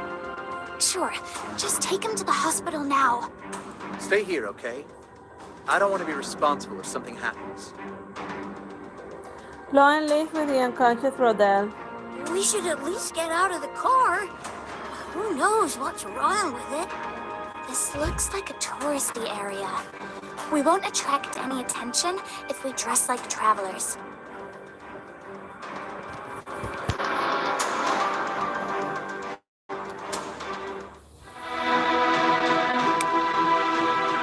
What's going on? Something seems to be controlling Mr. Rodell.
Hot air balloon bag?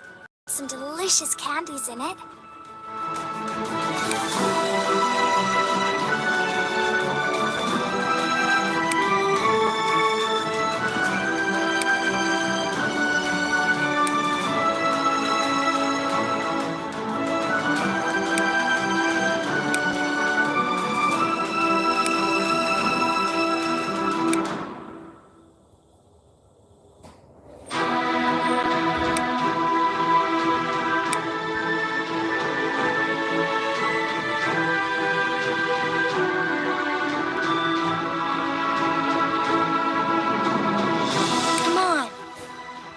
I'll present you with the most beautiful dream.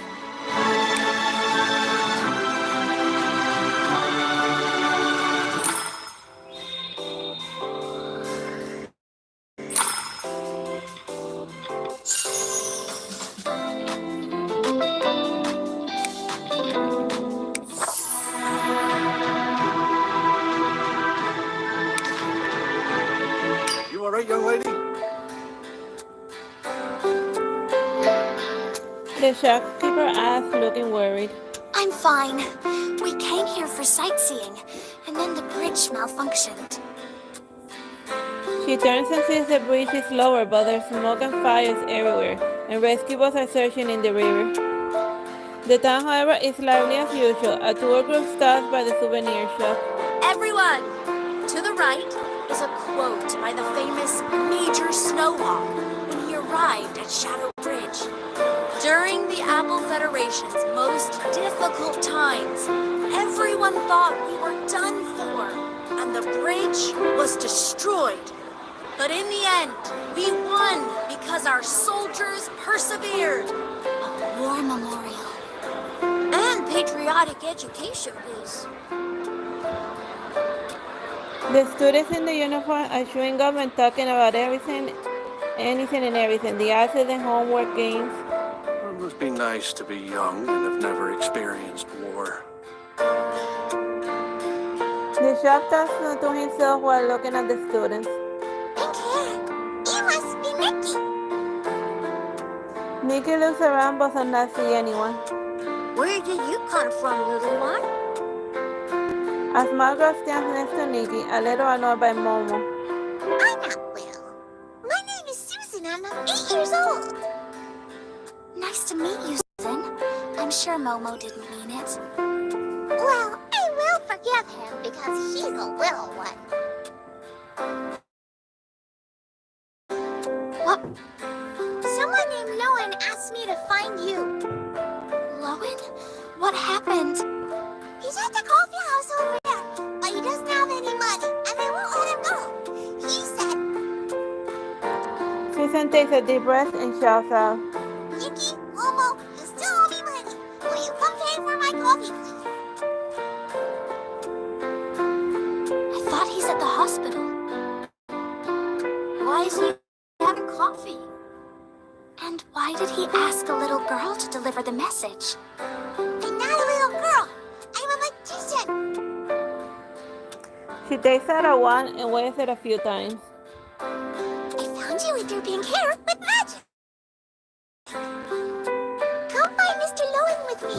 If we go back, he'll give me 2 pieces of cake, and I'll give you one. You mean the cake that we're gonna pay for? You mean? I'm sorry, he didn't mean that. Anyway, please take us to Lowen. Okay. Will you put a cool outfit on me? I want the medal. Susan stands on tiptoes and pulls the medal on Mayor Snowhawk's mannequin outside of the souvenir shop. The banner next to the mannequin says, Mayor Snowhawk Outfit Contest, win a Mayor Snowhawk medal. I really like Major Snowhawk. One of the chapters in our textbook is about him. The teacher asked us to learn it. Major Snowhawk turned the battle around and brought hope to the Apple Federation. The Snow Night Hawk symbolizes faith. Just wow. There's even a picture of the Snow Night Hawk in the book. The pistol looks super cool. Maybe it performs miracles too. Good eye. I bought this for a lot of money. Want to give it a shot? This isn't the medal that Lowen pawned, is it?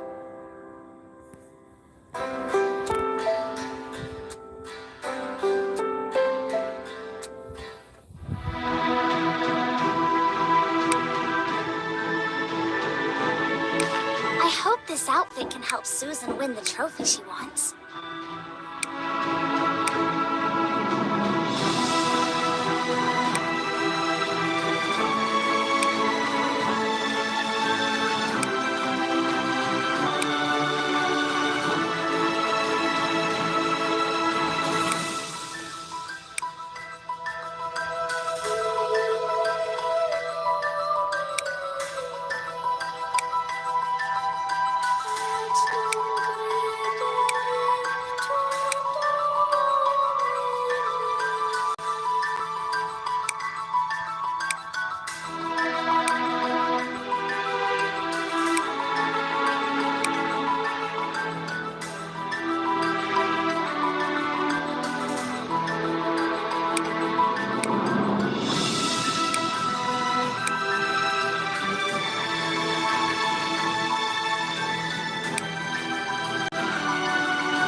Battle I'm in, victory is the only outcome.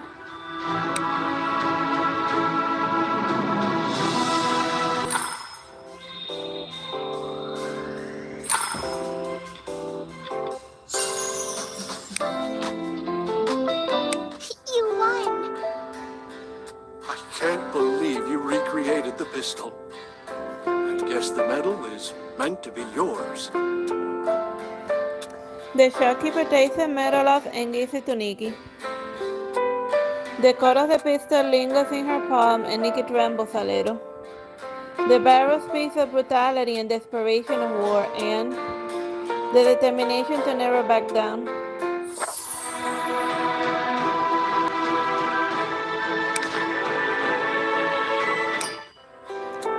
There are fewer and fewer tourists as they walk down the road.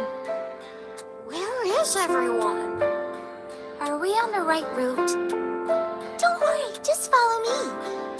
We should be fine. It's a tourist town and it can't be dangerous, right?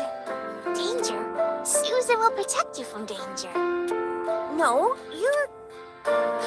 what is that? Susan yells and hides behind Momo. Momo looks at what Susan is pointing. That's just a lady with a shopping basket. Wait a minute. Nikki, look! The woman was closer to Nikki with her head down and a blank stare, and her joints jerk around as if they're attached to strings. That's strange. And I think the same thing happened to Rodell. Like more mind control puppets. Look! There are more people behind her like that. What's going on? I didn't hear about this spreading so fast. And they're coming for us. We should get out of here. They're behind us too. We're surrounded. No, Mommy, help! I don't know what's going on, but let's put on some protective suits. Susan, you put one on too, so you don't get infected if it's really a disease. I need one too.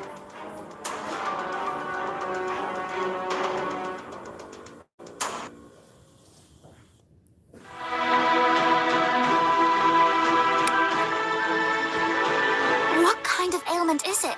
And has it spread?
For a second. Oh, there we go.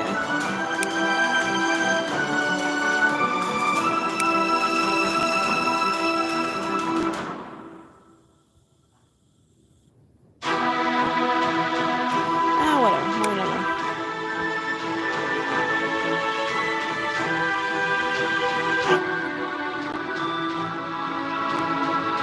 Will you trust me?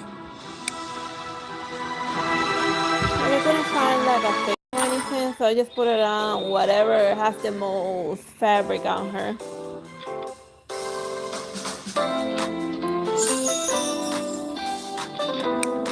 Just in case it's like a weird illness. Watching the infected come closer is horrifying, even in these suits. Watch out! One of the towners pulls out a frying pan and takes a swing at Nikki. We're being attacked.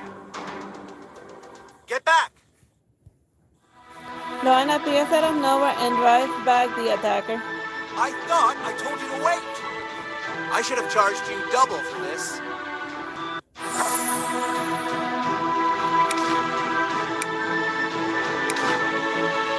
What's going on? Why are the infected attacking us? They're not infected. They're mind controlled. There you go. He said it, not me. Mind control? How is that possible? Do you forget? Styling battles are carried out in the spirit world. Blood magic must be a word. With enough styling power, you can affect your opponent's mind and even control them. So the person who's controlling the residents is the enemy you mentioned? Just a peon. What do we do now? We restore their minds with styling power. Can you do it, Nikki? I will try. Wake them with your styling power.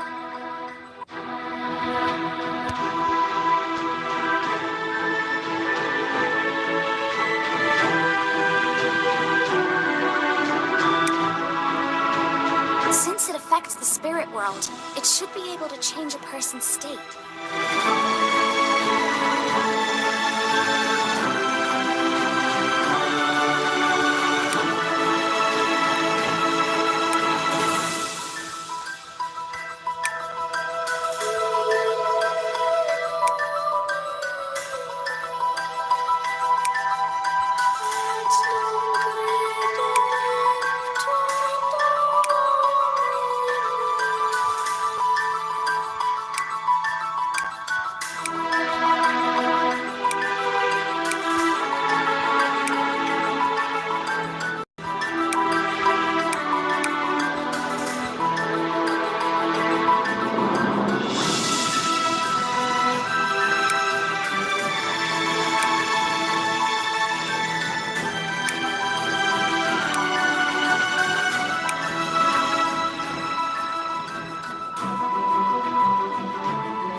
I'll change the ruined future.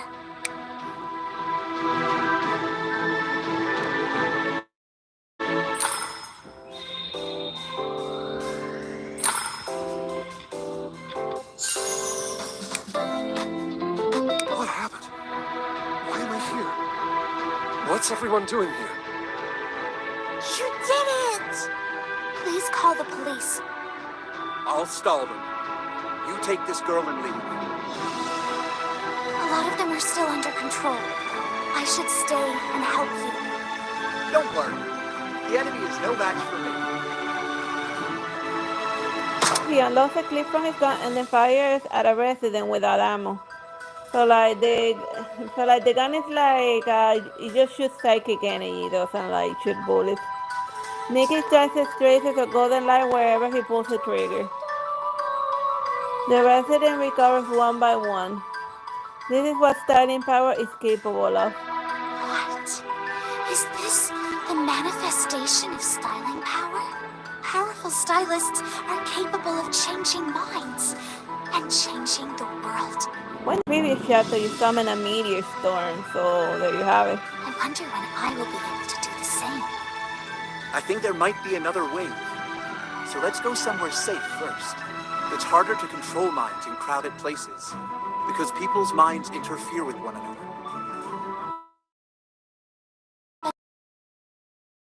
Staff, it's much easier. The culprit is a sneaky one. Not far away, Amanda looks reserved and a little tense sits at a corner of the coffee shop. Sir, may I? Before he can finish, the waiter drops the menu. His eyes lose focus and he walks away with jerking joints like a puppet. Pretty soon, you will see what happens when you underestimate me. The tense man straightens his tie and his legs start shaking rhythmically.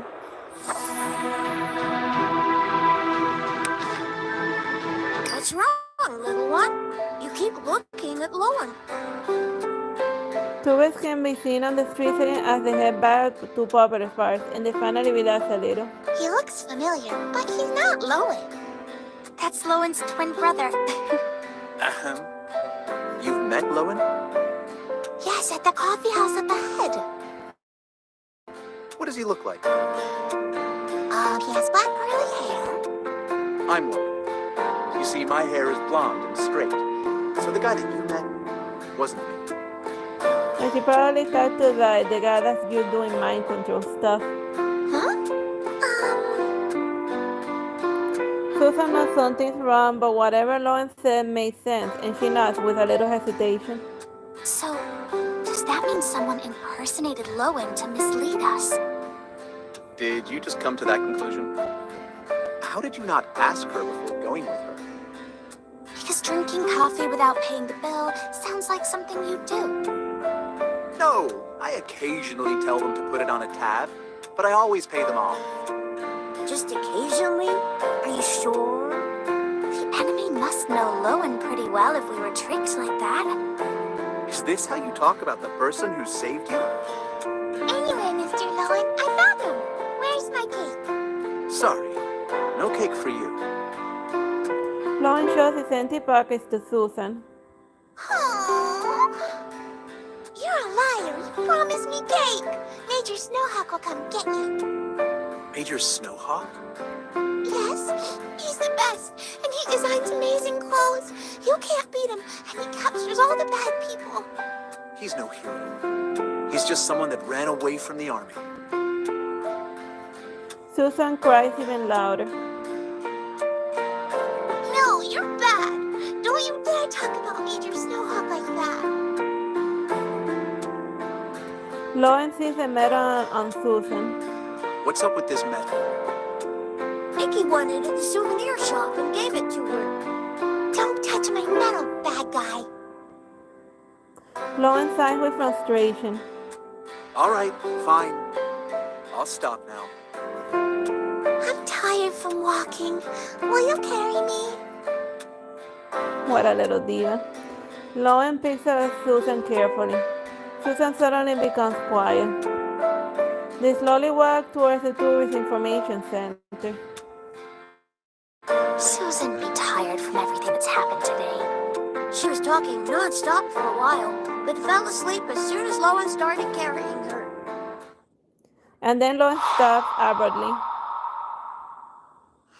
Nikki turns and sees a pale-looking Lauren with blood seeping out from under his clothes. Lowen? What happened? A quiet Susan pulls out a dagger that she stabbed Lauren with and takes out a folded manuscript in his pocket. She steps off Lauren's shoulder in a strange posture and then runs away. Susan! The little girl was being mind controlled. She is under mind control. Find her. Crumbles to the ground and hands over his chest. Lowen? Are you all right? I'm not going to die anytime soon. Go wake her up, now! Right. Nikki, put on some clothes that are easier to run in.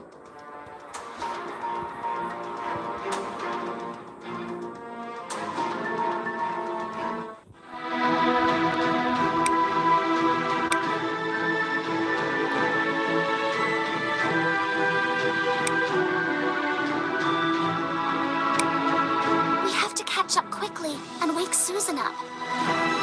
No, I can't get it out of here.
battle I'm in, victory is the only outcome.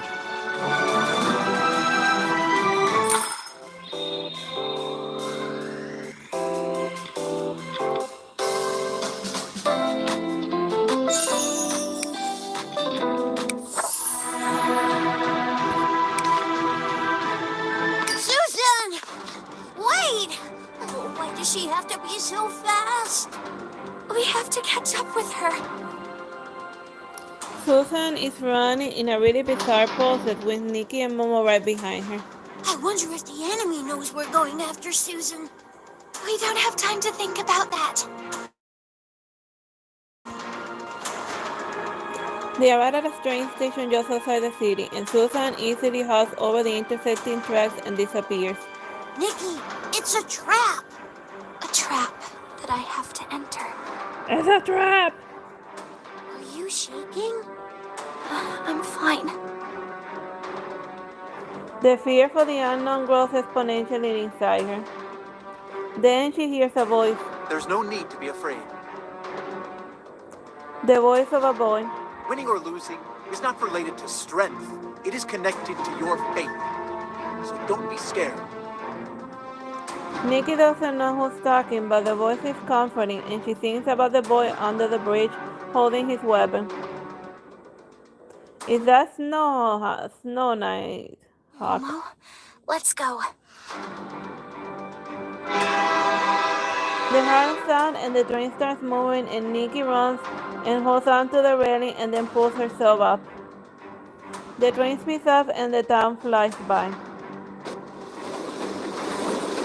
The three of them are the only passengers, but there are bags all over the seats and the racks. Susan sits at the front of the train and not moving, and could she be waiting for the next command? Susan? Little one? Not a sound. What do we do now? I guess she's too far away to get new commands when she's still a mind control puppet. The enemy hasn't shown.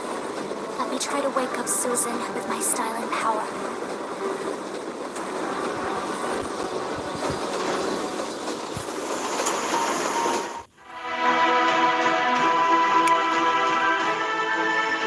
Let's try this sweet style that befits Susan first.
I'll present you with the most beautiful dream.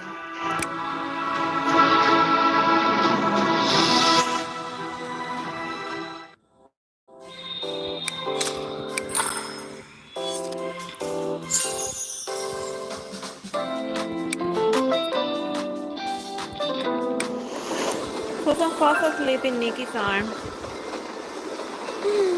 Magic. I think she's flying now. She's too young and must be tired from being mind controlled for such a long time. The train travels towards the river and is getting closer to the bridge by the second. But what she took from Lowen isn't with her. The enemy must be on the train. Is there anyone else? The train exits the dense forest sunshine and streams in. The bridge is just up ahead. I have a very bad feeling about this. The bridge is getting closer, but the train does not slow down as it gets on the bridge. I hope we cross it without trouble. The bridge will rise for sure, because the enemy is on the train. We need to get to the conductor's room. Sure. The train shakes violently and they're thrown back into the seats, and the horizon rises and falls. The alarm blares on the bridge and the light in the train begins to flicker. The train is shaking and still traveling towards the rising bridge. Nikki holds on to her seat and stands up. A thin figure stands in the corner of the train. Nikki wonders if he has been there from the beginning. Victory is mine.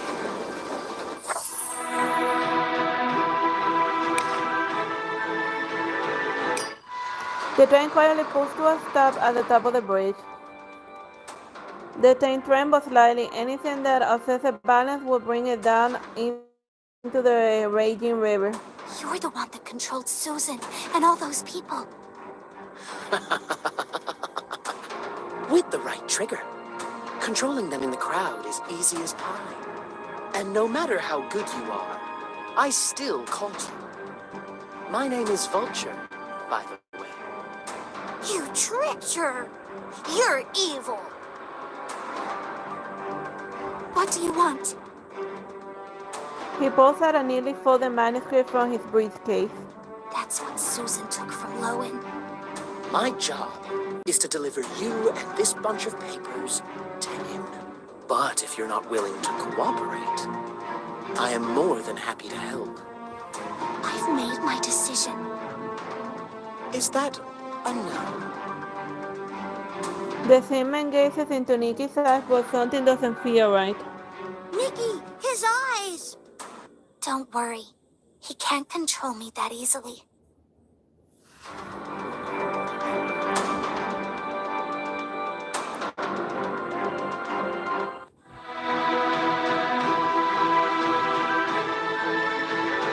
Come on!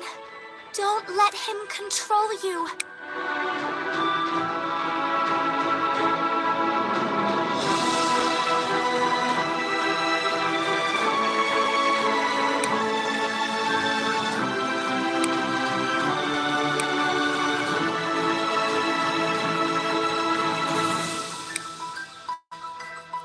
Ah, that sounds like a good outfit to resist the mind control.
wonder he has his eyes on you.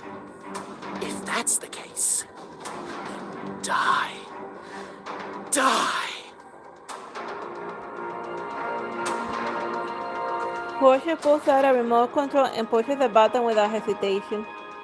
Watch out! Well, that escalated quickly. Nikki races over Momo and Susan.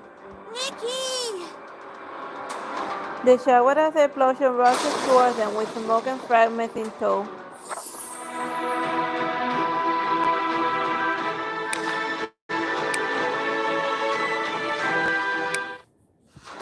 The shower of the explosion rushes towards them with smoke and fragments in tow. The snowflake necklace dangling in front of Nikki's eyes suddenly glows gold.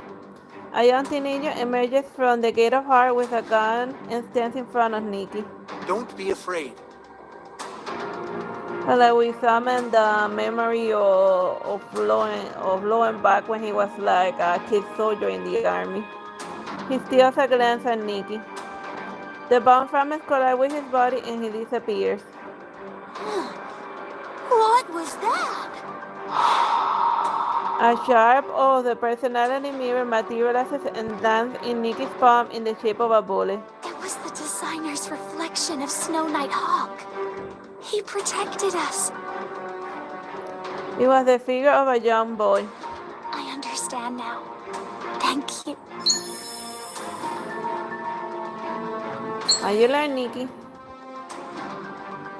Designer's reflections contain memories, so they also contain spiritual powers from the designers.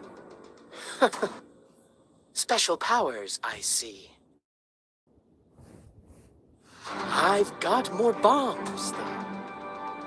Will your guardian angel show himself again? Portia smiles and pushes the bottom again. Boom. An explosion outside rocks the train, which is about to fall into the river. Are you gonna take us down with you? The train is suddenly pulled back by something with the sound of a motor coming from the bridge. And a bullet pierces the window and knocks the remote out of Vulture's hand. Good thing I'm a fast driver. Lowen holds the train to a steel cable, and he jumps out of the jeep into the train. Lowen, aren't you? This can't be. You're injured and the puppets are. Wait. What is that? You mean the mannequin that's being surrounded by your puppets? Mannequin from the souvenir shop? Bingo! That's a nice outfit, by the way. Create one for me later? Impossible. You feigned your injury. If I hadn't, would you have revealed yourself? Yeah, he's not the only one playing with illusions and mind controls and whatnot. I see. It was kind of annoying fighting against someone too chicken to show himself. But now that we're here, we can end this once and for all. Lowen looks like a different person after he reloads his pistol, and he tucks away his mouth and looks at Vulture coolly. The gaze is frightening even. Shut up! I've been so meticulous! I can't lose! Vulture into a trembling rage with his left hand balled into a fist. You can't catch a shadow. Never! Like, the reason why he decides to tag Nikki is because get rid of her 100% is because he's jealous that his lord and master is more interested in Nikki than his own abilities. So just like a dude pulling like a jealous hissy fit, and then everyone and everything's gotta explode because of it. We're moving along. He quickly tosses another bomb at Nikki. See, didn't I tell you? Lowen takes a step and shields the rest of the group from the explosion with a golden barrier. His figure overlaps with that of the blonde boy from the mirror. Vulture is gone by the time the smoke dissipates, and another window is broken. Lowen, you're bleeding. It's but a scratch. More blood seeps out from underneath his clothes. I thought you said you weren't injured. Oh, you're worried about me. I'm gonna lie. Really? You have to crack a joke right now? It's not like I'm gonna die. It's a flesh wound. It's but a scratch. Nikki doesn't say anything for a while and then looks at Lowen. What should I do? She is the only one that can protect them right now.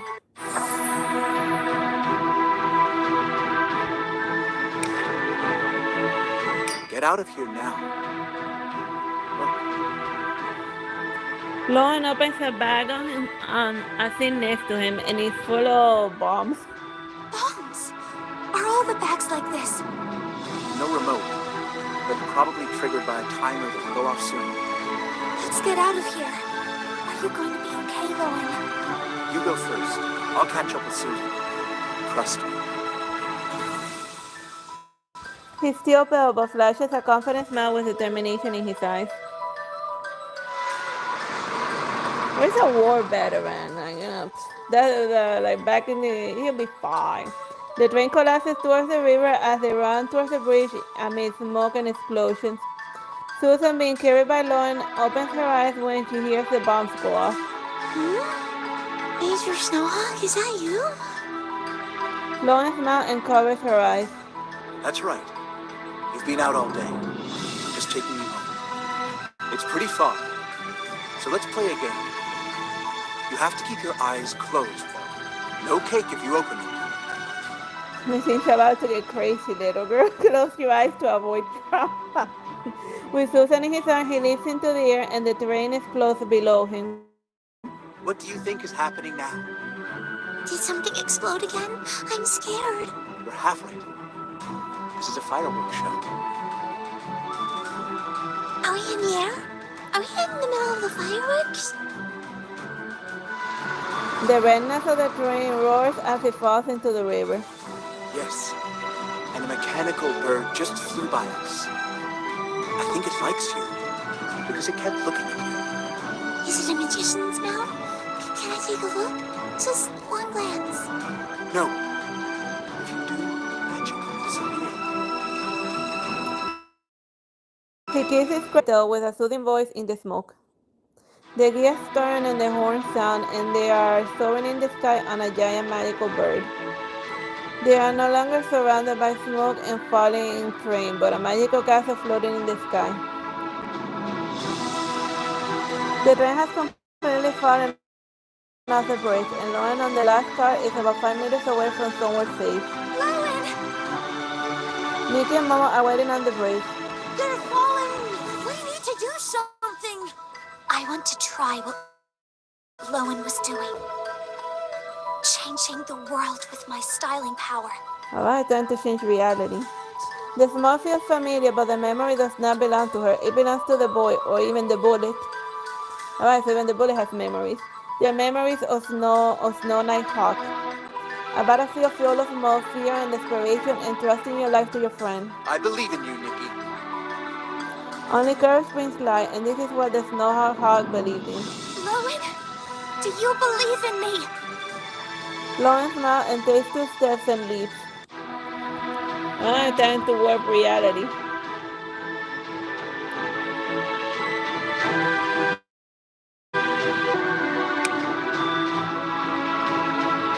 I want to try what Lowen was doing.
battle I'm in, victory is the only outcome.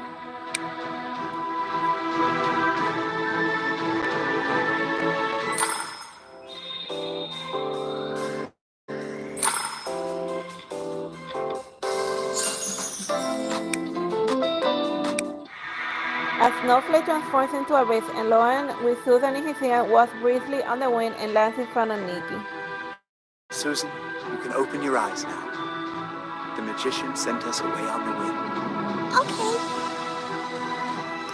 She opens her eyes and sees a snowflake glowing faintly on Lauren's shoulder. Must be a gift left behind by the magician. This is real magic, magic that protects this beautiful world. 2 days later, in Roder's hospital room. Lauren was more dependable than I thought, when it mattered the most. I'm not sure if that was a compliment. Rodell, you were mind-controlled by Vulture, but you should have recovered by now. Why are you still in the hospital? It was all very scary, and I didn't want to leave until they're sure everything's fine with me. Yeah, I wonder what type of brain damage weird magic did to his brain. I suppose getting more checks would be good. The nurse nods and comes in with her card. Mr. Mayor, time for your daily checkup. Great. I'm feeling a lot better, but there's still a little bit of tightness in my chest. What a cute cat. Momo blushes. Thanks. I can also be handsome, if you want. Momo. Anyway, we have to get going. I'll call you when something comes up. Wait! You still have to go to the station to give your story, so they can close the case. That sounds like a lot of work. Please take care of it for me. They leave the hospital and stroll to town. I've been meaning to ask you something. What did Vulture take from you? I thought I had the manuscript. Don't tell me you had the other half or something. Oh, that? It's fake. What? And you tricked him just like that? He's cunning, but that's also his weakness. Like he overthinks too much. He would not in a million believe that I gave you the real manuscript. You have a point. Did you bring us here to lure Vulture out? Not entirely. Did you find anything else that day? I did, but it's probably not related to Leonid. It emerges on Nikki's palm. It was left behind by the designer's reflection that protected Nikki from the blast. Lawrence stops when he sees the bullet. What's wrong? Nothing. I just thought of something. Does this have anything to do with the manuscript? Will it tell us where to go? No, it's not relevant. But it proves you have what it takes to connect memories and the real world, doesn't it? Are you just guessing? Yes. Nikki!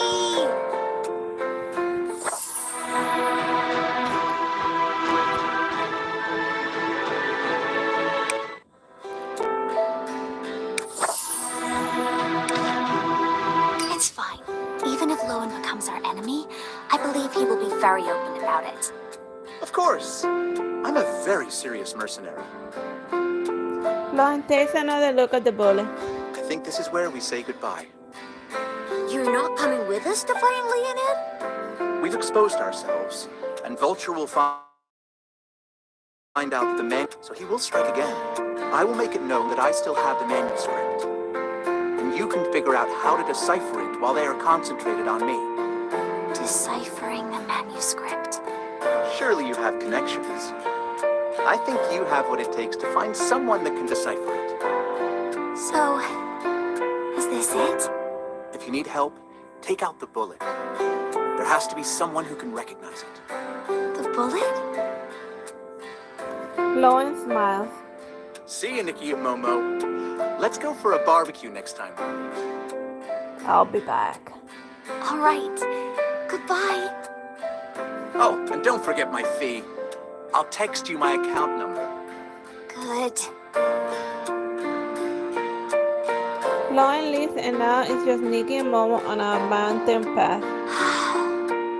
Feels great in the sun. Nope. But I do see a familiar face up ahead. Huh? A little further down the road, a girl with a travel bag is talking to a passenger by. Excuse me? Have you seen a girl with pink hair and a cat that talks? That's Joy! Joy! Hey! Nikki! Momo! Finally! Why are you here? What happened with the pageant? You mean that tasteless contest? It's not important. I'm traveling with you guys now. Obviously, she lost. You mean you were eliminated? Momo! I'm not going to lie, Joy. This journey might be dangerous. Are you sure? Yes! That's how you became a powerful stylist, right? Anyway, you can't very well leave me behind now, can you? I guess not. Where will you go next? We're waiting for some more information from Eon and Marina before we go somewhere else. So we'll stick around for a day or two. For real? That's great! Can we go see Riddell then? He owes me barbecue. Food sounds good. I'm hungry all of a sudden. Put on something stain resistant for barbecue. And more! Let's do it!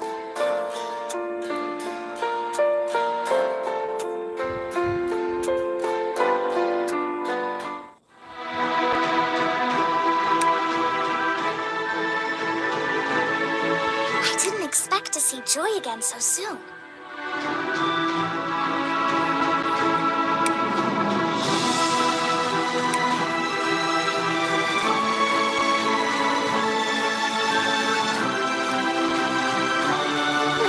Something with an apron.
I see causes of the world with my eyes.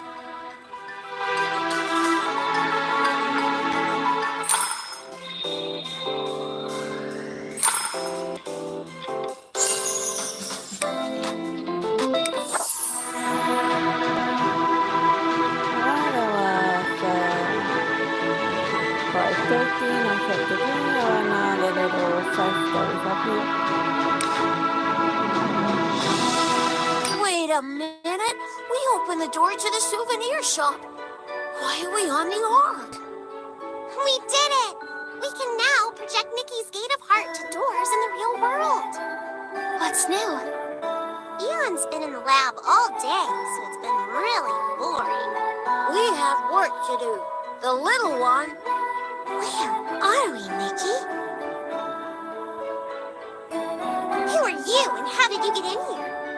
I thought Nikki and I are the only ones that can enter the Ark. I have no idea. You'll have to ask Eon. Is this where magicians live? In a way, yes. The Ark connects the ocean of memories of all the world. Is it okay for Susan to be here? Maybe. Probably. But I really have no idea. Take us back then. We have to keep collecting information on the designers. What information? We promised a friend that we'd go see great stylists all over the world and learn about them. Why are you in such a hurry? There's one right in front of you. Here? In front of us? What are you talking about? Nikki, are you getting this? That'll be me. Me. You? Guess I'll just have to show you what the Ark's best stylist is capable of. A styling battle? You're a magician, so you're probably really good at magical spells, right? Are you serious, Marina?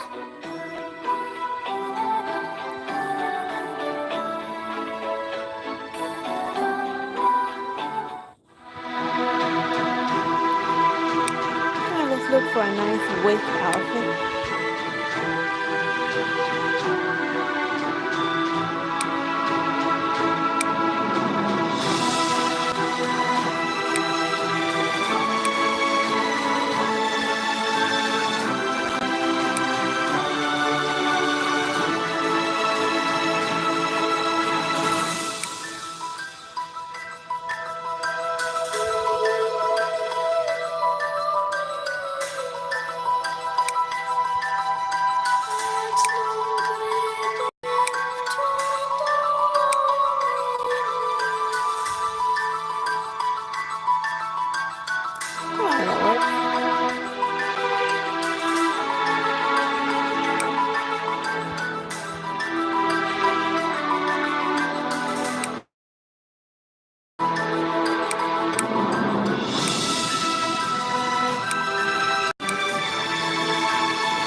Come on. I'll present you with the most beautiful dream.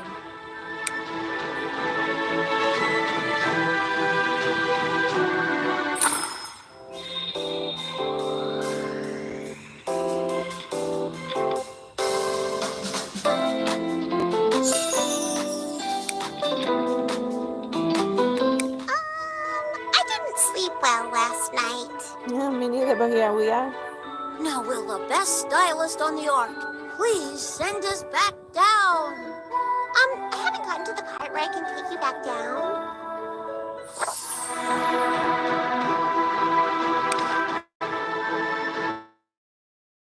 Let's stay in the magical world for a little longer.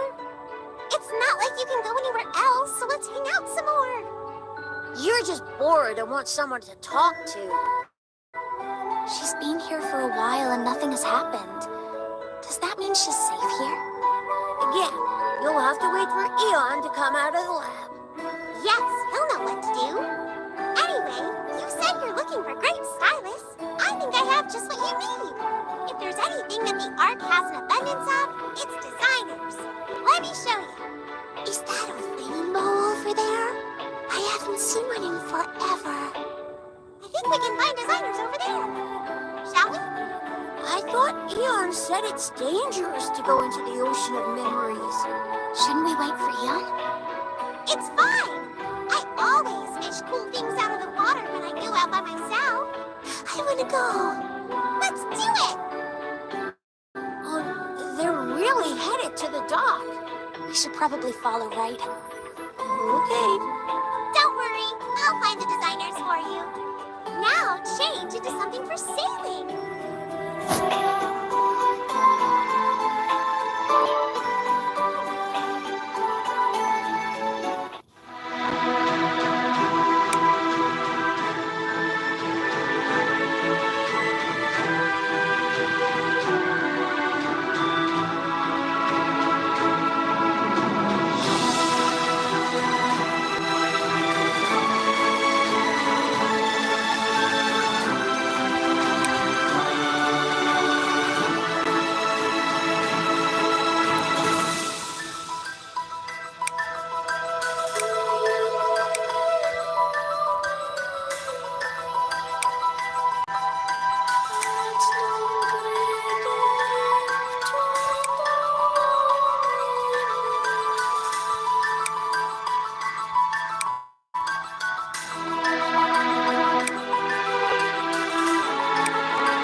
Every battle I'm in, victory is the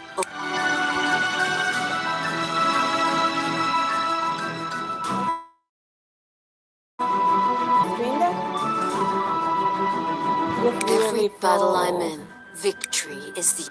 Yeah.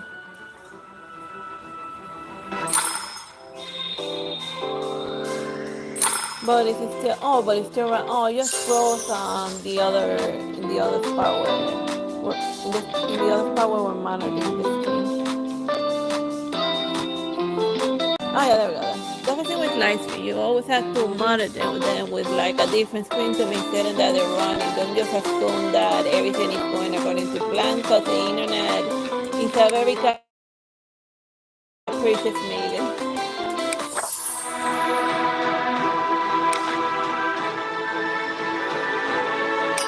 on the ocean of memories is frozen. It only flows around the arc because of heart of the arc. So don't go too far. How do you know so much about the Ark? Also, you kind of talk a lot. I'm just looking out for you. Fine. I'll stop talking. That's more like it. Unless you want to go back to being a lucky cat in my room. I mean, people really like them. Nikki, can we go back now? It's too dangerous if they go by themselves. We really should go with them. Time is frozen, so the waves are frozen too? I wish my brother were here. You have a brother? Younger or older?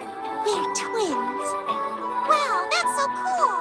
He must be as cute as you are. But I have an older brother, so I'm not jealous.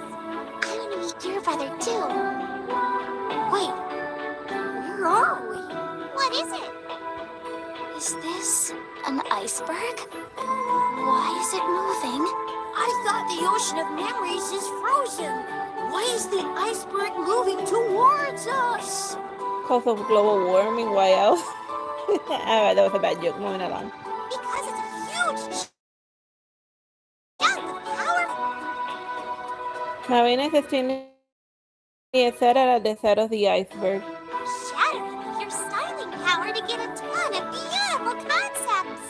You're after designers, right? Concepts are the distillation of designers' minds and can give you lots of great inspiration. It's coming. Nikki, your styling power. Okay. Concepts are the distillation of designers' minds. Defeat them by eclipsing their beauty. Easier said than done.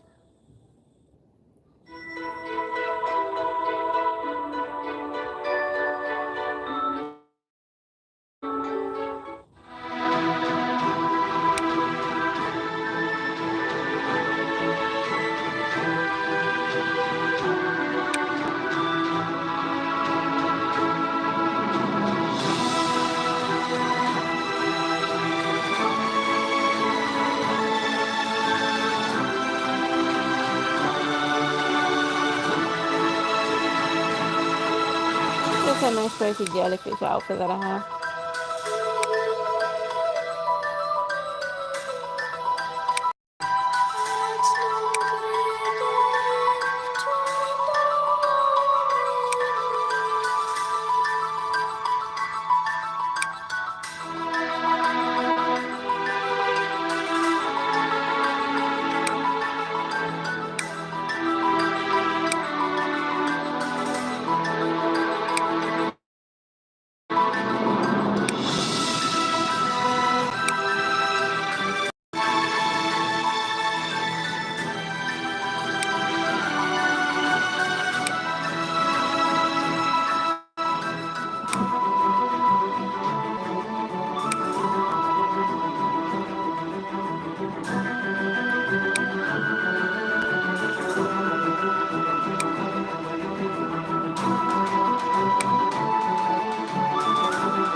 Let me write this down. It's a thin line between sexy and pure. There was something so attractive about her. Not just the way she looked, but something I can't quite put my finger on. I didn't think we'd actually get any useful information. Of course. I don't think I've seen this designer before, and I don't know her name. How do I even tell Vivian about this? The It's getting closer. No! Stop! Are we going to be frozen inside it? Don't worry. Keep going and we'll see even better concepts. And better designers. It's faster than you running around Mirrorland trying to track them down. Sounds like we'll be fine. Stop following her! You're gonna be frozen solid soon! No, because I'm also a powerful magician. Susan produces a shiny blue stone that turns into a magical wand. She waves her hand and a radial light explodes from it. The iceberg sinks and they sail right over it. What's going on? Susan is a magician, that's what it is. Does magic actually exist? I don't know whether or not it exists in Mirrorland, but anything is possible in the ocean of memories. Do you mean that if she believes she's a magician, then she'll become one out here? Maybe. I'm not sure either. You'll have to ask Ian. Well, the ocean of memory is powered by your mental fortitude, so yeah, it's mind over matter in that area. So, if I believe I'm a great designer, will I really become one? Maybe. In that case, I want to challenge Nikki. Huh? If I win, will you write about me?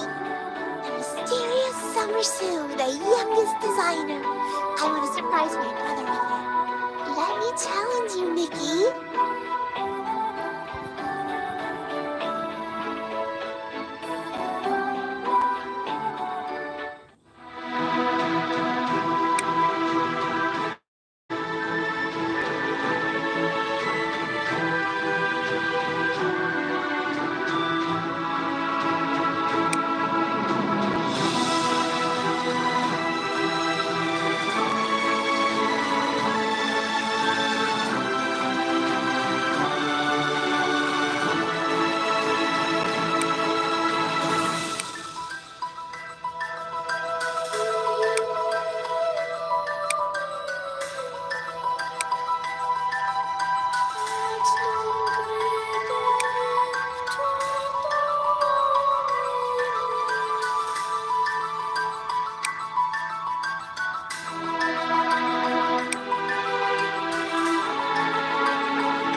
so well. No, you were really good. Will you write about me then? Of course I will. Summer Sue, the youngest designer out there, has a unique interpretation of what cuteness is. As for her secret identity, shh, you can't tell anyone that I'm a magician. Your secret is safe with me.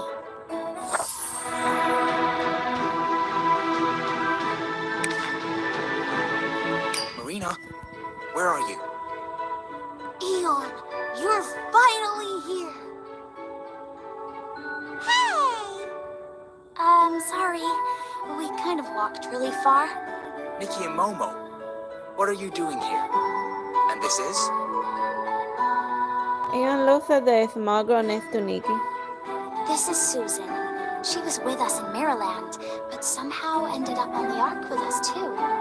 Will she be okay? She's been here for a while. She's a designer's reflection. But how did she get out from the mirror? Huh? Marina? Is this one of your pranks again? Oh, she told me not to say anything. Marina, So that's not like the real Susan. Yo, o sea, ofrece como manifestation of like all of her thoughts and ideas. I was bored. But you were holed up in the lab. I'm sorry. I'll try to watch the time more often. You're spoiling her. Yes, he spoils me. So what? Bite me. Ugh, I can't believe we wasted a whole day here. Oh, there's missed interviews. I wonder if the designers in Shadowflow will put us on some kind of bad list. Don't worry. When you return, time will not change. It'll be as if you never left. Susan smiles with her brother by her side after returning to the personality mirror on the Ark. That's her brother. They look identical. Where's her wand? Here. She wanted to give it to you. To me? Nikki takes the wand. Because she likes you. She said that the wand is blessed and will definitely come in handy when you need help. Thank you, Susan. The personality mirror ripples. She heard you. The wand is a concept too. Equip it to enhance your designer's reflection. Give it a try, Nikki. Come sail with me to get more concepts like... Unlike other cats, I only have one life. And I prefer not risking it. Are you ready? I'm going to open a door to Mirrorland for you. Will we return to where we were before we boarded the Ark? Uh-huh. Wait, that means that we'll be at the Shadowflow Design Association. Change it to something better, so you can do your interviews. Something fresh and casual, right?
Oh, there it is.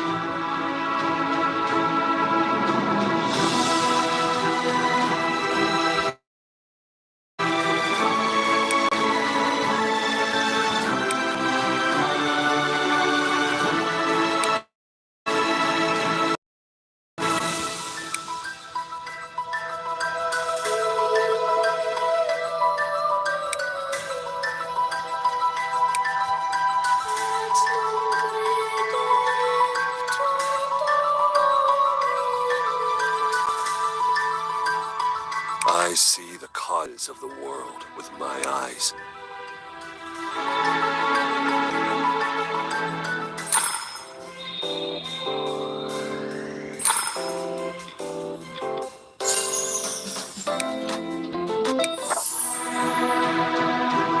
Well, that's the side story of chapter 3.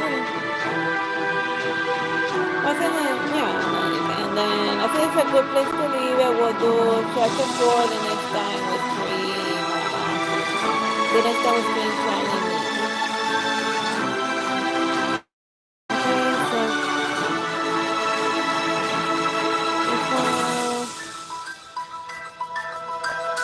Okay. Hello, my name is Teresita Blanco, the Archie's sister, and we're gonna be doing Love Nikki today. But first we'll start with a sound test to see if it's doing what it's supposed to. Alright, perfect. So perfect. Let's just bite into this. Marina! Eon! We're back! How was your barbecue dinner?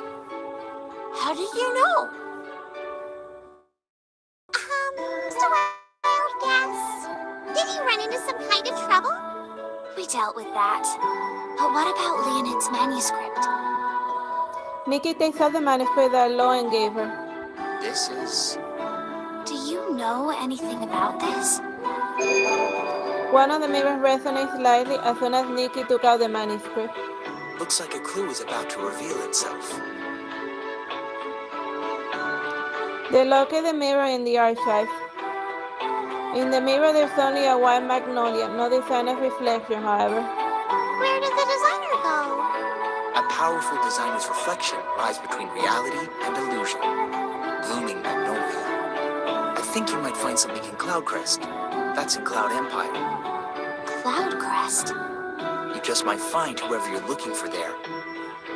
Well then, what are we waiting for? Oh, wait! Don't forget that Joy is still waiting for us in Shadowflow. Right. We'll have to take the train with her, won't we? A few days later in Cloudcrest, Cloud Empire. So this is Cloudcrest. Majestic. Magnificent. I bet we will see beautiful designers here. Why beautiful? Why not powerful? Beauty is power. They're the same. Cloud Empire does have interesting cities. Pagodas where one may reach for the stars, with soaring corners and crimson columns, a spectacular view exclusive to Cloudcrest. And everything is buried under snow.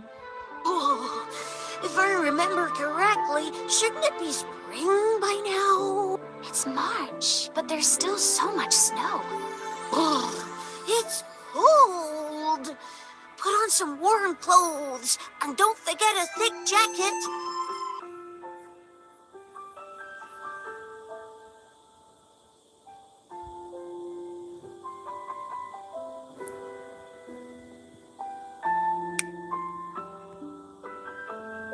Spring comes really late in Cloudcrest.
to make the internet a little stronger.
Come on. I'll present you with the most beautiful dream.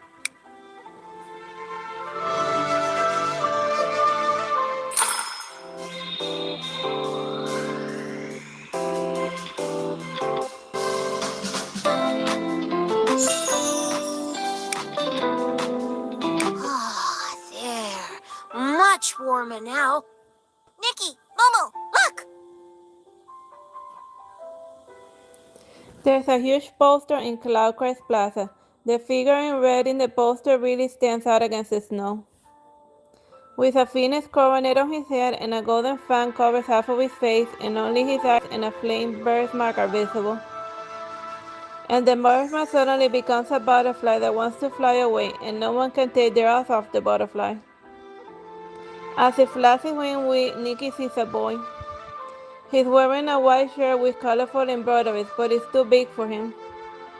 He is smiling, but his eyes are cold as snow.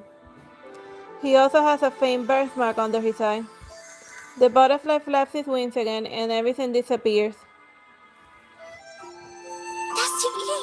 Oh my god! Team E! Who's that? Is he famous? You don't know who Team E is? Have you been living under a rock? He's the biggest star in Cloud Empire. Well, excuse us, Joy, but we time travel from the future from 600 years, so it's too far into the future for us to know anyone. There's even a Team E fan club in Star Heaven. He's so dreamy. Shin-E? That Shinji in the poster, and how about the boy she just saw? Was that boy Shinji too? Oh, snap out of it, the two of you. Shut up, Momo. He really is handsome. I'm disappointed in you. We just got here, and you're already mesmerized by some pretty boy. We're not here for fun. We have things to do. Get yourselves together. What about the Magnolias? Are you even listening to me? 5 more seconds. No, make that 10. Speaking of flowers, are those magnolias behind Shin-Yi? The words "beautiful flowers await you at the fest" are written on the petals. Oh, there is a spring celebration every year in Cloud with tons of flowers. Magnolia must be one of those. There's market up ahead. Let's ask about the celebration. Stop gawking and get going.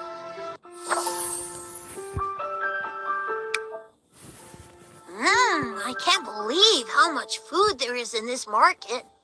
I don't even know where to start. The plum cakes look really good. And I think I smell barbecue. We're here to collect information. But Momo has already drowned in a sea of delicacy.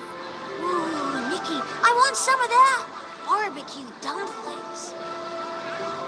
A roll of fragrant streamers line the counter of a stall. Barbecue dumplings! Limited quantity! Last plate, anyone? Me! A short-haired girl makes it to the stall at the same time as Momo does. All four eyes are on the steamer in the starholder's hands.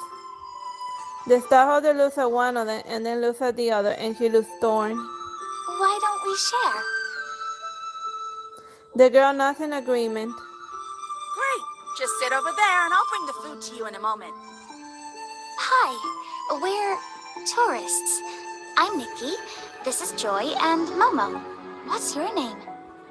Yishao. Yishao! That means night snack in cloud language. But it's still early now. That's my name. Nice to meet you, Yishao. Nikki, Joy, and Momo. Yishao takes a sudden interest in Momo. You look like an ordinary cat, but you're different. You wear a cape, and you can speak. Yishao raises her hand to touch Momo's ear. May I?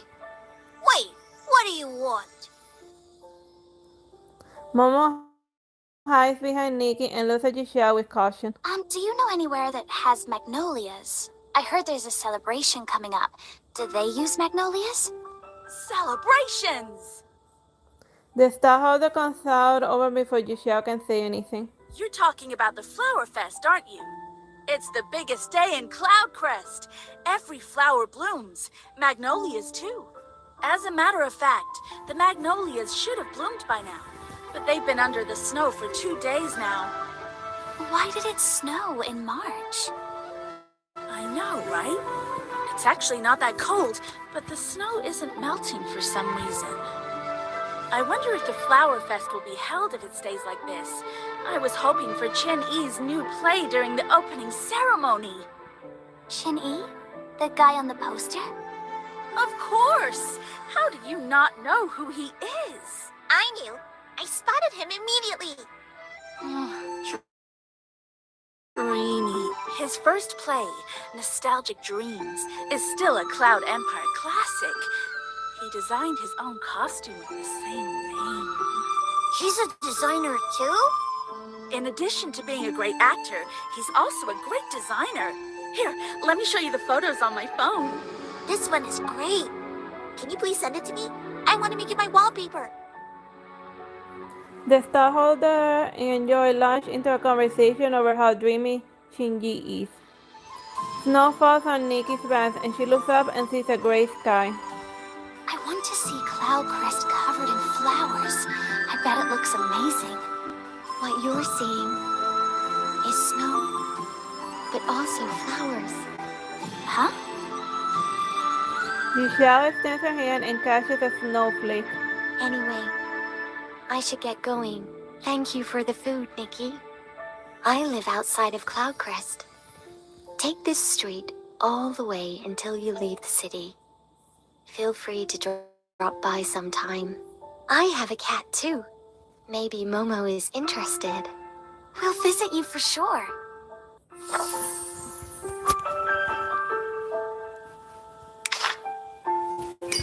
Meow. I'm so full.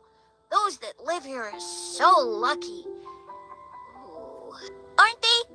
I mean, they get to see Tingy every day. He's my idol. You fell hard and fast, didn't you? Anyway, should we not try to collect more information? I'm definitely up for it now that I'm full. Let's go. Nikki spots a strange man headed with his head down and his limbs hanging unnaturally as if pulled by strings. Momo, look! That man! Doesn't he look like one of those mind-controlled people from Shadowflow? Now that you mention it, yes! Could Vulture be here in Cloudcrest? The Vulture discovers that the notes are fake, or worse, is he following a lead that takes him to someone who can decipher. Nick is full of questions. Why don't we follow him? They follow the strange man to a building among the trees. Where did he go? He was just ahead of us. Left! Watch out! He's to our left! The man reappears with a dagger in his hand and a strange expression on his face, a mixture of joy and satisfaction. Nikki notices that those from Shadowflow didn't look that way, but she doesn't have time to think about it. So it's like being mind controlled by a different chump. We came up with your styling power. Okay.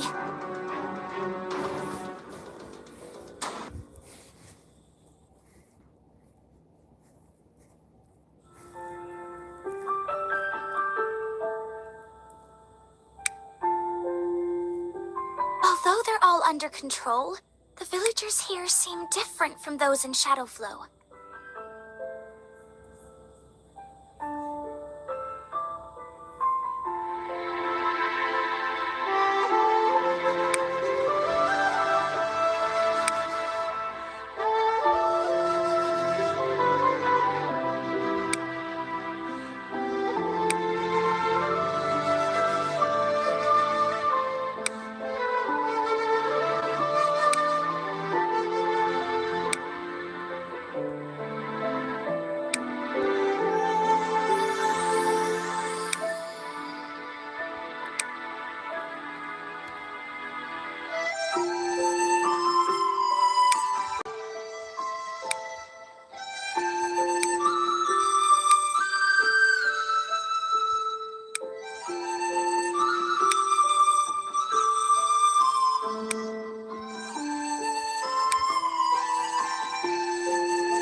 I see the causes of the world with my eyes.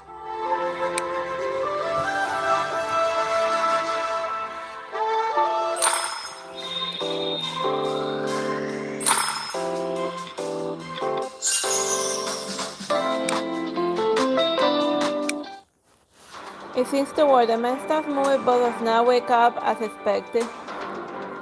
He starts twitching and crumbles to the ground while holding his head, and he tries to scream, but it sounds more like a whimper. Oh, that doesn't look right, Nikki. So yeah, like the mind control on this guy is like way stronger. He looks like he's in a lot of pain. The man can barely stay upright as he stumbles towards Nikki. Help me. He's asking us for help. Stay back, Joy. Joy approaches the barely conscious man before Nikki can stop her, but she doesn't see the blade in his palm. Watch out!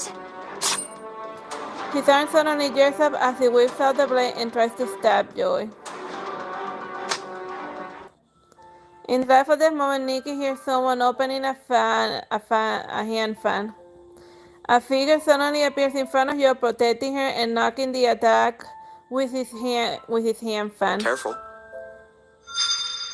The control man drops the blade and crumbles to the ground before Nikki realizes what happened.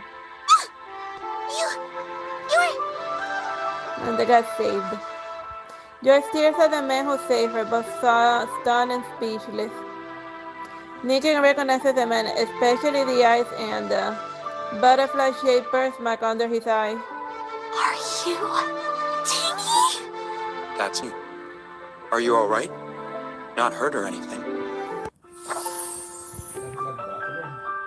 No, that's not. It does look like the design. It does have a similar design to Sebastian McCallan from Ballad Butler, but there's another character in this game that looks even more like him. And he's legit a demon, but we haven't gotten to him yet. No, you. I'm Nikki. This is Momo and Joy. We're here for sightseeing and the Flower Fest. Good thing none of you are hurt. I hope you have fun at the Flower Fest. Kinji smiles and nods and then props up the unconscious man and studies him. Tingy? What is it? This. Nikki, is there anything you want to ask to me? She tries to convey what she wants to say with her eyes. Oh, yes, right. What's wrong with your eyes, Joy? Hello.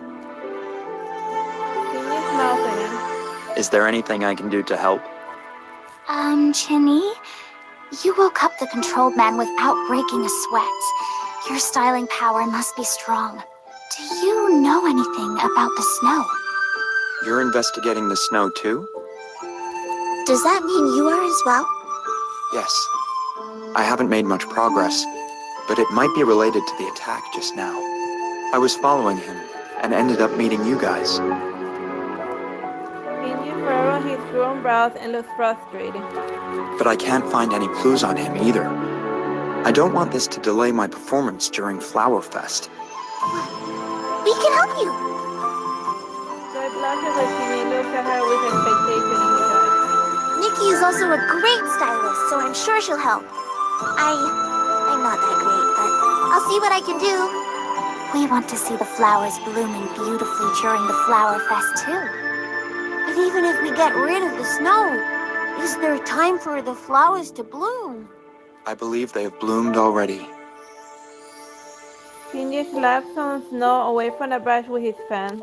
What you see is not always what you get. The boundary between reality and illusion is blurry to begin with anyway. Yeah, so it's like actually spring, but it seems like the snow is a very large mind control illusion. The boundary between reality and illusion. Nikki thinks about the clue from Marina and repeats what Kinji just said. You can find me at this place if you come across any new clues. Kinji gives his name card to Nikki. I'll be performing this afternoon at Neverfall Troops Theater. It would be great if you guys could drop by. Kinji is my first ray of the winter, sun and snow. Anyway, I should get going. Kinji bows and leaves. What's up? He's so handsome and kind and handsome. You're repeating yourself. You don't understand how therapeutic that was. I want to go see Tingy's show this afternoon. How about you? Yes, I'm intrigued by what he said. In that case, change it to something suitable for the theater. And how about autumn rain for your hair?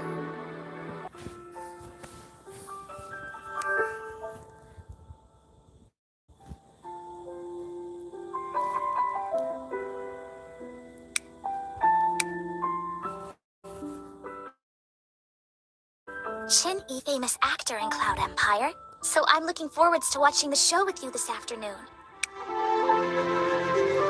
Like certain missions have like mandatory hairdo in order to progress.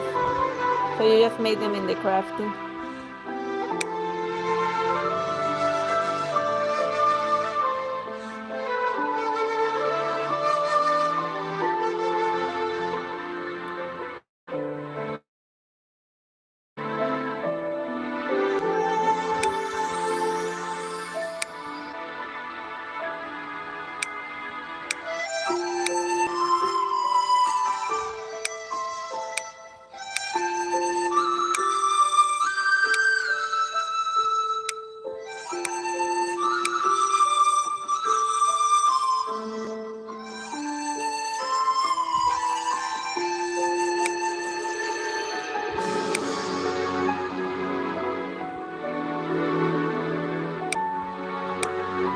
That's a fancy headgear. That's part of the set. That's part of the set that goes with his dress.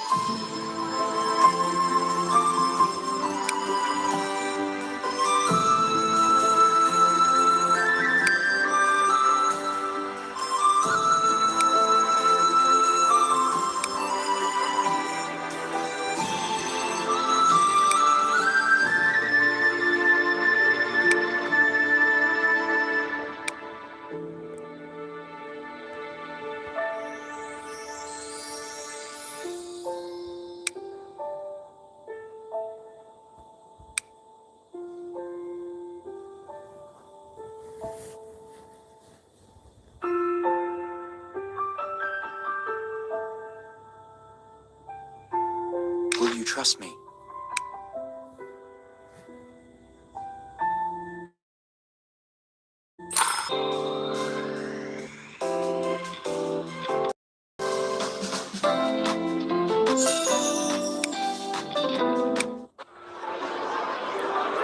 There's already a line to get into the theater when they arrive.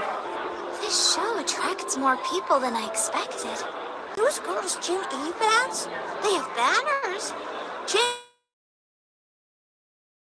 do you want one too? I got one from them already. Look! Is it alright if we don't want to be seen with you? Whatever. Today's play is about a genius designer whose work nobody understands. Tingy himself is supposed to be a great designer too. A powerful designer. What did you say? I'm just wondering if he's related to who we're trying to find. The puzzle solver? Shh, I don't have any evidence. That was just a guess. I think it's very possible. Let's go see Tingy afterward. Maybe I'm overthinking it. You just want to go see Chin Yi, right, Joy? Anyway, the play is about to start, so let's get seated. The lights go out after everyone is seated and the crimson curtain opens. It's starting.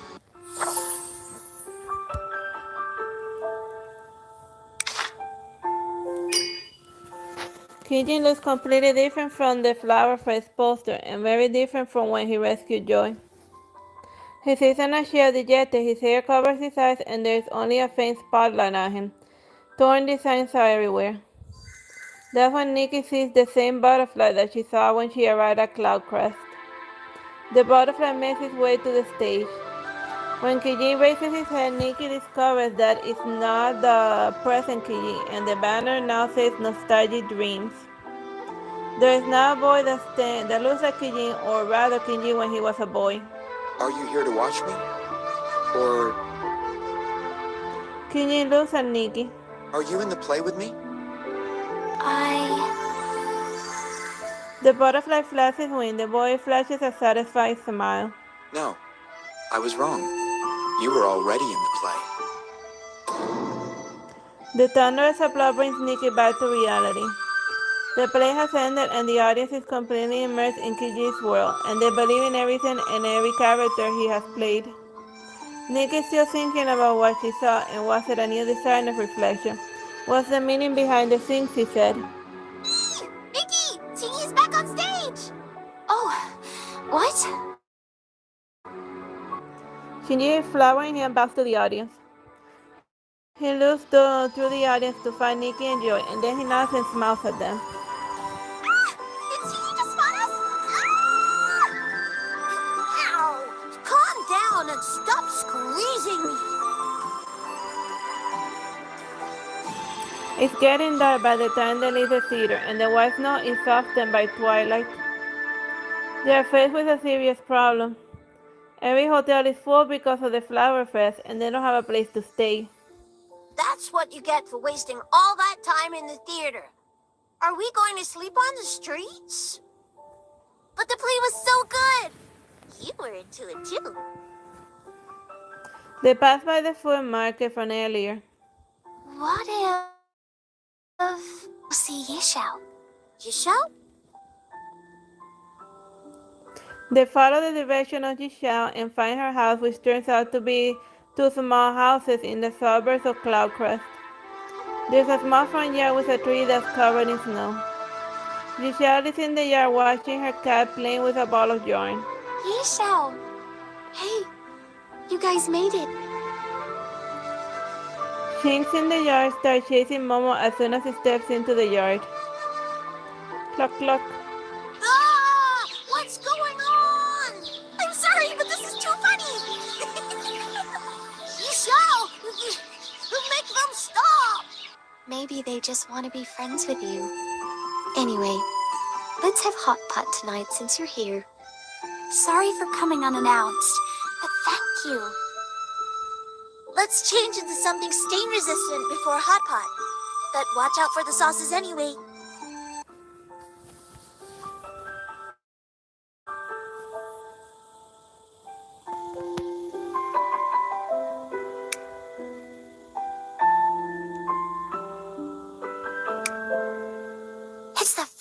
time I've had hot pot since coming here. Do you like hot pot?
Every battle I'm in, victory is the only outcome.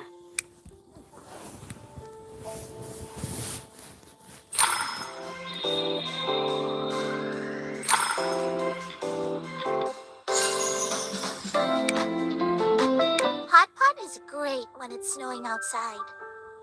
That's a lot of barbecue. Meow. And my secret hot pot broth?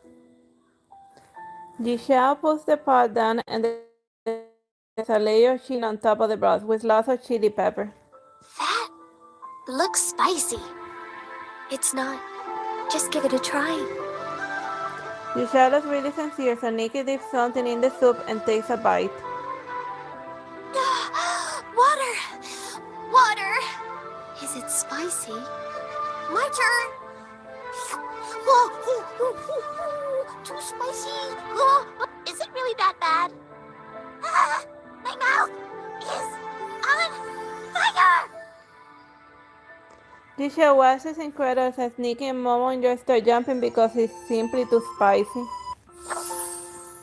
Or you can develop a tolerance for spicy food and then you need to put more spice and then it's a vicious cycle. When do flowers in Cloudcrest bloom? Nikki looks at the snow-covered yard and asks Giselle. The snow very white is even more so under the moonlight. It feels ethereal. They are blooming already. Giselle mumbles and turns, having fallen asleep already. Yishao is always so mysterious. What do we have to do to find the puzzle solver? Nikki falls asleep quickly despite other problems in the back of her mind. A chunk of snow falls from a branch, but overall it doesn't look like the snow is going anywhere. The next day they go back into the city to look for clues about the puzzle solver. Why don't we go to the market? There's probably a lot of information there. You just want dumplings, don't you? Why don't we look for magnolias? What flower are you looking for again? Nikki turns and sees Shinji is with them, though no one knows when he showed up. I didn't mean to eavesdrop. I just happened to be in the area. He has a hide and he's good at stealth.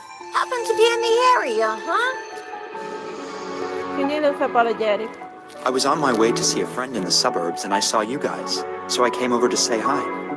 A friend in the suburbs at Yishao? You know her? We stayed at her place last night. Well, I suppose that's fate. Do you know where we can find magnolias, Jimmy? That's what we're after right now.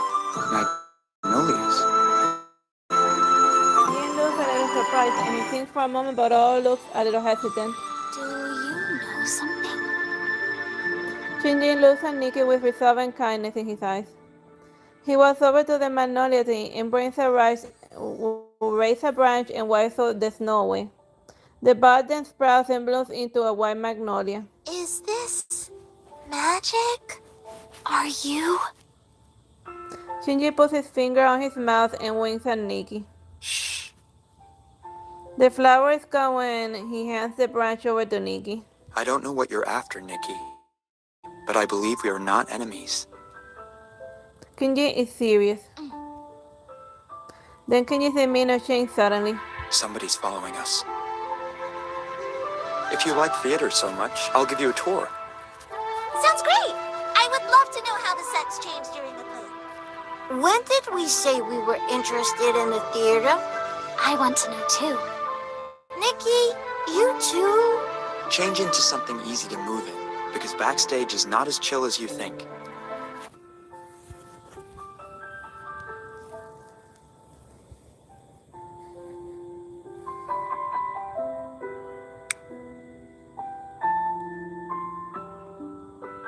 Shin-Yi asked us to change into loose costumes, so we could ditch the stalkers.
This time I'll change the ruined future.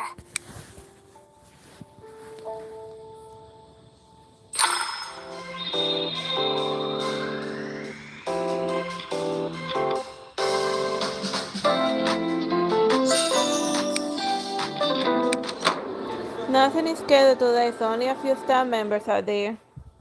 Shinji gives him a tour, starting with the dressing room. Here's the dressing room, and here's the green room. The actors go on stage through here. The larger pieces have their own tracks, and their positions are indicated by the numbers on stage. So that's how it works. How are they moved? By All of the lights suddenly go out. What was that? Oh, Nikki! Joy! A light comes on after a little while, but Nikki's gone. Vulture emerges on the other side of the stage with Nikki at knife point. Nikki! Don't move or... The sharp blade inches closer to her neck.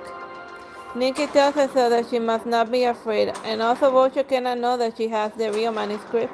Haven't you taken the manuscript already? You can't get more from me. I'm not here for the manuscript. I'm here for the puzzle solver. The puzzle solver? We still don't know who that is. Well, I know. Turns out the secrets of Leonid's manuscript are in Cloudcrest after all. Now, puzzle solver, how about you come with me, and I'll let her go. Vulture flashes a Cosmo at Shinji. So, Shin-Yi is the puzzle solver. You lost me this whole puzzle solver thing? What's happening? I'll go with you if you let Nikki go. Kinji slowly approaches Vulture, and his calm demeanor does not look like somebody who is being threatened. Vulture looks at Kinji in the eye. Vulture wants to control him. Kinji smiles almost imperceptibly when he gets close to Vulture. And he raises his hand, and the curtain rises, and a giant candle travels out in its track at an incredible speed towards Vulture. And Kinji looks as if he has in a play as a different set slide across the tracks. And pillars of the palace, a burning fireplace, and a majestic mountain all doing their part to keep Vulture trapped. And as soon as he's distracted, Nikki flees. Are you all right? I'm fine. Vulture is now trapped in a cage dropped from above. I see. Yeah, and I don't mess around in a theater where like the artist familiar with how to operate all the props and levers. You tricked me into coming here. And the styling battle was just for stalling. Tell me, do you have anything to do with the snow in Cloudcrest? You haven't won yet, Qin-Yi. Just wait until the Flower Festival. He has a bomb! Watch out! Vulture triggers a bomb, and when the smoke from Vulture has already left through a hole in the cage. These sets did help, but I guess he's just that good. What's happening? Yes, what is going on? Vulture is looking for the puzzle solver as well. And he created the snow illusion. Looks like it. So, you are the puzzle solver. Kinji doesn't deny or admit. Now that Vulture knows who you are, we need to be ahead of him. Will you decipher this for us? Script. The one Vulture has is a fake. I see.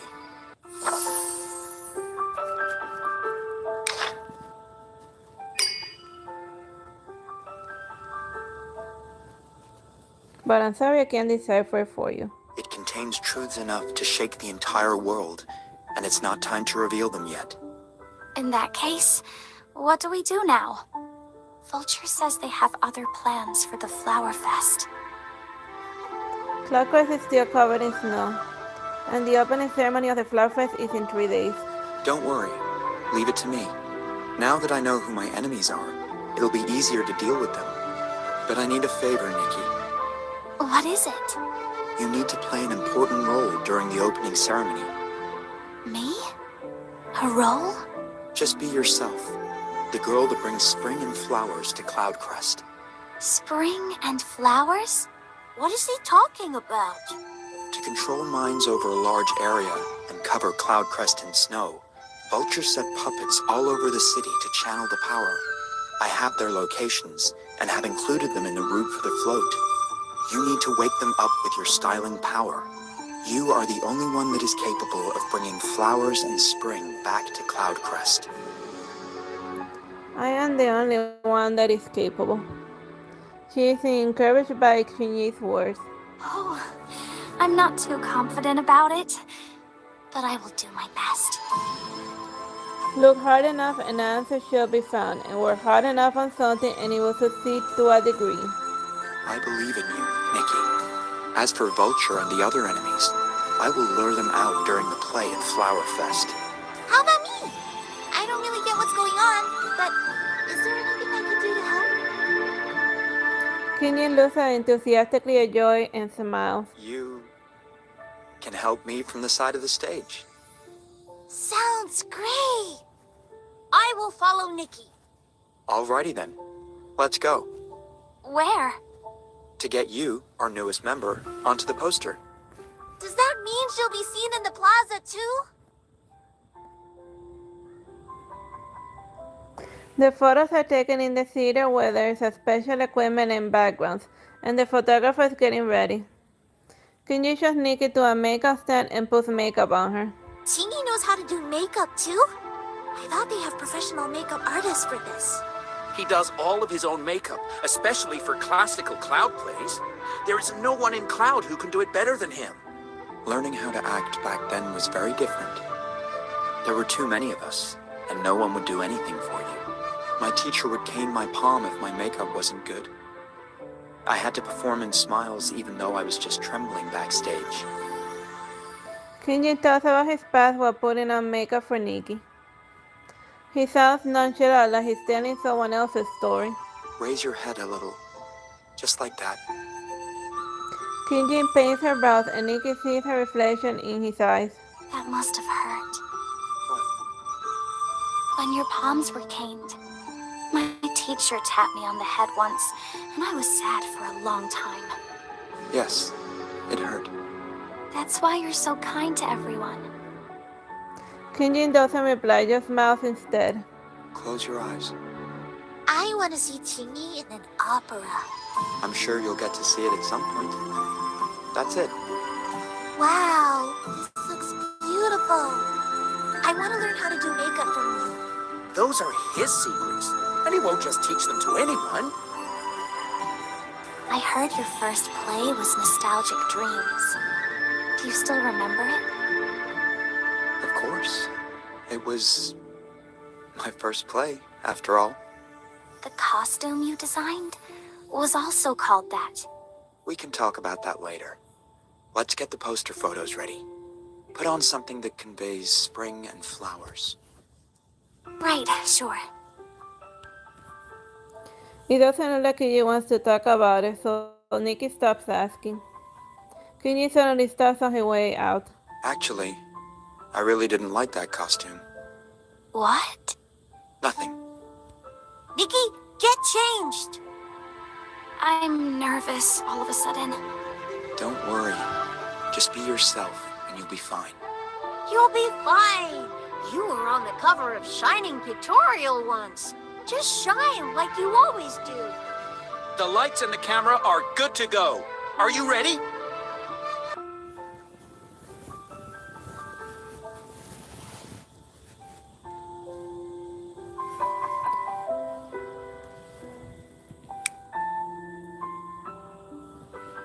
The blossoming spring is the perfect theme for a poster.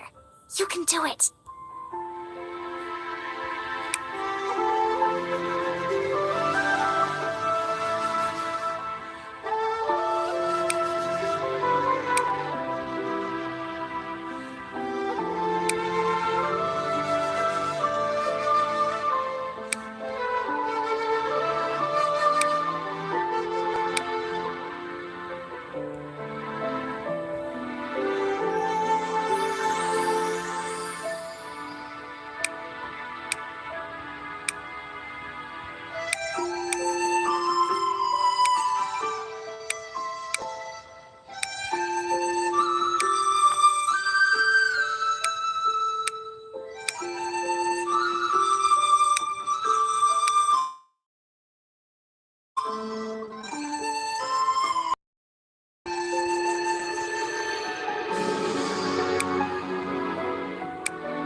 That looks good. Thank you, Chinny. No, thank you. Anyway, make sure you get enough rest until... Also, say hi to Yishao for me.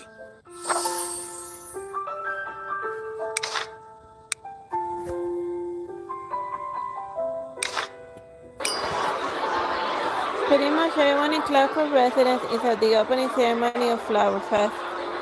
And a huge stage was built on the plaza, and the flowers are still covered in snow, but the back walls look nice and white snow. The float is waiting at the starting point. Take a deep breath, Nikki. From this moment on, you are the girl that will bring spring and flowers back to Cloudcrest. Thank you.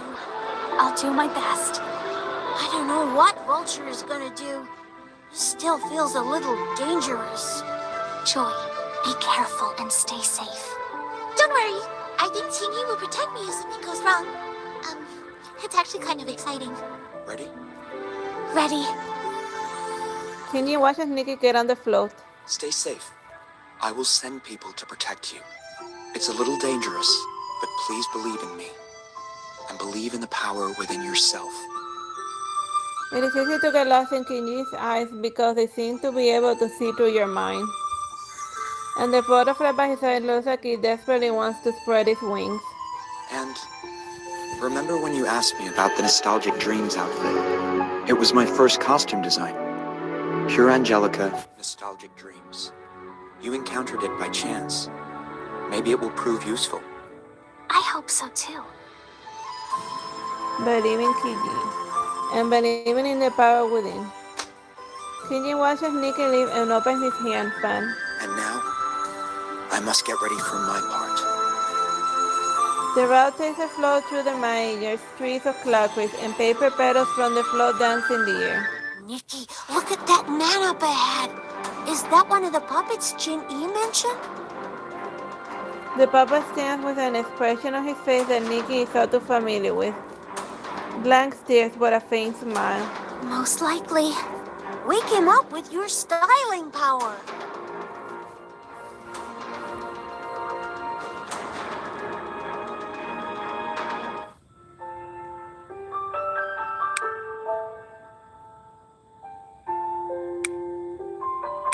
Why not wear the angelic outfit Jin-E designed? Such a cool, apt name.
I see the causes of the world with my eyes.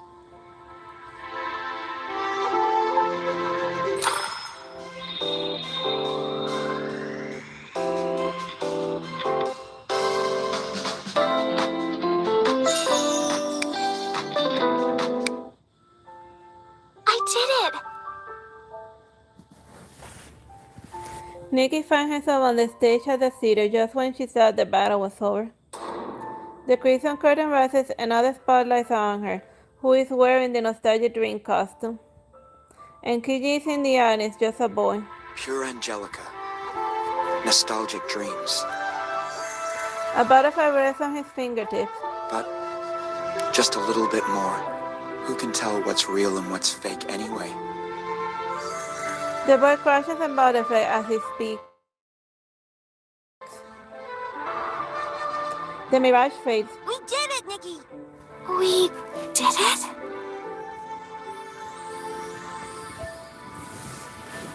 Then snow melts to reveal the blooming flowers underneath as soon as the puppet was defeated.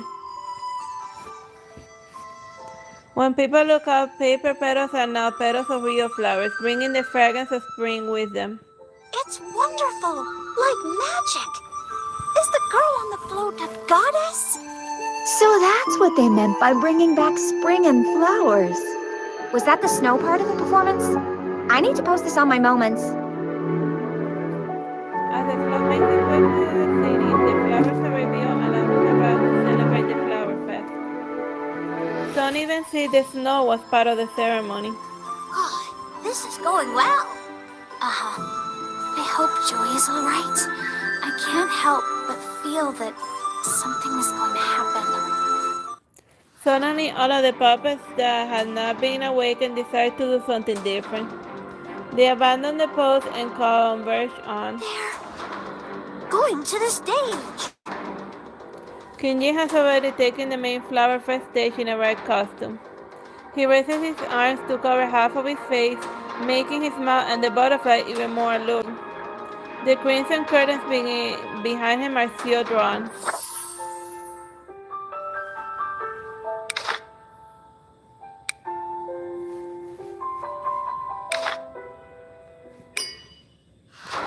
The area near the stage is the only place that remains covered by snow. A sudden wind blows the snow away and Kinji is suddenly surrounded by a whirlwind, and only a hint of red can be seen from the outside. That is when Nikki sees as the float arrives at the stage. Joy! Chin-E! A black figure quickly takes the stage. That's Vulture! Let's go! A suspected Vulture has revealed himself. You will not spoil my plans today. His puppets arrive at the stage to help him keep up the snow barrier around Kiji. Chin-E! I'm fine. Don't come closer. Only you can stop Vulture now, Nikki. Kinji's eyes are full of trust, and only I can stop him. I just have to use my styling power like I have always done.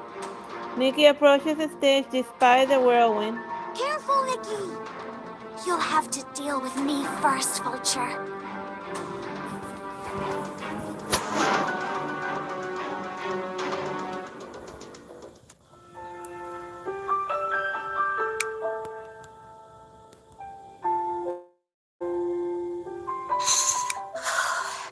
I have to calm down.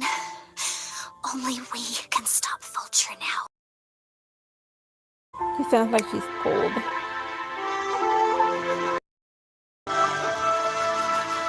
Oh, that sounds fun.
battle I'm in, victory is the only outcome.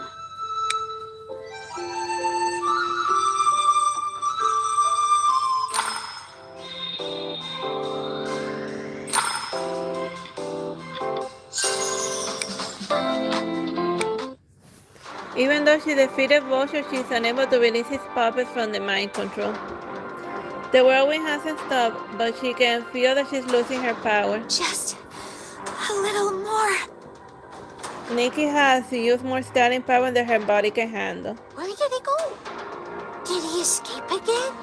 Nikki, are you alright? Don't force yourself. I'm fine. But I'm not done undoing his mind control. Then Nikki sees a small silhouette on the stage. He's in a red costume with sleeves dragging on the floor. And as he swings the sleeves, snowflakes soar in the air. Here, I prepared this for you and you only. The boy turns and glances at Nikki, and there's a strange expression on his youthful face. The birthmark under his eyes looks like a butterfly, but also looks like a dancing petal. What just happened? That was Chin Yi's designer's reflection. Was he helping us? Nostalgic dream. My first play was over a long time ago. Now, it's time to wake up. The designer's reflection breaks into a red petal, and Kinji walks to the center of the stage, and the figures overlap. The snow, the red veil ascends as the dancers fly on the wind, and Kinji, still with a smile on his face, looks down at Nikki. Looks like the Flower Fest can start now. Kinji's red makeup is still just like what we saw in the poster. He's beautiful, but Nikki feels like she doesn't know this person. There is no warmth in his eyes, which are colder than the snow that doesn't melt. He's someone they had never seen before.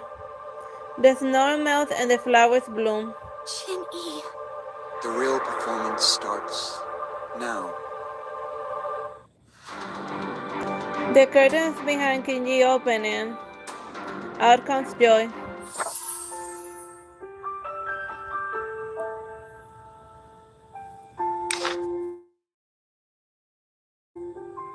She has lost her mind and has become a puppet. Blank eyes, rigid movements, and the creepy smile on her face. Joy! What happened? Are you being mind controlled? How? I thought Vulture. Haven't you realized? Kinji interrupts. Realized what? You still don't see it, do you? You're a fool. Joy looks up and flashes another creepy smile. Nikki clenches her fists tight. Allow me to explain. Vulture takes away their minds, but I give them beautiful illusions. See? Everyone is enjoying the dreams I created for them. Being awake in this world is a curse. Yeah, tell me about it. You controlled them. That's right. The snow was part of the set, and I played the puzzle solver you've been looking for. We trusted you. I never said I was the puzzle solver. But you believed in it nonetheless. Joy chimes in another creepy smile. How dare you! You can't do this to Joy! This should not have happened. He's wrong, and Nikki has always believed that trust begets trust. But she can't argue with Kinji right now. Give me the manuscript. The real one. Nikki takes a deep breath to suppress the swelling sadness inside her. There is something more important at stake right now. The manuscript must be protected at all costs. You cannot have it. But I will awaken Joy with my powers. Kinji scoffs and he raises his hand, and Joy looks up at Nikki with her empty eyes. Then try.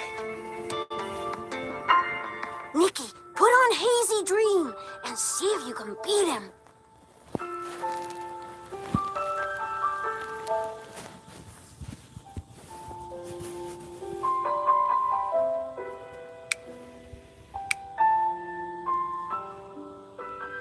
It was my blind trust. curves of this cheapao are beautiful. Of course, I'm curvaceous too.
Will you trust me?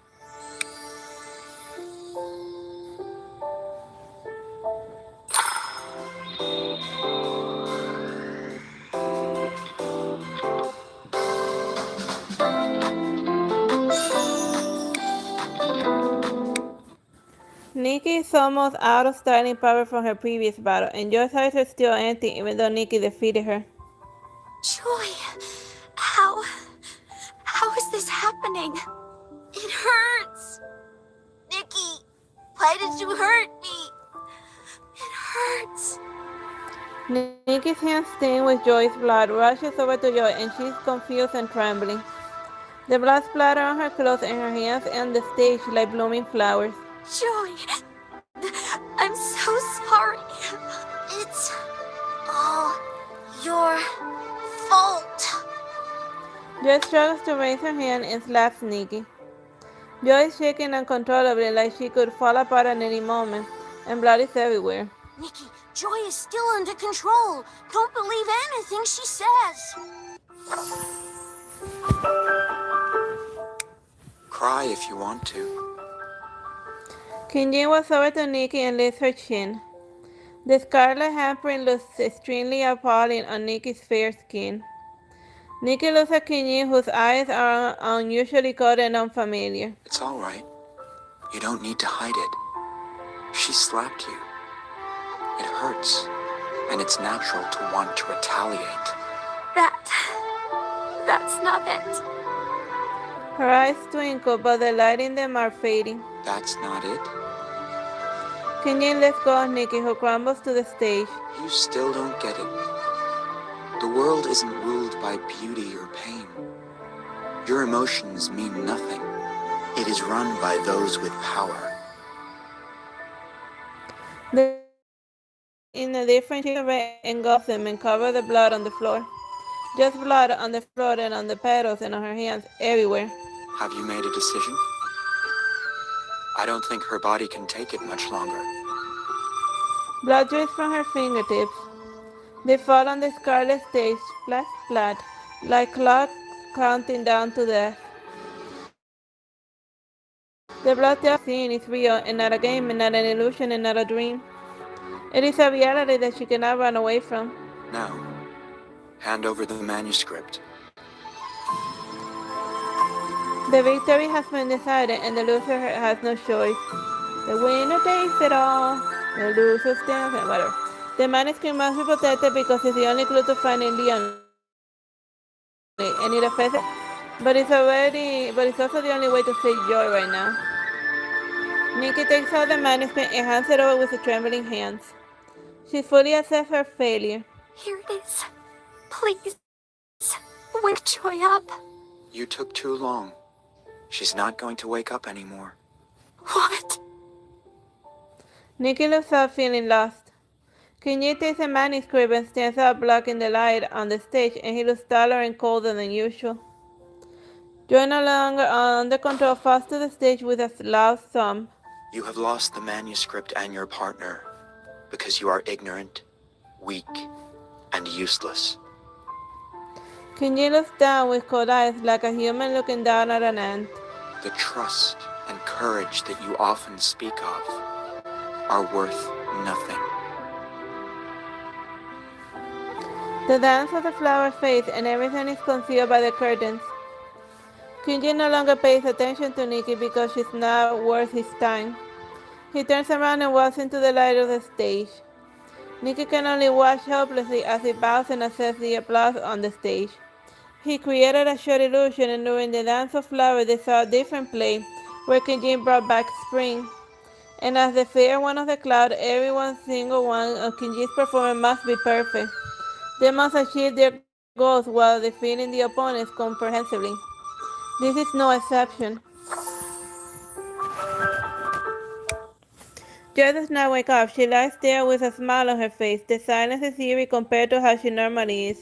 Joy! Wake up, Joy! Hospital.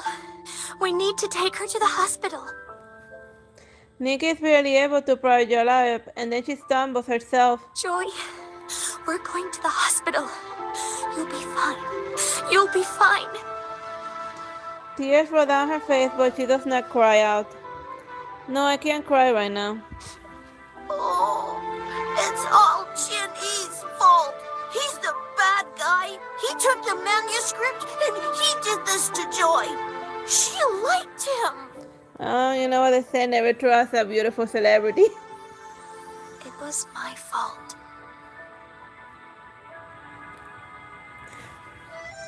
Nikki carries an unconscious Joy and walks down the street. Each step is more difficult than the other one.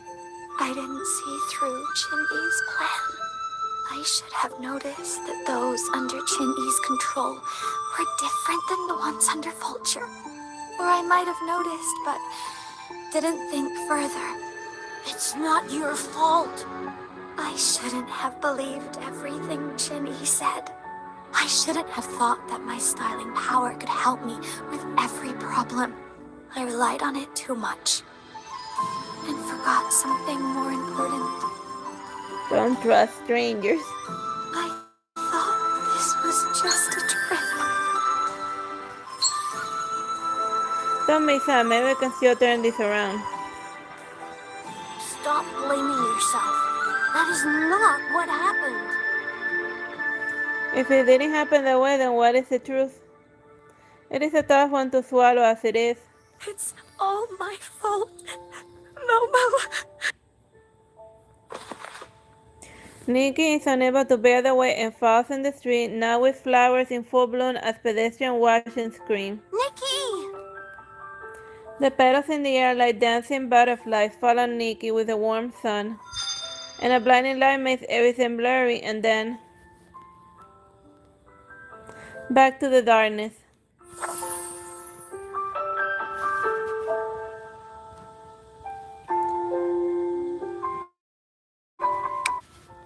That one was Melissa. Nikki. Why are you still in bed? If you don't get up now, you're going to be late. There are sandwiches and milk on the table. There's also strawberry jam, too. Your favorite. Dad will pick you up tonight, and then we'll have dinner outside. Sounds good? Nikki? Are you all right? Another bad dream? It's all right. Only I saw it. Don't worry about it. Why are you crying? Oh, you'll be fine. But you got tears all over my shirt. It's like you're a child again. Nothing that happened in the dream was real. You got that? Forget everything when you wake up. And yes, we're always with you. Mom. Nikki opens her eyes but doesn't see her mother. Nikki, you're finally awake.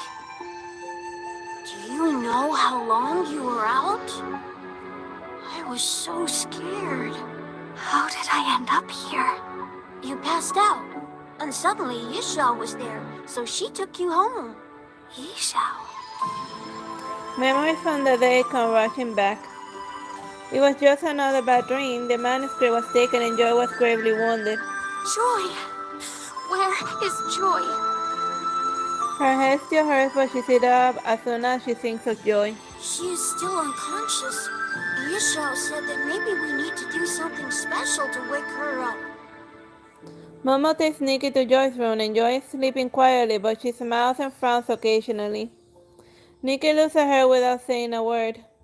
Outside, Giselle is feeding the chicks with corn. A kitten runs around her foot. Spring is here and the magnolia tree in the yard is in full bloom. The wind carries a faint fragrance everywhere and Nikki smells it too. Kind and warm. Nikki thinks of her home, family, and happy memories. She has never wanted to run away from this world and go home this much. I'm just an ordinary person saving the world. Is that real? Is that really what's happening? I'm just on a trip with Momo and Joy, and I'm traveling. I follow clues and meet different people at different places. Maybe this is all just a dream. And maybe when I wake up, I will see a sandwich and milk on the table, and we'll be eating out tonight.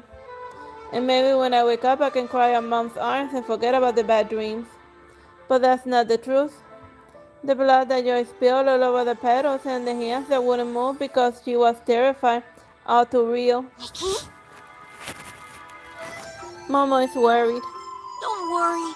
I'm sure we'll find a way to wake her up. Find a way, how, where, how to wake her up, how to take back the manuscript. I don't know. She can't control the fear inside, and she hasn't stopped trembling. Kenji was right. She has been naive and thought saving the world was just a game. No one will be hurt since we worked themselves out. Enemies will be defeated by sterling power, and evil will never win. But this is Jenny Nikki we're talking about. Nikki takes a deep breath. Looking at the unconscious Joy, she feels her throat burning and eyes watering up. Momo jumps into her arms and tries to comfort her. No. Even though she is trying her hardest not to cry, tears stream down her face. And there is nothing I can do. I can't do anything. The sun still shines brightly and softly, and the magnolia in the yard swaying with the wind. Flowers are blooming, but her heart is full of frozen snow that won't melt. That was 4:14. So now the side stories. That was the. Yeah. Nikki? No response from Vivian yet? No. Oh, wait, here it is. She's filming Lions on the Prairie, so looks like we'll have to find Cloudcrest designers ourselves. Oh, we just got here. How do we know where to look? We can't very well ask everyone on the street, can we? A pedestrian approaches them just as they are wondering where to go. You're looking for good designers? Yes. Do you know any? Of course. Really? I'm one of them. You don't believe me? We didn't say that. I'm one of the top designers in Cloudcrest. Every designer here knows my name. You're a loss if you don't believe me. Is he for real? I don't know either. May I ask about your style first? You want to challenge me? Why don't I show you what a real designer is like? Let's go with a designer's self-improvement.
I knew you were all talk.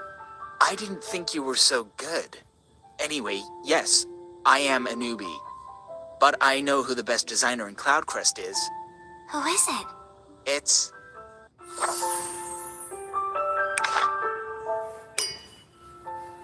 The plaza staff from public relations here are putting up new billboards. Excuse me? Can't you see that we're busy? I'm looking for a Ching Yumo. Yumo? She's busy right now. Wait here. Sure. Thank you. She's mean. We are kind of interrupting them. Wait. Do you hear voices behind the bushes over there? Voices? Behind the bushes next to the billboard. She's like a goddess. She will always have my support. Are you guys talking about Ching Yuma? Ah! Who are you? Where did you come from? We're tourists trying to get in touch with Cloudcrest designers. We were told that the best designer here is Ching Yumo. Of course, everything she designed is ethereal. I will never stop loving them. I'm so lucky that I'm in her fan club. A woman in a long dress emerges from behind the stage. I'm Ching Yumo, the public relations team lead at the Cultural Bureau. I heard someone's looking for me. Nice to meet you. I am Nikki, and this is Momo. We're looking for designers in Cloudcrest for interviews, and then we will write it up for the Designer Intel Hub. I see. You seem busy. If you don't have time, that's okay too. The director keeps changing what he wants, and he's done it 3 times already. I want to quit so I can go home and watch TV. It's all right. I have time. Thank you. First question. How will you coordinate if the theme is spring and flowers? Spring and flowers. Why don't we both try?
I see the causes of the world with my eyes.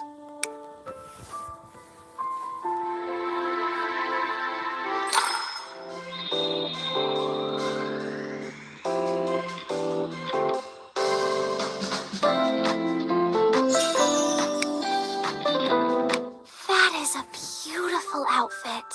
Classic romance and beauty, but not confined to any particular form. Oh, I should write that down. I can't believe we got to see this live. I'm so lucky. Yumo is the best designer in Cloudcrest. Says who? Another voice chimes in. Jing Yumo is definitely not the best designer in Cloudcrest.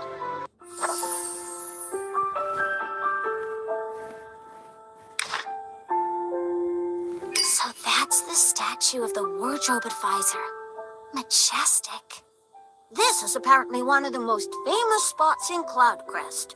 4 stars on the travel website.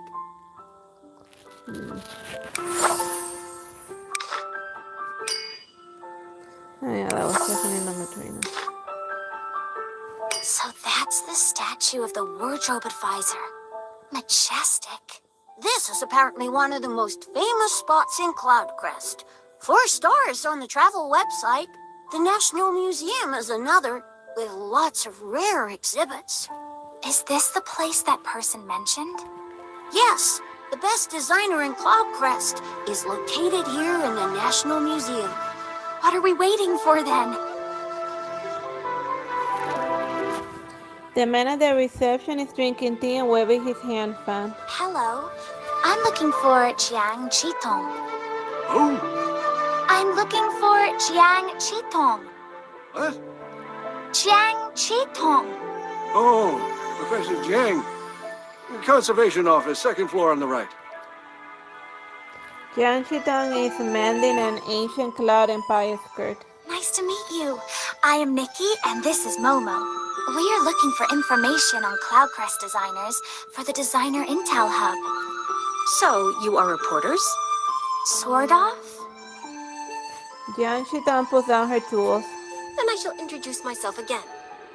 I am the 345th generation of the Cloud Wardrobe Advisor. I'm a specialist hired by the museum to protect traditional aesthetics so that more people may see the appeal of ancient Cloud.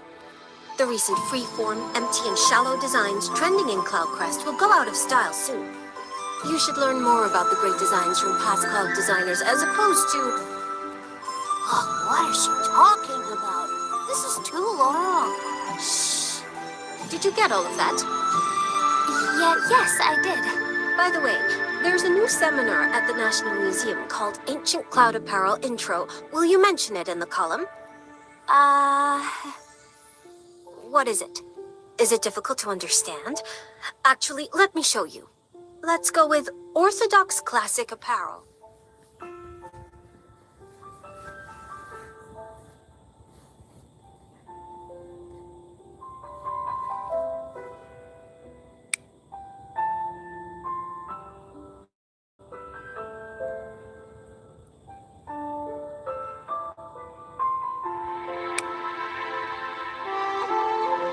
I want to travel to the southern realm of Cloud in this dress.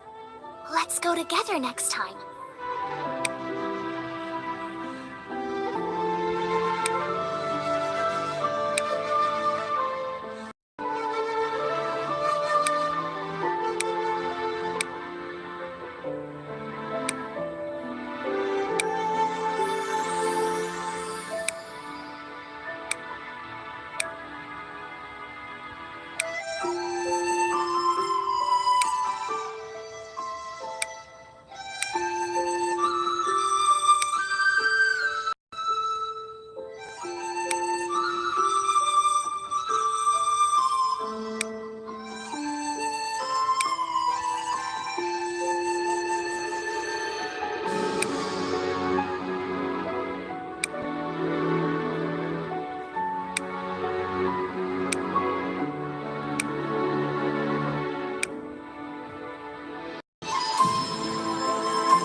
Will you trust me?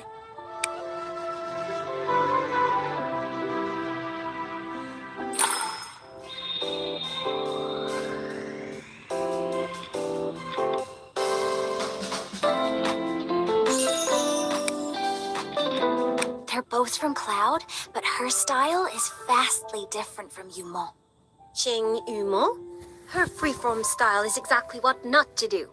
That kind of shallow design doesn't and shouldn't represent Cloudcrest. Ooh, Yuma is gonna be so angry when she hears that. Anyway, I wrote down all of that. Thank you very much. Please make sure you mention our new seminar.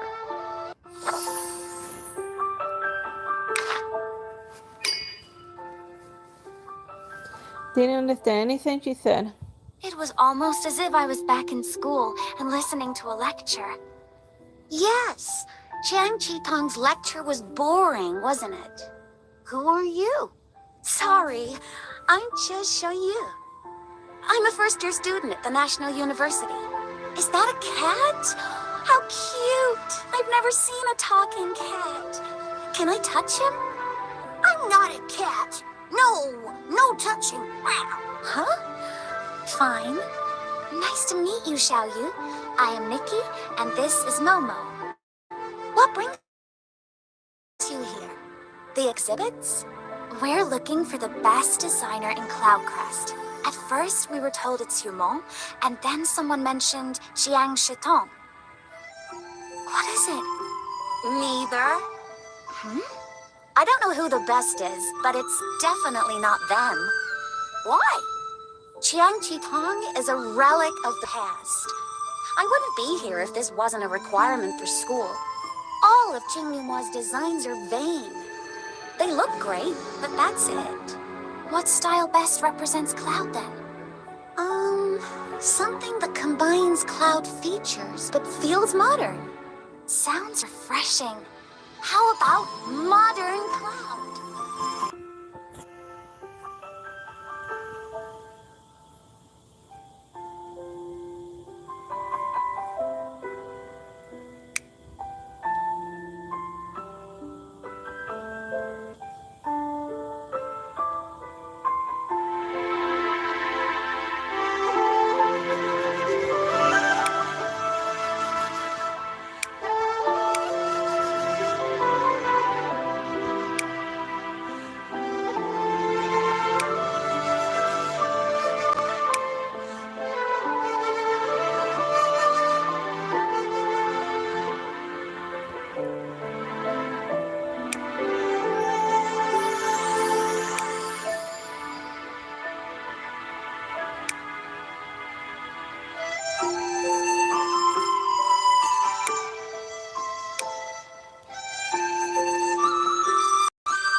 Oh, those crazy horns made me smile, so I'm gonna leave them.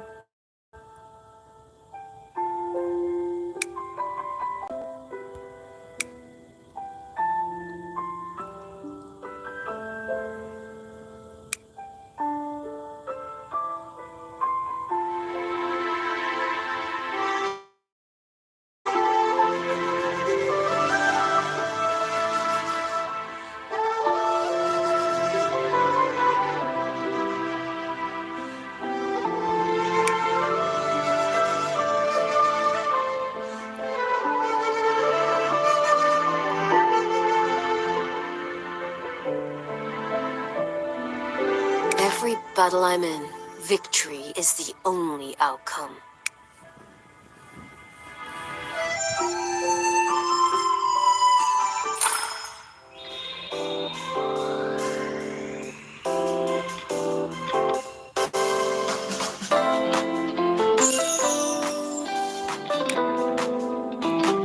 Wow! You're a great stylist.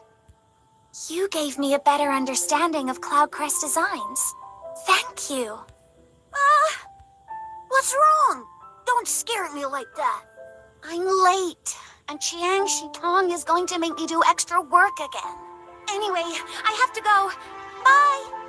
And there she goes. Nikki! How's it going? How are the interviews coming along? Not bad. I knew you could do it. Ever thought about becoming a reporter? I think you'd be a great one. I still think being a stylist is better for me. Sure, just an idea. I have to go. The lion is awake. Oops. Are they all right? That sounds dangerous. I hope they stay safe. What are you thinking? Trying to figure out how to write this column. I thought I had a good understanding of cloud style, but maybe I don't. What is cloud style? Whatever looks right to you. I guess that's the point of collecting designer information. I have to understand them first before having an informed opinion. Let's go back. Yeah, I definitely wouldn't make a good reporter, Nikki, because like that's definitely the opposite approach of like reporting in like literally everywhere. Are you hungry too? Because I am. My stomach is growling. No, not that. I want to go back and organize all the stuff I wrote down today. And then create a cloud-style outfit based on my thoughts. When will we go eat? Soon. How about what cloud means to you? I think everyone will come up with something different.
I'll present you with the most beautiful dream.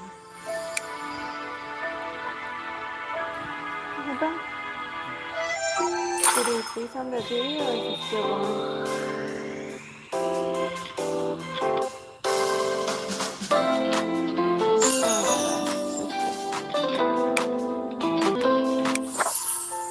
Alright, that was the last mission. I press on the X, right? Alright. Alright, so we'll continue with the adventure with the with chapter 5 of Love Nikki. And next time. Bye bye and God bless. I hope you have fun.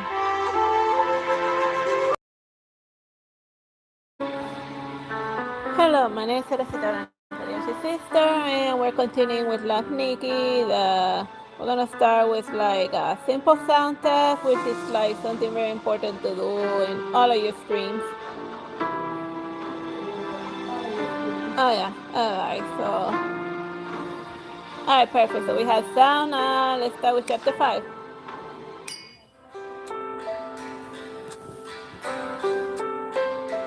Process, one of the most prosperous cities of the Apple Federation. The wide and clean streets are full of vehicles and pedestrians and lined with skyscrapers. The city is connected by highways. Looking out, one can see the blue sky and the blazing sun, and huge metal beams come across the utterly industrial city. In an alley between buildings where the sun doesn't shine, there's a tavern with a sign that says Amazing Beef. The customers don't look like they belong. Their messy attires don't reveal their jobs, identities, and they carry menacing weapons. Someone pushes the door and shines ring. It's long shower with foaming beers and medium rare steaks on every table, but everyone is looking in the same direction. At a girl in a dress and a strange cat. Her pink hair is in a ponytail. She looks a little pale, like she just arrived after a long journey. The amused customers all stare at the girl who is clearly out of place. Here for lunch, my lady. We don't serve milk or juice here. Everyone laughs. But the girl isn't faced and walks towards the bar. I'm looking for someone. Looking for someone? One of you guys fooled around out there. Now this girl has come looking for her daddy. More laughter. Maybe she's here for me. I mean, she's totally my type. One of the customers flashes a creepy grin as he stares at the girl's figure. Who are you looking for? Zoe. The laughter and the banter died down immediately after the girl spoke. Did I hear that right? Who did she say she was looking for? There's only one person in Reset with that name. There's probably only one Zoe in all of Mirrorland. The tavern owner puts down the glass as he was wiping. Why are you looking for Zoe? The girl puts down a piece of paper on the bar. The Justias are looking to expand their numbers. The Justia is the most powerful armed organization in Maryland, and they don't belong to any country or faction. And so is their commander. The countless people out there that want to join the Justias are waiting for their opportunity in Rosette. I'm looking to join the Justiciars. What's your name? Nikki. Nikki? Nothing about you makes you look like someone that wants to join the Justiciars. Why don't you put on something that fits the bill first? Got it? Hey, what's with the attitude? The tavern owner takes a swig of beer and slams the stain on the table. He wipes his mouth with a knife and then stabs the table with it. You'd make a good appetizer to go with the alcohol. The whole tavern cheers. It's okay, Momo. Nikki pulls Momo behind her. Got it.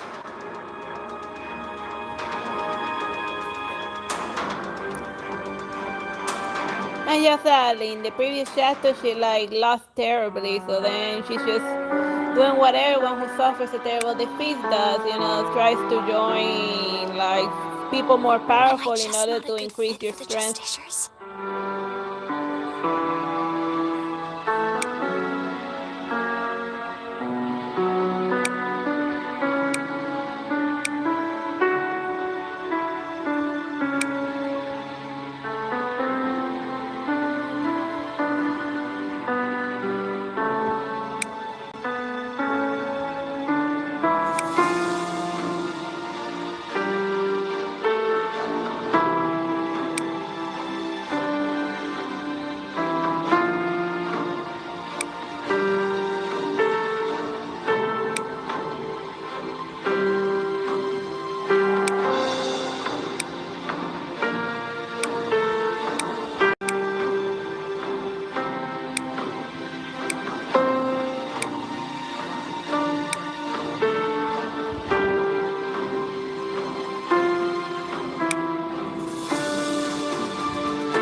And now I look like I'm ready to go to the Dark Souls.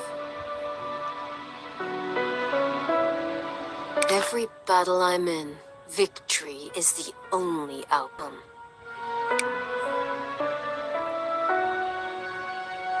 Like I have already the designer reflection of Zoe, so I can use her in all of the styling battles. So that's what she looks like.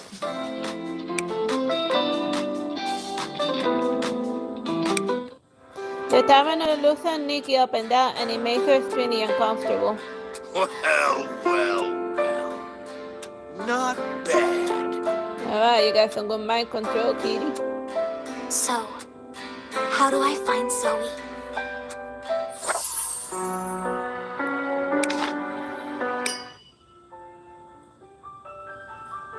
A week ago, Nikki receives a message from Lowen and decides to leave Cloud with Momo.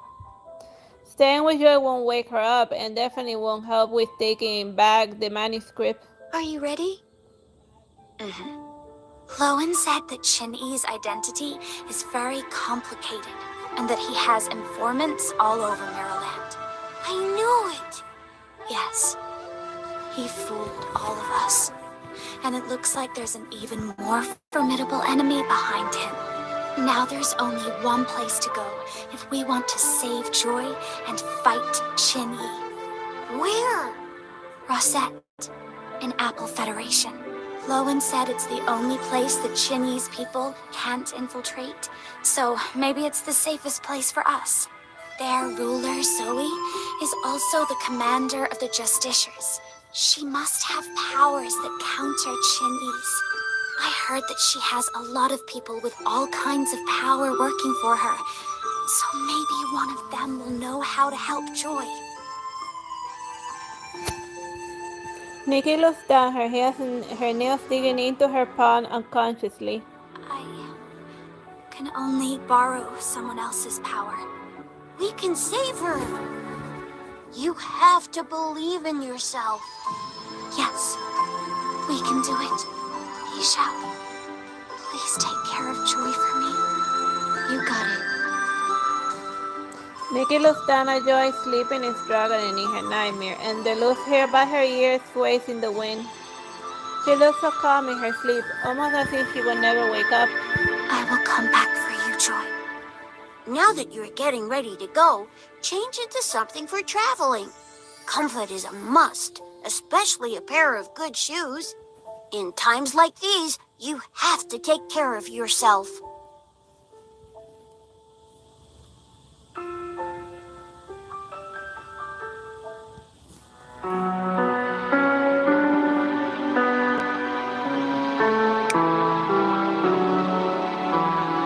always right. We have to keep our edge in critical moments.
I see the causes of the world with my eyes.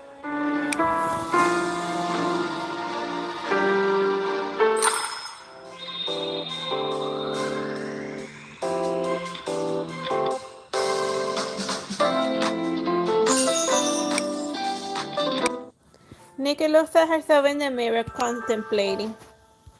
What's wrong? I think what you have on looks nice. Nikki shakes her head and looks down and ties her hair up. She needs change. She looks up again at her reflection in the mirror, and now sporting a ponytail looks more sophisticated and serious. She looks at herself for a while and then turns around. Let's go, Momo. Oh, hold on a second. The old lady next door made some green rice balls for me. Here, take some. Thank you. The raffles are wrapped in a fragrant lotus leaves, and the gentle sun shines down on the yard while the breeze caresses the car. Goodbye, Yishao. Goodbye.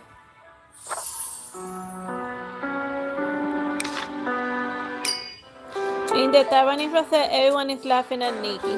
She wants to join the Justiciars? This is the funniest joke I've heard in months. If she can join the Justiciars, then Zoe's gonna marry me. Why don't you just stay here and become a barmaid? That's right. Stay here. Ha! Momo is extremely angry but unsure of what to say. So, does no one know the answer to my question? We're not trying to give you a hard time. We're doing this for your own good. Do you understand? The owner was closer and looks at Nikki up and down, and he reeks of alcohol. Do you know what kind of people end up in the Justiciars? You might be dead before you know it. It's like, you crazy little girl, you even know what you're asking for? What if I can beat you? Other diners are stunned for a moment and then burst out laughing together. Do you know what you're talking about? Who do you think you are, coming to a set like this? Stop dreaming, young lady. This is great. Who's first? The entire tavern quiets down. Why don't you show her what you got the other day? The owner pulls out an ordinary pistol from behind him. I just got this from Capricorn, the mechanic weirdo. Let me show you what it does. He presses a button on the pistol, which disassembles and transforms into a different firearm that looks like a sword. You're looking for Zoe, right? If you can't defeat Caprico's weapon, then don't even think about it. Caprico? You don't even know who Caprico is? He's great at making all kinds of weapons, even with clothes. They're all insanely powerful.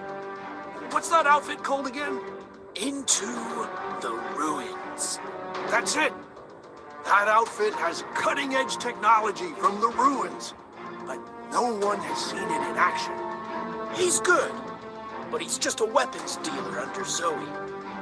If you don't know him, how do you expect to see Zoe? Look, let me tell you how it works in Rosette. I'm ready.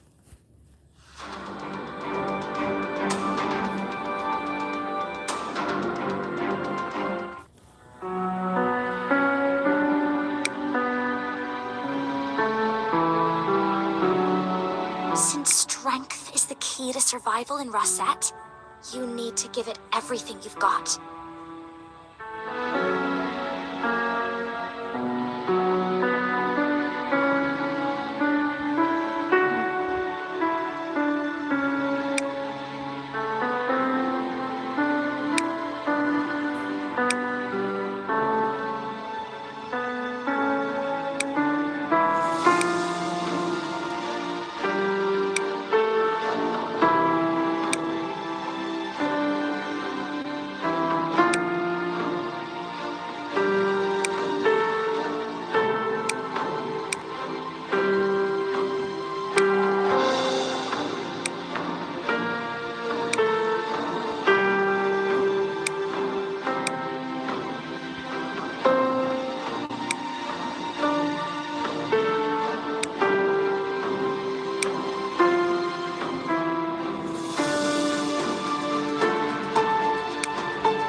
Every battle I'm in, victory is the only outcome. Venga, just designing an outfit look that conveys strength.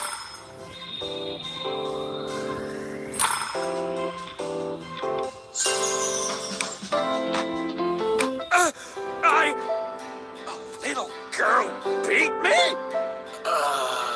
Now that's mind control for you.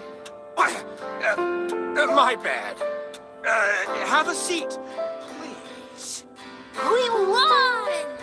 Nikki? Nikki doesn't look excited or happy like she used to after a victory, but she looks visibly relaxed. Momo is worried, but he can't find the right words to say. I'm fine. Don't worry about me. So, if I find Caprico, then I can find Zoe? Everyone is surprised by Nikki's display of power, but no one sees the trembling hand that she's hiding behind her.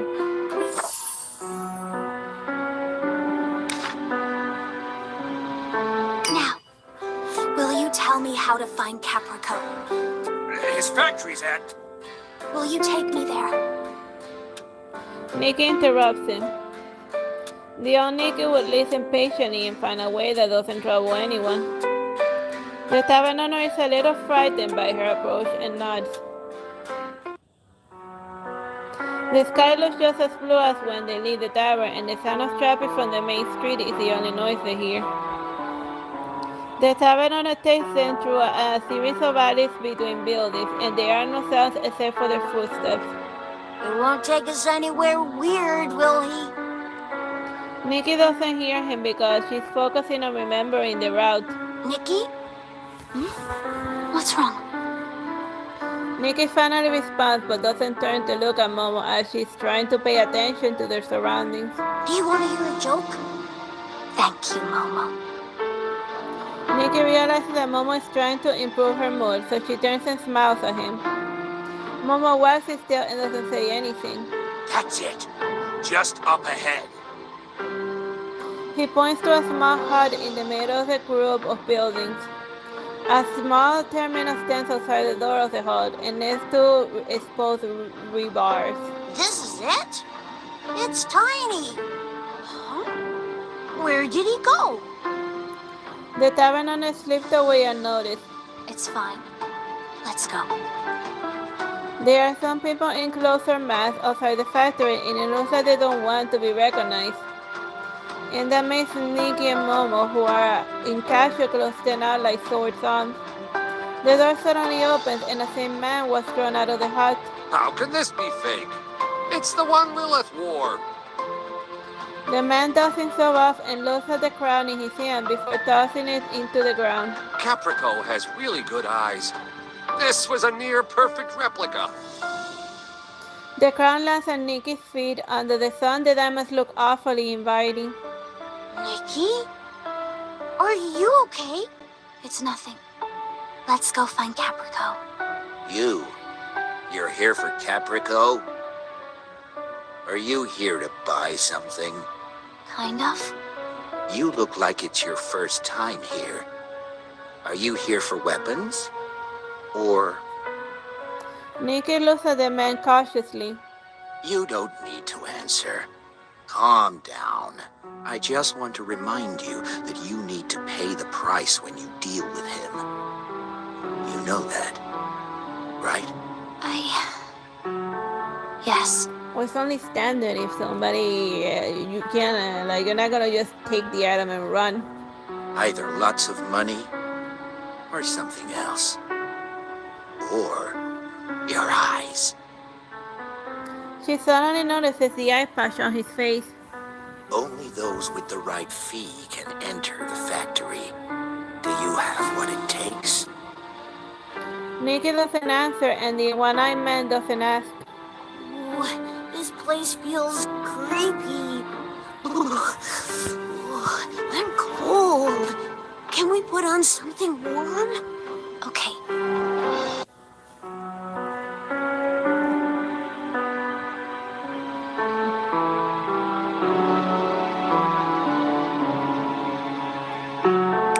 I'm just a little cold.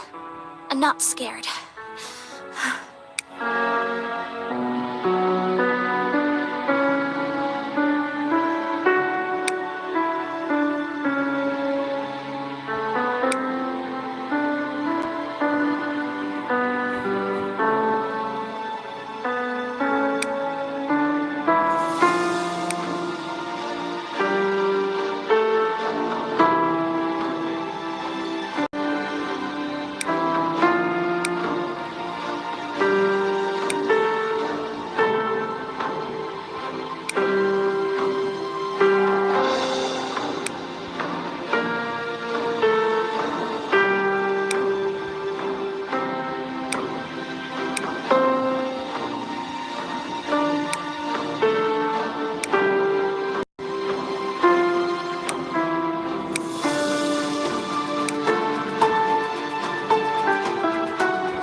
trust me?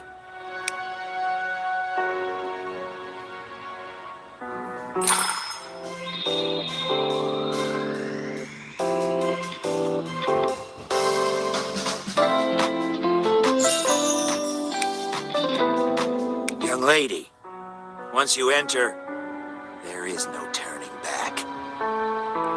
Nikki doesn't stop or look back. The eerie terminal in front of her glows blue. The doors are still closed. Perhaps they are waiting for someone to open them.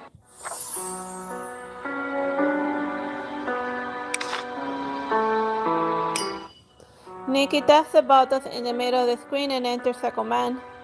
I have the solution to Leonie's manuscript. Caprico will definitely want this. As expected, the doors open after a few seconds, and what's the world like inside? Nikki, are we really going in? What if it's dangerous? Are you scared? If you are, then wait for me here. I can't let you go by yourself. And I'm not scared. Momo tries to talk louder to encourage himself, but his voice breaks. Then follow me. I'll protect you. Don't worry. I'll protect you, too. Momo keeps up and walks next to Nikki, and she's moved. Let's go together. They only have each other to rely on. The door closes after they enter the factory, and darkness takes over. The stairs go down endlessly. It almost feels as if the world disappeared in the darkness. And then Nikki thinks she hears the faint sound of gears turning, and as the sound gets louder, she sees a trace of light. The light moves slowly according to the path, like an electronic ship working. She extends her hand to touch the light, and a voice rings out in her mind when she does. Your code name is Mach 219. Make sure you remember it. Code name? And as the sound fades, so does the light, and they are back in complete darkness again. Was that a new designer's reflection? What kind of code name is 219? Nikki doesn't have time to think about because she hears a few strange laughs in the darkness. Those who deceive the Justiciars will never see the sun again. I do not deceive the Justiciars, because I need your powers. Darkness once again envelops Nikki and Momo. Uncertain and anxieties run amok in their mind. Only the weak need others. And why would I help the weak? Nikki's lips tremble when she hears weak, but she keeps it under control. I have something that you want, and you don't have it yet. Another laugh from the darkness. As far as I know, Leonid's manuscript is no longer in your possession. How does he know that? Of course I know. The invitation for the auction at Loden Hotel has already been sent to those interested in the manuscript. An auction? Apparently, a rare treasure will appear at the end of the auction, and it will be delivered by Qin-Yi himself. What might that be? Impossible! Qin-Yi is gonna auction it after finally getting his hands on it? It doesn't matter. What matters is that you no longer have your bargaining chip. Nikki takes a deep breath and forces herself to calm down. Without the puzzle solver, it's just a piece of paper. The clue to the puzzle solver is my bargaining chip. I see. Then, let's see if you have what it takes to negotiate with us. Nikki senses that danger is imminent, but nothing happens after the voice fades, and the factory falls into eerie silence. Eerie, torturous silence. What's going on? It's okay, Momo. Don't be scared. The words are also for herself. And then Nikki hears more sounds, but they follow a pattern. Once again, it sounds like gears turning. Before she can identify where the sounds are coming from, every gear in the factory starts turning and howling. A pair of red eyes appears in the dark and their rays lock on Nikki. That's a robot created by Capricorn. Watch out! As the robot attacks Nikki, she hears Anne's voice. Use styling power. So yeah, like her mind control not only affects humans, but it also has an effect on like automatons and whatnot. So Was yeah. that Eon? You heard that too, right?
This time I'll change the ruined future.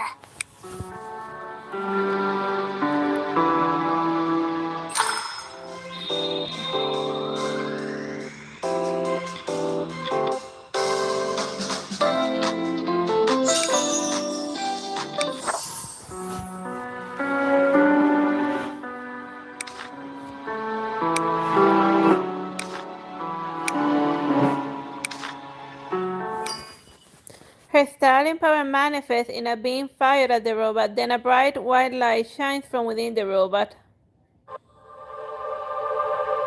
Nikki sees white, and she can't hear anything or see anything.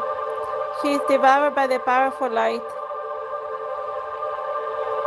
When the beam fades, the robot is on the ground and is no longer powered. What just happened? I thought I heard Eon. Was I hearing things? After the battle, Capricorn's voice is gone and the factory returns to silence, and Nikki can only hear her own breathing. There seems to be a passage hidden behind the robot, and Nikki walks down the passage and reaches a door at the end. Should we open it? Nikki can hear her heart beating rapidly when she puts her hand on the handle. Because it's an unknown and because she's scared even though she doesn't want to admit it. She takes a deep breath and opens the door. She feels dizzy as the light suddenly shines on her, but the warmth feels real. Under the gentle sun and breeze, the grass feels like silk. Are we out of the factory? I'm not sure. Then someone who shouldn't be there shows up. Nikki! Oh, finally! Joy? What's wrong? Let's go! We need to get back to our trip. Joy? You're awake? Yes, I overslept. Why are you looking at me funny? I'll make sure to set my alarm. But you shouldn't have left me just because I overslept. You're okay, Joy. Nikki wants to cry, but the gentle wind comforts her. What's wrong? Anyway, I'm fine. And it's fine that you're angry. No, it's nothing. Let's go. Nikki realizes that they're in Flowerland when they reach the town. Hair shop is having a discount, and plum pages are everywhere, and impeccable dresses. Women are having afternoon tea. Nikki, come check out what's on sale. Let's go take a look. Sure. The store is just like how Nikki remembered it. The afternoon sun shines on the floor like a soft rug. Joy brings over a stack of clothes. I really want to try a cute dress. Try one with me, and then we'll have afternoon tea.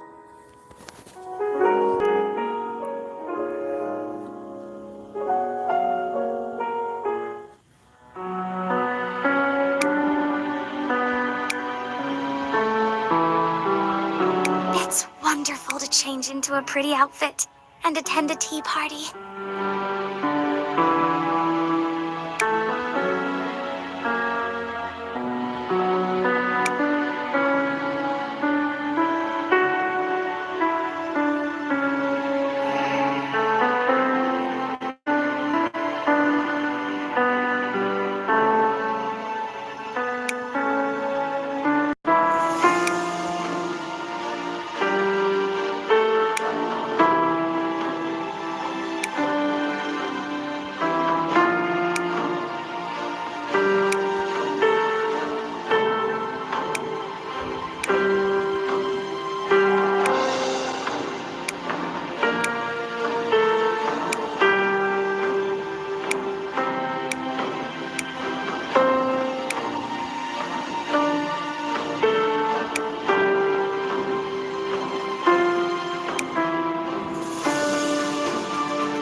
Gloves that are the same color as the dress.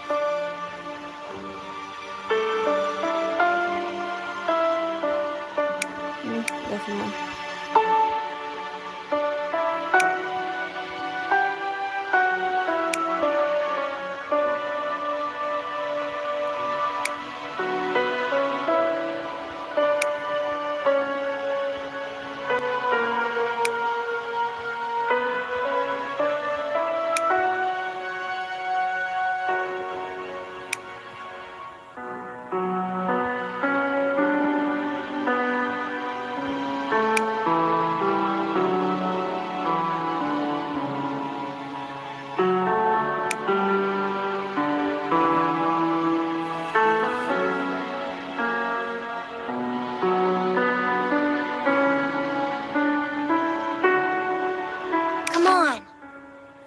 I'll present you with the most beautiful...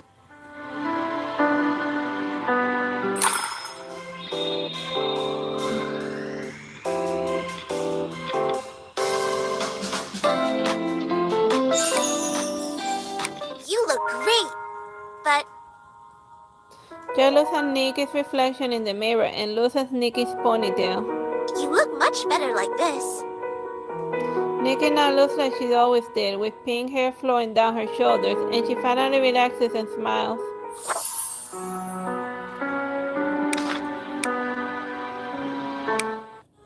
It's already dusk when they leave the store, and Momo seems to have taken a long nap in the store. Well, that was tiring.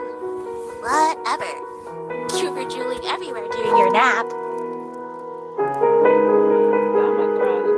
Momo, your stomach is growling. Let's go get barbecue. It's rare for Nikki to suggest barbecue. I don't know why, but I'm feeling like having barbecue today. What are we waiting for? I'm starving. I can already smell the eat before they enter the restaurant. I'm gonna eat till I can't eat anymore. Mama runs into the restaurant and the screams before Nikki and Joey enter. Meow! What happened? Poor Mama is waving his paws at Loan, who picks him up. Hey, I don't have to put my drinks on the tab this time. I'll just sell Momo. You let me down! Let me down now! Or we could just eat together. You just want a free meal. Barbecue is more fun if there are more people. Right, Nikki? Of course. The meat seasons in the grill and everything smells amazing. Woo, me first. Don't drool onto the plate.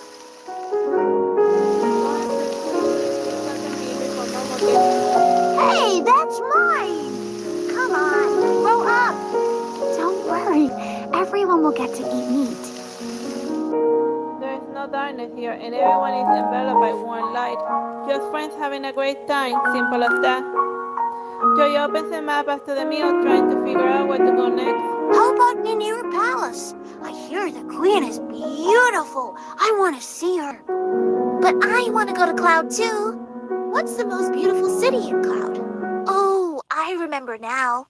Cloudcrest! Cloudcrest. Nikki suddenly feels a sharp pang of pain near her head when she hears the name. Why does she feel that way? Mama and Joy are discussing where to go next, while Lauren flirts with a girlfriend in a stable, and everything here makes her happy. That's how it should be. Ordinary yet extraordinary. But a red petal falls next to Nikki. When she looks up, red petals are everywhere. And everything, the petals start to crumble. Joy is down in the petals and the manuscript along with the rest of the world is taken from Nikki. A voice rings out in the darkness. It's your fault. You can't do anything.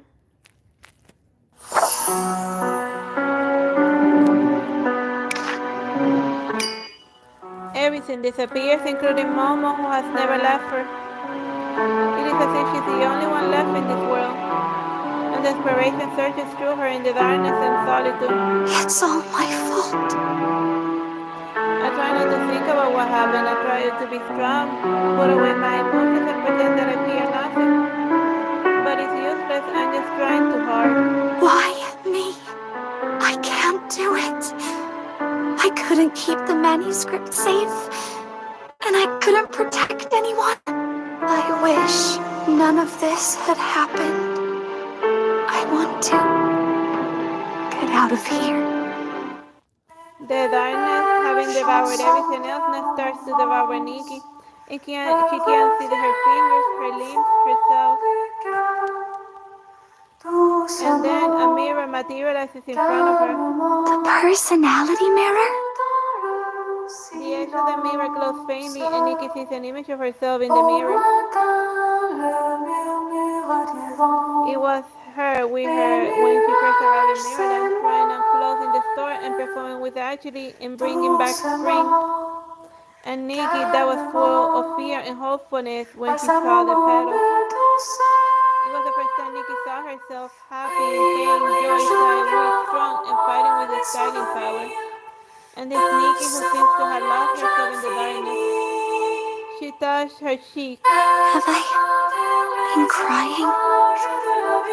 And finally the mirror shows a Nikki with a warm smile and long hair. She looks at the Nikki outside of the mirror.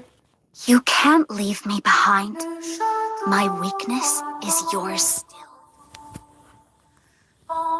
No, I have to be stronger.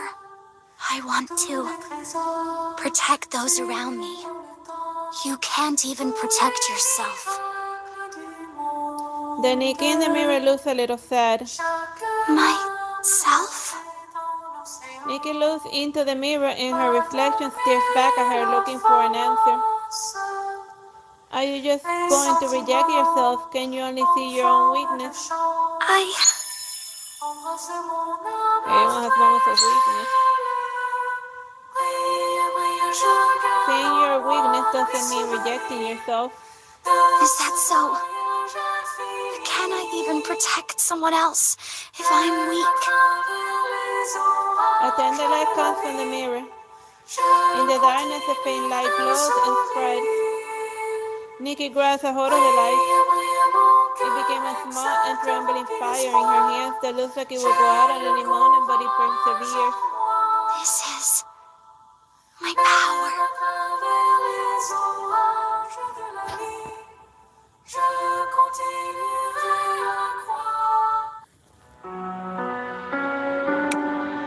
This is my power, and also yours.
I see the causes of the world with my eyes.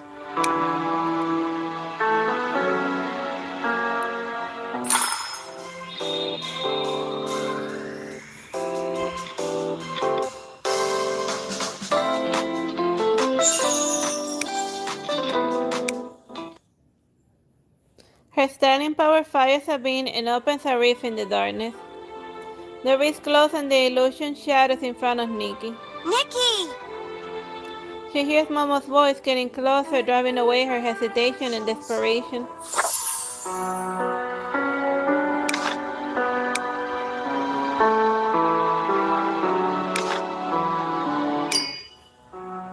Nikki, you're finally awake. I'm still in the factory? Yes. The robot suddenly glowed and you passed out. Oh, I was so worried because you wouldn't wake up no matter how many times I called your name. I'm sorry. Nikki smiles at Momo. Why are you looking at me? You're back.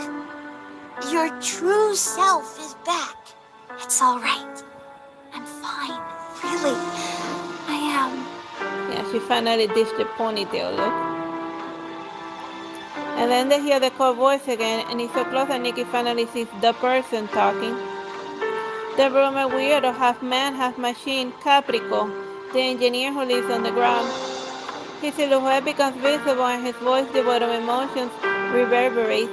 Is it power that you seek? Nikki stands up again. Yes. There are things things that I must do.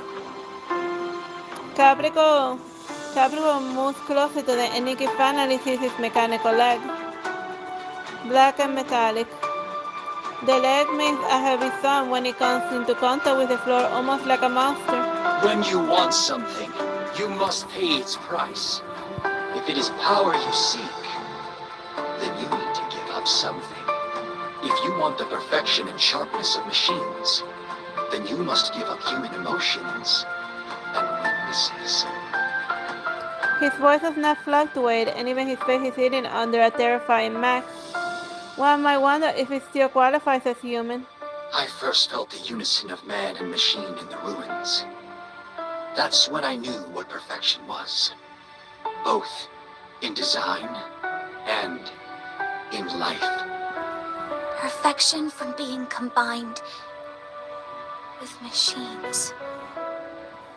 Nikki seems to have caught on to something, but quickly faded in the darkness. When I decided to pursue the most perfect life form, I gave up the uninteresting things that belonged to humans. They only make you weaker, so that you drown in your own illusions. My own illusions. Nikki repeats what Capricorn said and smiles bitterly. Maybe. I can never throw those things away. I wouldn't be me if I did. Her resolve is strengthened after saying that. And that's why I must become stronger in my own way. Oh, yeah? Why don't we decide that right here, right now? Capricorn's cold eyes show no human emotions and arrogance. If you can beat me, I will recognize you. If not, then you'll never be able to set foot in here again. I will show you the power of the perfect machine in my own way.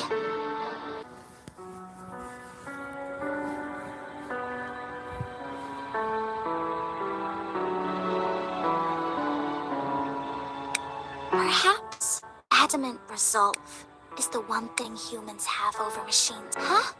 What did you say? I can't hear.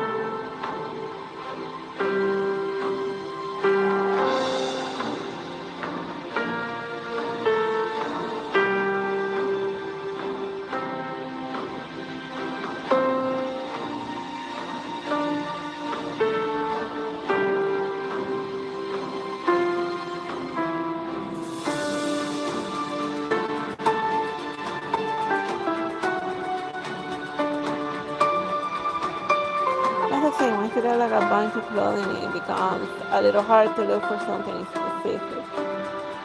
But the upside is that you have a lot of variety.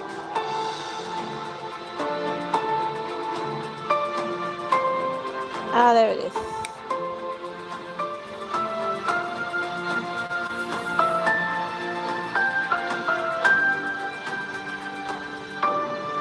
I could have the complete set of this outfit. Or the robot outfit.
Capricorn is confused and lost, and he did not expect to lose.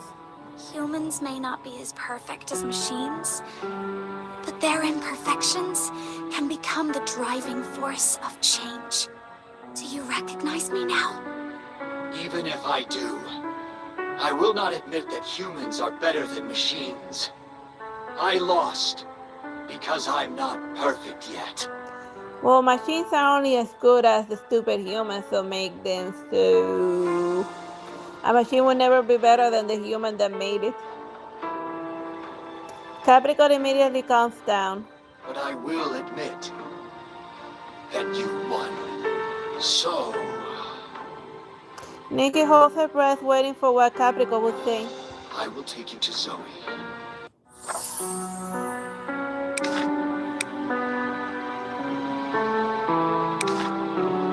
But not right now. Aww. You're not tricking us again, are you? Mama looks at Capricorn with caution. Capricorn doesn't answer, and he turns around and walks away, and every step with his mechanical leg echoes through the factory. And like, so he's probably doing her own thing. Follow me. Nikki nods at Momo and walks after Capricorn. Like, so he can't just drop anything just because some random wants to talk to her. Capricorn stands in front of an iron door which opens after he enters a command. This looks like his room. It's simple, with a lamp on a desk, a test bench, and a bed, and nothing more, nothing less. March 219 is carved into one of the sides of the test bench. Nikki remembers hearing this when she first entered the factory. Mac 219. Is that some sort of code name? Capricorn looks at Nikki coldly. I don't care where you heard it from. Don't mention it again, or you'll never meet Zoe. Got it. I'll take you to see her tomorrow. The factory is completely separated from the outside with no natural light, so Nikki doesn't know how long she's been there. Thank you. Capricorn gives Nikki a strange look and then leaves the room suddenly. What is up with that guy? I have no clue what's on his mind. And what's the code? What does it mean? I can't remember. Nikki walks to the test bench and touches a carving. The light in the room flickers and the hologram of a slim girl appears, and she has long blonde hair and silver eyes. Are you a new designer's reflection? No, I am a memory within a designer's reflection. Capricorn designed Into the Ruins when he was on the ruins, and Mach 219 was his codename there. Does that mean there's a girl in his designer's reflection? I thought it'd be full of mechanical monsters. The hologram becomes blurry, which means that there is interference. There are answers that surpass the human limit in Into the Ruins. One day, you will find out. The hologram gets blurrier by the second. Wait a second. What were you doing? Who were you talking to? Nothing. No one. What's that in your hand? He is carrying two plates, each with a pile of something black. It's impossible to tell what they're made of. Food. This is food? Mama looks at the edible pile on the plate with disbelief. Eat it if you want. Capricorn puts down the plate and walks over to the test bench to start working. Nikki picks up the plate and samples the food. How does it taste? Completely bland. Like that Matrix food. She looks at Capricorn, who seems to have forgotten about them altogether. It has been a long day, and Nikki suddenly feels sleepy after eating. Hold on! Change first! Right. Wake up, Nikki!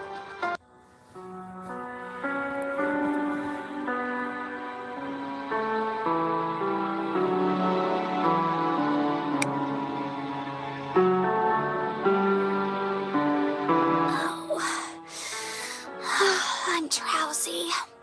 I just want to sleep.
but I'm not.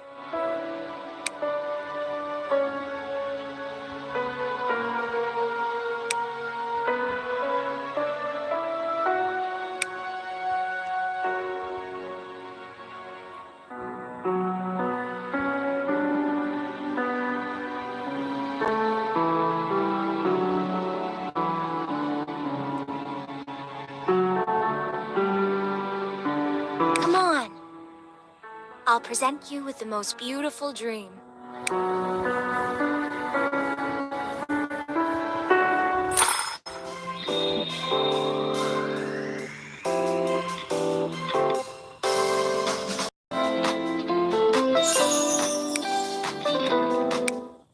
Capricorn leaves again after Nikki and Momo fall asleep. Capricorn takes an elevator and travels deeper into the factory where someone awaits him. In the darkness, the gears in the factory turn without stopping.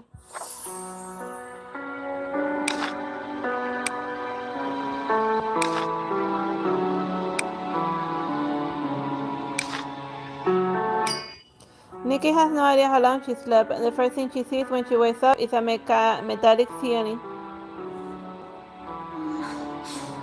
Momo? Momo!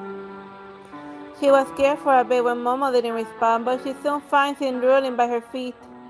And Capricorn is still working at the test bench. Did he sleep at all? Sleep is for the lazy, and a waste of time. But waking up feels great. Capricorn stops what he's doing when he hears what Nikki said. What is it? Nothing. Someone once told me the same thing. Was it a girl with blonde hair? A girl with blonde hair. Capricorn doesn't seem to know what Nikki is talking about. You want to see Zoe, right? Get changed and wake up the cat. Boom, Capricorn leaves the room and slams the door. Momo jumped at the noise and was immediately awake. Look, what was that? An explosion? I might have discovered a secret. What? Nothing. Get changed and let's go see Zoe. Like because of like her weird power, she keeps seeing memory fragments of like random people she runs into. I wonder if there'll be more battles. Put on something easy to move in, like Future Jet, maybe.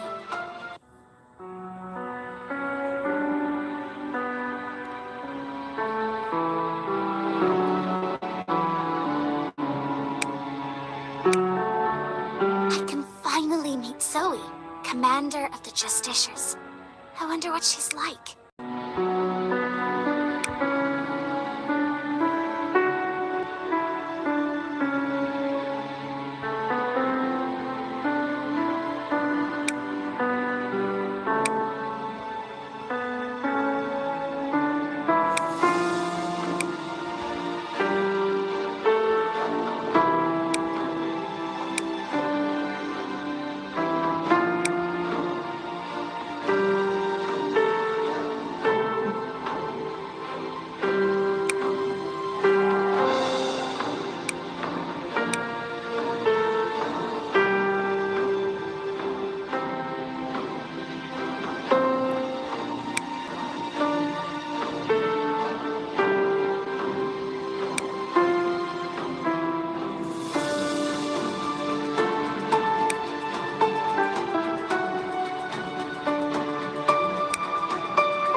I'll change the ruined future.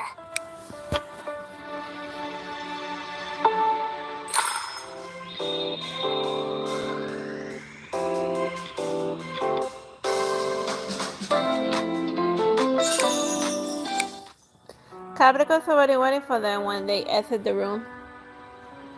He's back to being cold, emotionless robot again. But his cool appearance cracked a little when he sees what Nikki is wearing. Future Chip, have you been to the ruins? Have you met Glow? Glow, is that the name of the blonde girl? Nikki never asked, and Capricorn never answered. Like Glow's the light, the artificial intelligence in ruins. He looks at the terminal in his hand to confirm something. It's time. Let's go. Nikki takes a deep breath and follows Capricorn. They didn't leave the factory. Instead, they followed a tunnel that takes them deeper into the factory. Hey, where are we going? Capricorn doesn't answer. Time is forgotten in the darkness and silence, and Nikki has no idea how long they were following Capricorn and his mechanical leg. He suddenly stops, and a thick metal door stands in front of him. Are you ready? Once you take this step, you will not be able to go back. The Justiciars, where power is justice. There are no rules, and only absolute power. The weak will lose everything. Just like the normal world. Maybe you've never imagined a world like the one behind this door. I understand. Here, take these. Capricorn has Nikki a few designs. What is this? The remaining designs for Into the Ruins. I don't know how you got the designs you have, but if you've met Glow, Capricorn doesn't finish. you should get going. Thank you, Caprico. Nikki was closer to the door just as her hand reaches for the hand of Capricorn stops her like he wants to pull her back. Wait a second. But the hand turns itself and the door opens after a few seconds and the terminal in Capricorn's hand starts beeping. Capricorn hesitates for a moment. Then he pushes instead of pulling and shoves both Nikki and Momo into the doorway. The door starts to close, Nikki now on the inside and looks at Capricorn. He furrows his brow like a human does.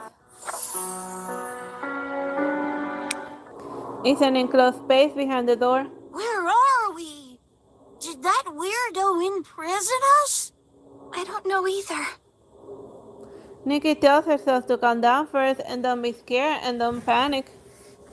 She observes her surroundings and the other 3 walls are metal as well. Caprico! Can anyone hear us? No one responds no matter how hard she pounds on the walls. When she stops, she hears something that sounds like a ticking clock. Tick-tock, ding. On the hour. The sound of moving gears reverberates quietly at first, and then with all of them turning, the noise becomes a roaring waterfall. The room moves as the gears turns, and the shaking makes it difficult to stay upright. Are we going down? Feels like it. The fall stops with a crash, and the walls open automatically before Nikki and Momo realize what's happening. Nikki looks up and sees the gears turning in a giant barrier, and from the center of the structure turns and opens, exposing the roof. That's the roof of Rosette. Does this mean that the city is split down the middle? The city keeps splitting along the main street and finally exposing a terrifying underground city. And Rosette underground is the real Rosette. With rebars protruding and gears turning, dark buildings point towards the vaults like barrels. And people from all walks of light travel through the city, clashes and explosions are imminent. And the clock on an old tower shows 6 o'clock, and the party that belongs to the night and on the underground is just getting started. The metal prison with Nikki and Momo is connected by thin wires hanging them between 2 worlds. What just happened? Am I still dreaming? If only... The cage slides down the wires towards the throne of the underground Rosette, yet keeping its distance from the ground. It's the highest point of the underground city and belongs to Zoe, the ruler of Rosette and the commander of the Justiciars. And so it's taking in everything while sitting in her throne. A menacing mechanical eagle stands by her quietly. It's dangerous, and arrogant eyes look down at the girl in the cage.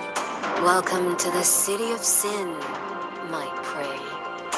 Now you wanted to meet her, do you have her? Alright, that's alright. Now let's do the side stories and then we're done with the stream. I guess we won't be talking to any of the designers here. What a shame. Caprico is a designer, isn't he? Why don't we ask him? Caprico? No way! He only designs scary stuff. I mean, just look at what's on the test bench. What are these things? The fact that there are all these different designers is what makes Mirrorland so great. What does this button do? There's a small blue button next to the computer on the test bench. Momo, don't push that button. Don't worry, I'm not one of those cats. Momo confidently answers Nikki as he moves around the test bench carefully. I never push any random buttons. No! Momo treads on a small mechanical part on the test bench. Get up! What's up, Nikki? Momo gets up and realizes that the blue button is right under his paw. So he somehow touched the button. The screen comes alive with a huge chunk of codes, and Nikki takes a look and finds herself in a strange place after blinking. She is surrounded by illuminated white walls that ripple when she touches them. And what's more shocking is that she now looks like a robot. What happened? Welcome to the virtual world of moments. It is still in closed beta, so we apologize for the lack of features. You don't sound too happy about your avatar, but you may change it at any time based on your mood and preferences. Your avatar doesn't have to be the same as how you look. Would you like to change your avatar? Two floating buttons spawn in front of Nikki.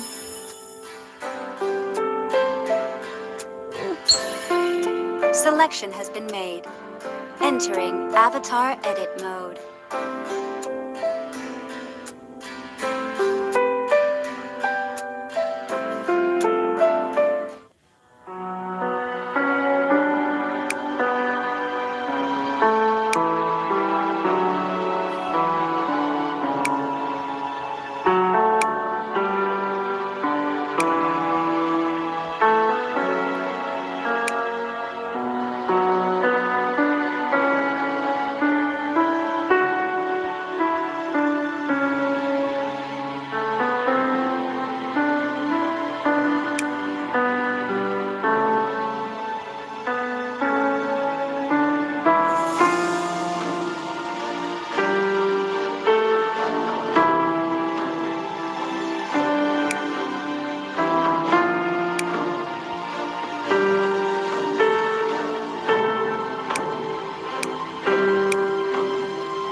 trust me?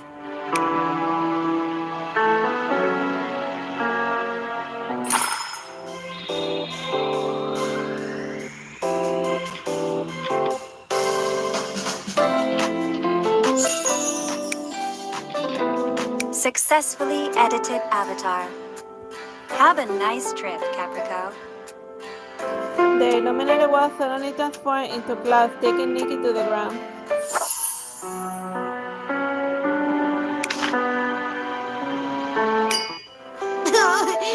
Nikki, here you are!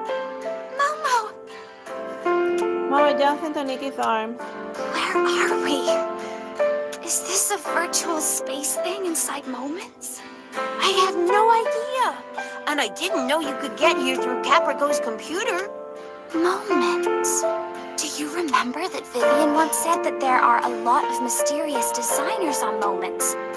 Moment is like their social media, like their Facebook, Twitter, and like the world of Shiny Nikki. She doesn't know their identities or how old they are, but their designs are unique.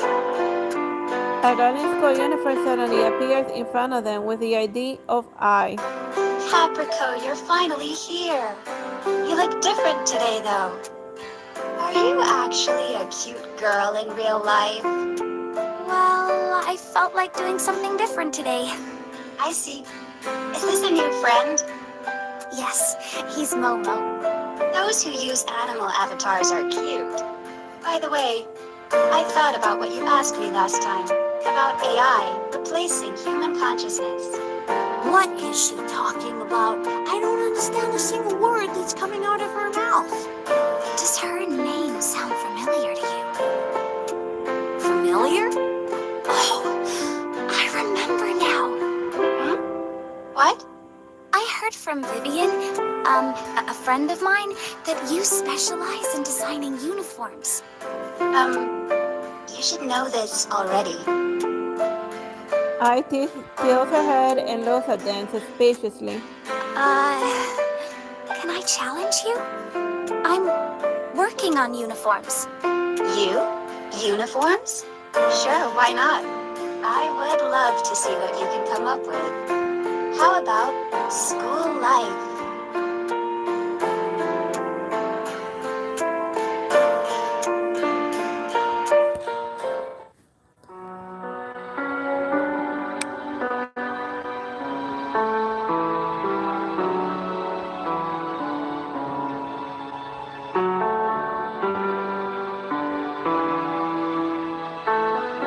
Right, uniform.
I see the causes of the world with my eyes.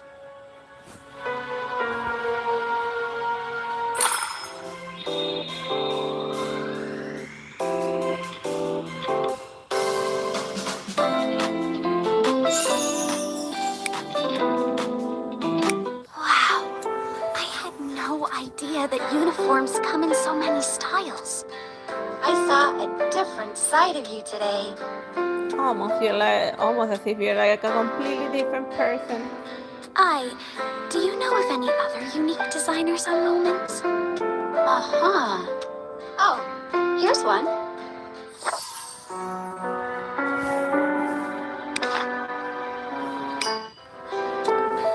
A seal materializes in front of them. In addition to the seal, there's also a walking succulent plant and a girl riding a flying broom and a game controller with wings. People are free to choose what they want to look like in a virtual world. So a seal is not actually that strange. Who are they? This is Caprico and Momo. Caprico? The seal takes a few steps back immediately and looks at Nikki and Momo with suspicion. Suspicious. Very suspicious. Who are you? Has this place been infiltrated by the organization? I didn't think it would happen this soon. It's no longer safe. Oh, what is it talking about? I'm not sure.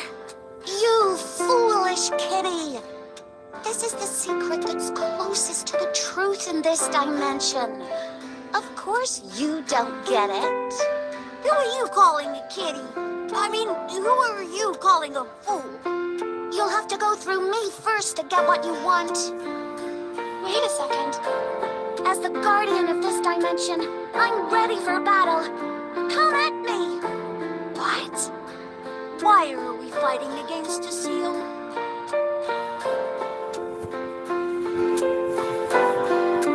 Well, maybe she's a Navy SEAL in like the real world. That's why she's like so ready to like jump the gun whenever she's suspicious.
Every battle I'm in, victory is the only outcome.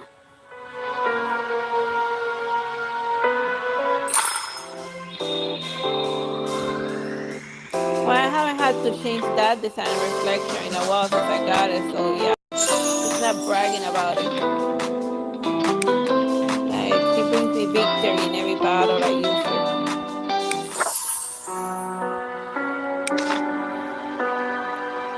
You're my friends. If you say so, maybe I will trust you. For now, the name Caprico sounds suspicious. That's why. But your styles are very good. Are you interested in joining the Dimensional Guards? What kind of weird organization is that? We use our powers to protect the balance between dimensions. We're not weird at all. How about it, Caprico. The seal seems excited. But I have no idea what you do. That's it then. You're in. Hey!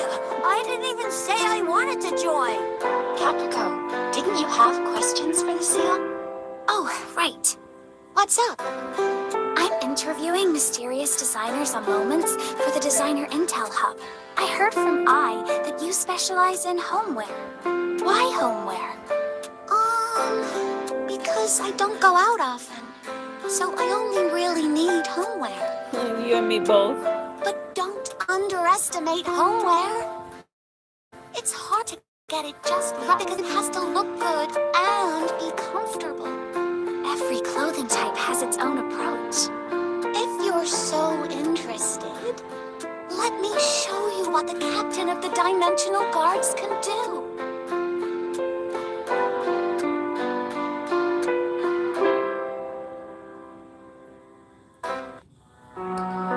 Alright, different pajama sets.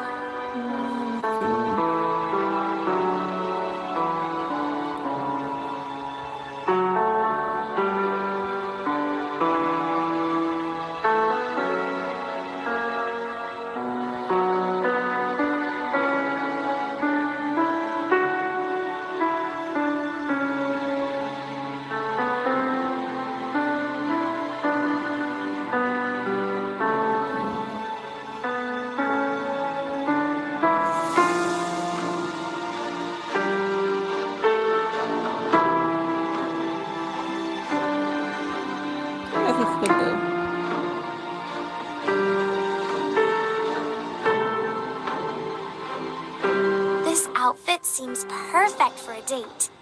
But when will I meet someone? Normal and comfortable. Well, that seems about right.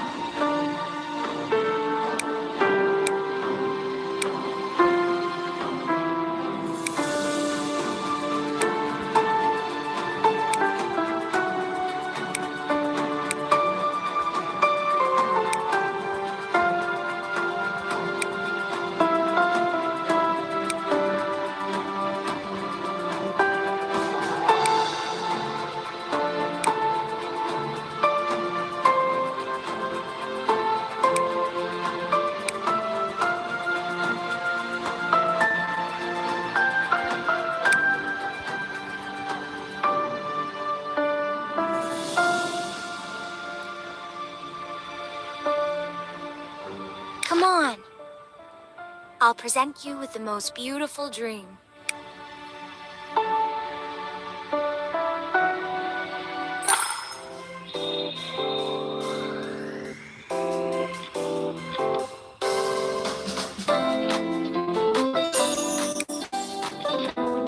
Homeware is more complicated than I thought. Tell me about it. Nikki launches the nose feature and records everything. Comfortable, cute, good homeware, relaxes the wearer, and makes them happy when they spend time at home by themselves. Thank you. Or with others. It's the least I could do as the captain of the Dimensional Guards. What kind of organization is this anyway?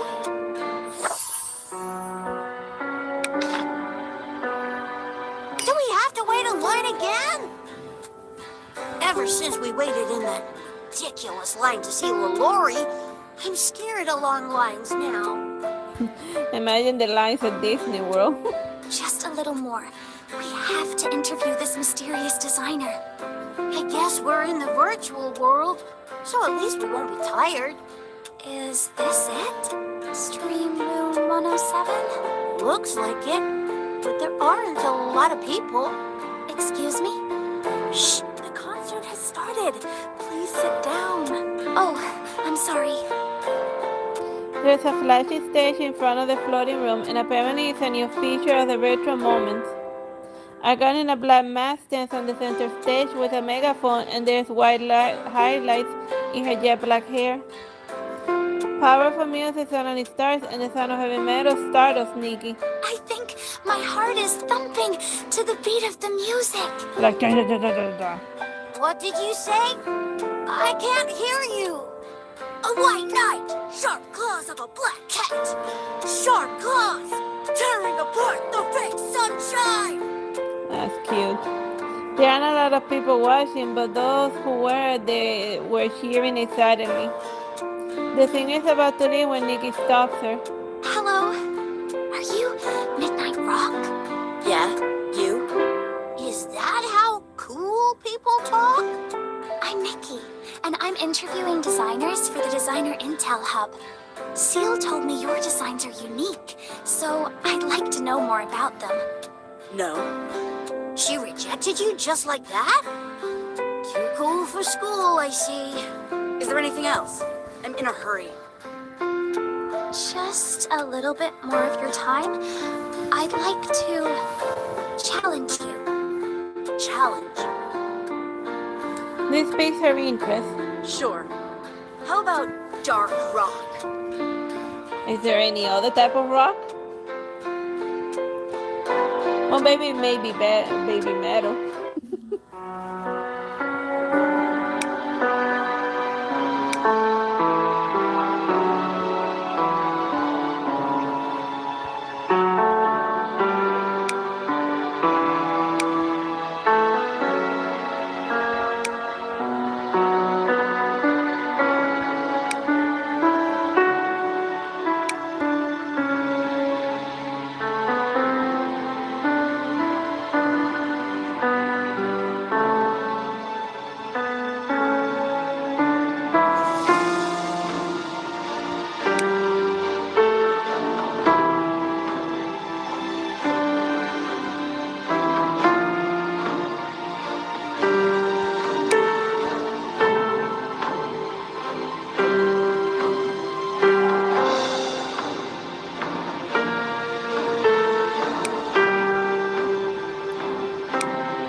This time I'll change the ruined future.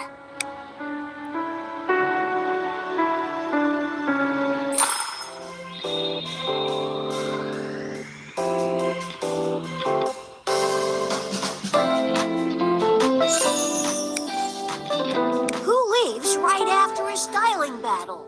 Shouldn't there be at least some chit-chat? The loneliness of the night. What did you just say?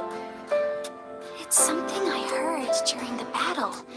I don't get it, but let me write it down first. Yeah, like, as part of the mind control is that you also get a little bit of mind reading on the side. A combination of dark nights and bright days. The fairy tale of day is protected by the loneliness of the night. The designers for moments are all eccentric. What is like the tree that you run into? I think this calling will be great. Hey, did your avatar just flicker? Am I? Nikki raises her hand, finding that her avatar is a little blurry. What is happening? They suddenly vanish. The system shows that Capricorn has logged off. When Capricorn lost his nest, he's back to using his old robot avatar. And when he sees I and Seal again, he doesn't remember anything about joining the Dimensional Guards. If someone asks what happened that day, he always tells them. My account was hacked. Happens all the time. We have, not to us, but to but we, whatever. It's just something that happens like all the time online, like whatever. We're officially done with chapter 5. I hope that you have fun watching the stream, and I'll do chapter 6 or maybe the temporary event the next time I stream. We'll see. Right, and excellent, right?